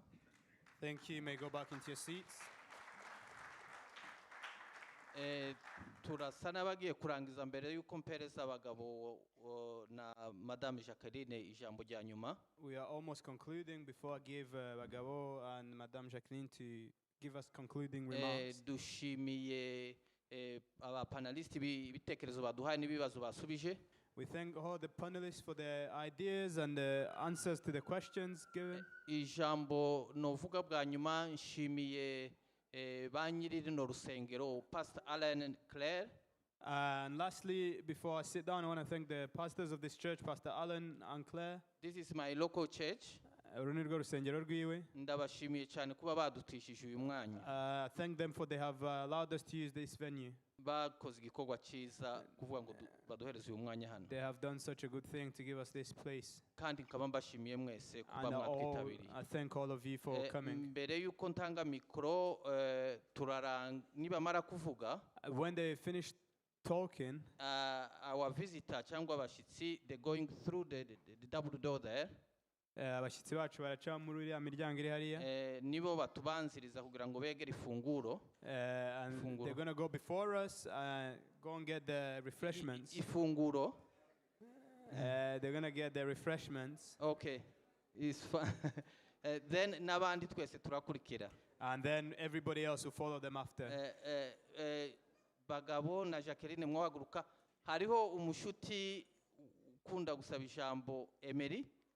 Twamuhereza 1 minute if you can make it. There's also Emery who we're going to give 1 minute to. Okay, you can. tambuka Emery atugezeho ntarenze iminota itatu.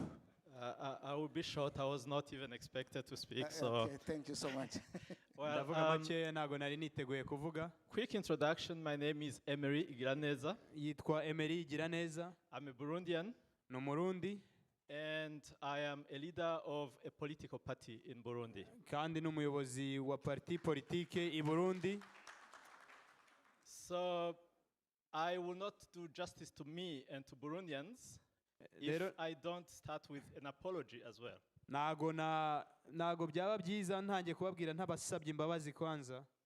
Because what happened on that day in Gatumba kuko ibyabaye kuri uriya munsi mu Gatumba happened in Burundi. Byabereye i Burundi. And refugees, the Banyamulenge in that refugee camp were under the protection of Burundian government. Kandi abanyamurenge bari muri iyo kampu bari bagombaga kurindwa na leta y'u Burundi. And of the United Nations, of course. Kandi na UN yagombaga kubarinda. So every year when I come here, I have one message. Rero buri mwaka iyo nje hano mba mbafitiye ubutumwa bumwe gusa. And I have attended all the commemorations ever since they started. Kandi maze kuza mu kwibuka kose kwabaye kuba kwatangira. This is a political issue. Iki ni ikibazo cya politike. And it must have a political response. Kandi kigomba kugira igisubizo cya politike.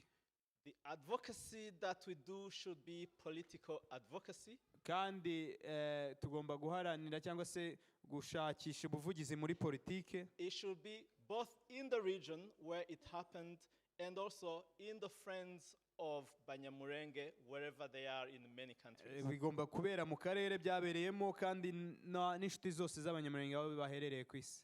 I always give you a challenge. Mpora mbasaba cyangwa mbahiga. We must have a plan to do that. Hari gahunda tugomba kugira cyangwa se plan tugomba kuba dufite kugira ngo tubigereho. I appreciate this many friends such as MP Rebecca who I appreciate the effort I see her in many community gatherings from people from the region. Really appreciate your work. Turashima cyane MP Rebecca ku murimo akora tumubona many other people that are coming to join. Kandi n'abandi benshi baza kudufasha.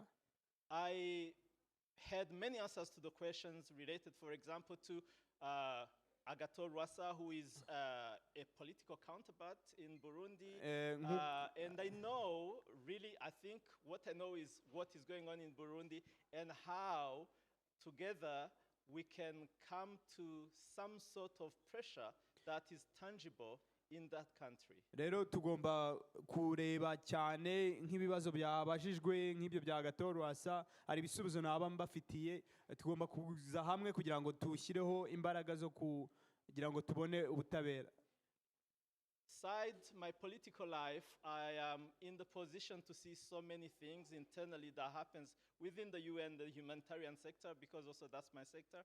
And I can tell you that there is an obvious neglect of Banyamulenge and of the Tutsi community in the sub-region. Kandi birenze politike nkora akazi gasanzwe nkora mu bintu bya UN ndimo tubona ko hari ukwirengagizwa cyane abanyamurenge n'abatutsi bo mu karere. But my hope is this many people here and many other people I meet in every country where I work, and I can tell you that if we can coordinate this effort, these people in power in Burundi, in Congo, are not unsurmountable. We can challenge them and reach justice. Thank you. Rero nkamwe muri hano n'abandi mpora mbona duhuriye hamwe twese tugashyira imbaraga hamwe dushobora kunesha aba bayobozi tuvuga ko badashoboka. Arakoze Emery. Thank you Emery. Turarangije. We are finishing. Ariko ntararangiza reka nshimire Madame Rebecca. Let me thank MP Rebecca as we finish. Wakoze cyane.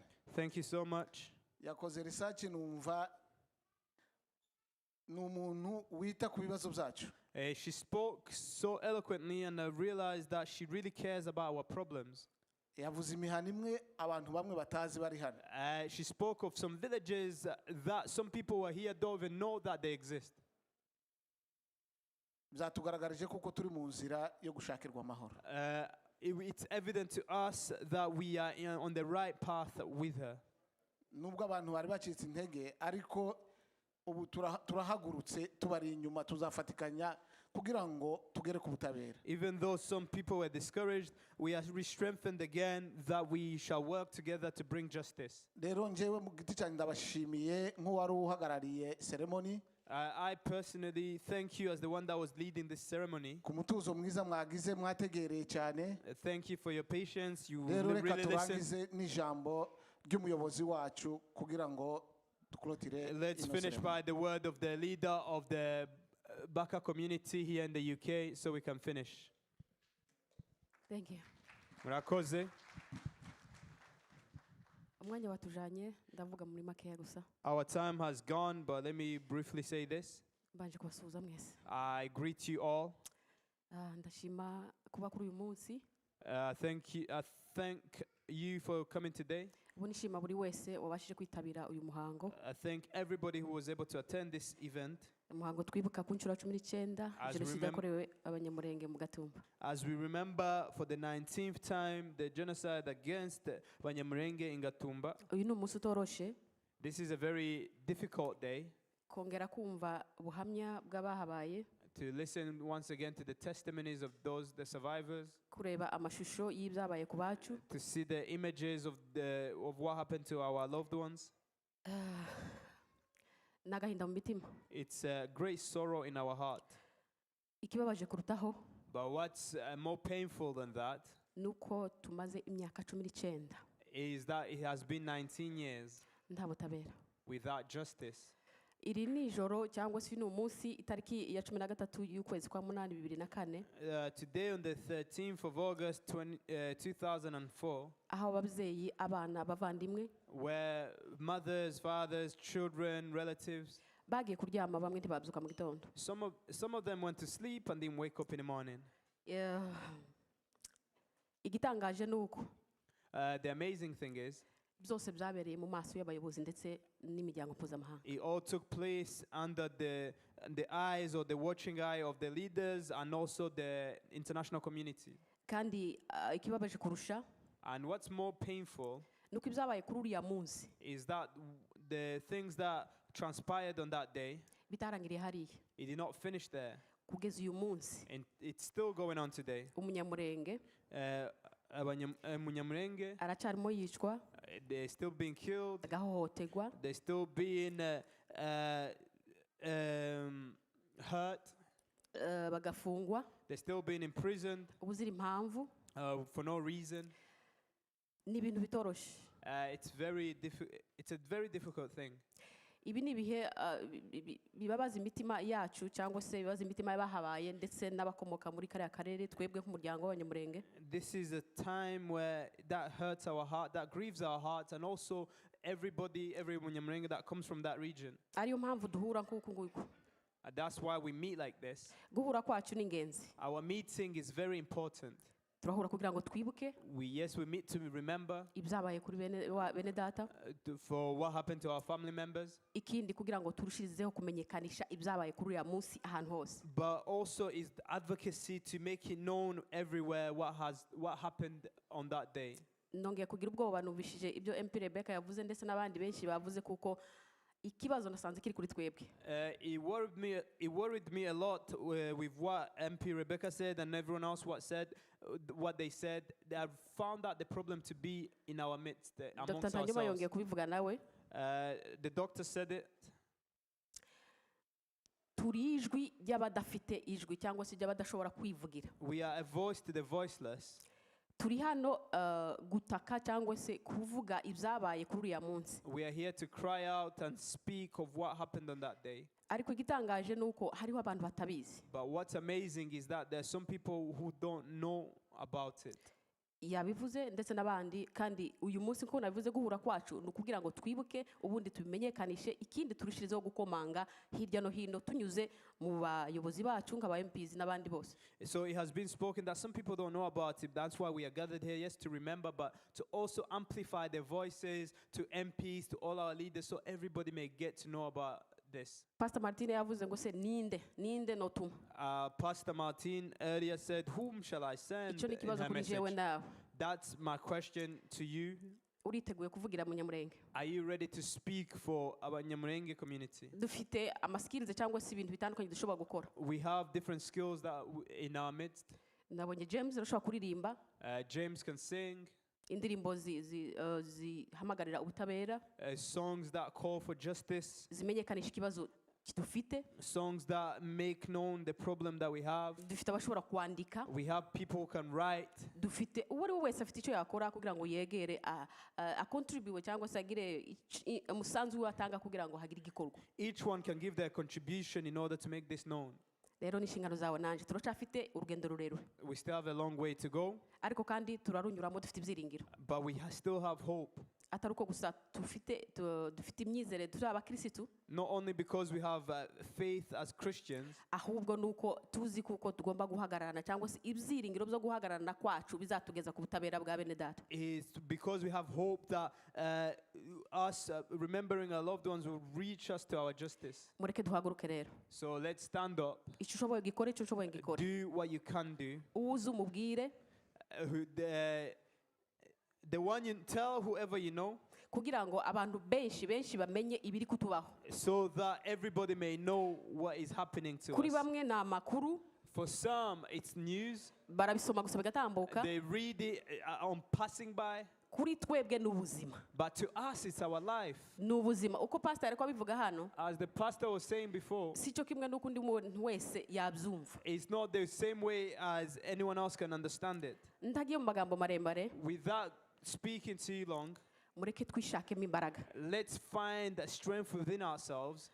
Dukorane undi mwete. And let's work with another zeal. Dushake ubushobozi. Let's seek strength. Financial support. Yes, let's seek for financial support. Dushake ubushobozi. Let's seek support. No. Narivuze dushake ubushobozi, dushake amafaranga. Let's seek financial support. Guko hari ubunyine turashaka ubutabera ariko hari hamwe batarabona ibirego by'abangaba turi kurega.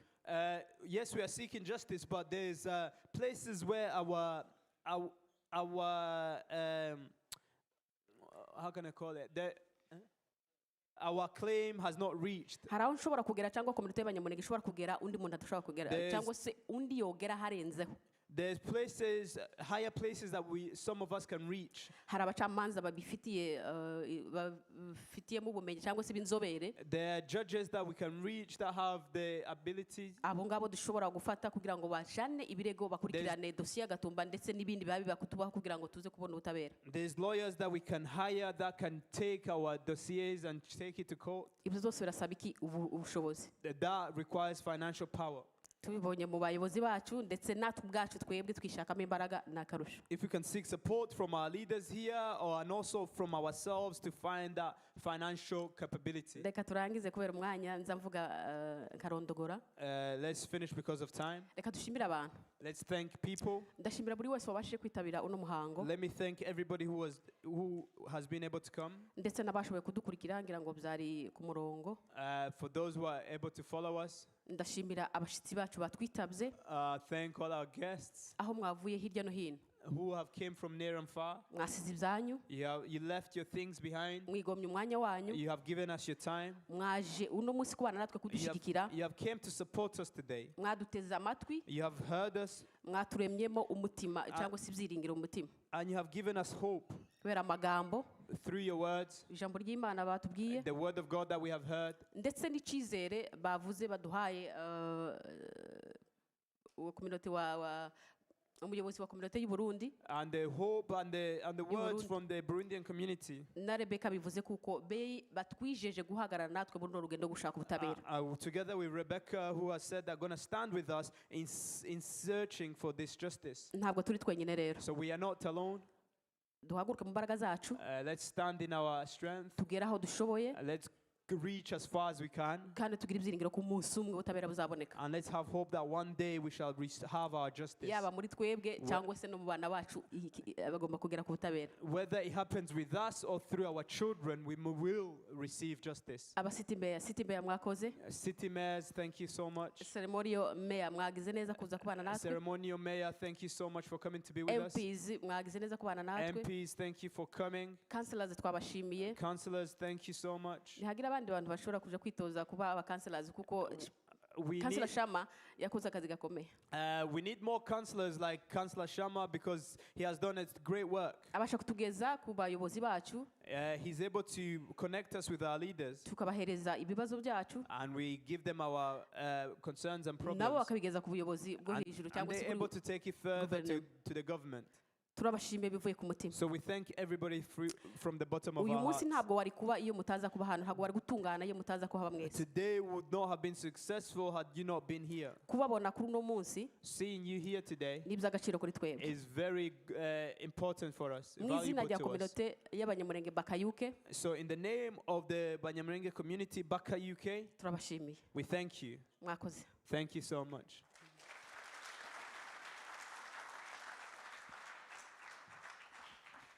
nta magambo mfite ni protocole yari igize icyo imbwira